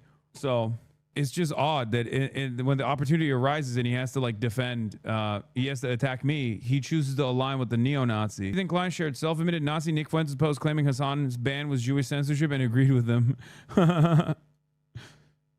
Yeah, Israel censorship regime. DHS has a list of American domestic terrorists that they surveil on the basis of their anti-Israel and anti-ICE activism. If you cover it, you'll get banned over frivolous rules the ADL will establish ahead of time. Surely this will make people love Israel. It's Jewish censorship, not just Israel, but you'll never go there. He knows, Nick, and he's grateful you said it so he doesn't have to. It's really a beautiful symbiotic relationship you two have. Inspiring. Ethan Klein is like, yes, prominent neo-Nazi anti-Semite Nicholas Fuentes. It is Jewish censorship, as a matter of fact. Perfect example of how libs and conservatives love what Hassan says, but hate when he says it. Zero object permanence. Woke 2.0 goes kind of hard, not gonna lie. In Woke 2.0, we're not falling for the soy nonsense. Get bent, dork. Nobody's gonna get back calling Nick fucking Fuentes a short gay Mexican. So being gay is bad? Being Mexican is bad? Being short? This is your communist king? Genuinely, what's going on with woke? I didn't even know that there was this much of a clear-cut, immediate... God, I wish I knew this beforehand. What did you do to Ethan to cause to hate you so damn much that he side with a neo-Nazi on a horrible take? What do you mean, dude? He's Mr. Petty Grievances. Yeah, speaking of which, the menswear guy, Twitter menswear guy defended my honor. Respect. Some of the libs are waking up, I guess. Yeah, this was, I mean, pretty clear cut, but... So being gay is bad? Being Mexican, being short, that's bad? Writer here, the terms gay, Mexican, and manlet here are being used to attribute modifiers of the neo-Nazi. The writer is jabbing at the contradiction, not the traits, like saying vegan cattle rancher or pacifist arms dealer. And it's very clear that I'm doing that because he's, in the past, what I'm responding to is him saying that I'm a rich socialist. To which I responded with, I'd rather be a rich socialist, i.e. a class trader, than a gay Mexican manlet neo-Nazi. It's pretty obvious what I'm saying here. I can't believe that there's still people that are trying to hold on to this as though this is going to get me canceled. First of all, we live in an environment where if I was unironically homophobic and also anti-Mexican and anti-Semitic, that wouldn't even do anything to me. So, like, what are you arguing on?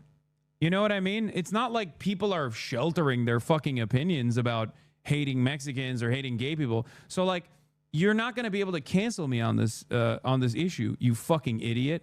It's just so crazy. And they think that, like, they can maybe eat away at my audience who does care about these sorts of things by, like, creating this this fissure as though there is one. When anyone with a fucking brain cell knows exactly what I'm talking about. Anyway, let's get back to this pedophilia defender, Jeffrey Epstein merch wearer. Damn, this guy's good.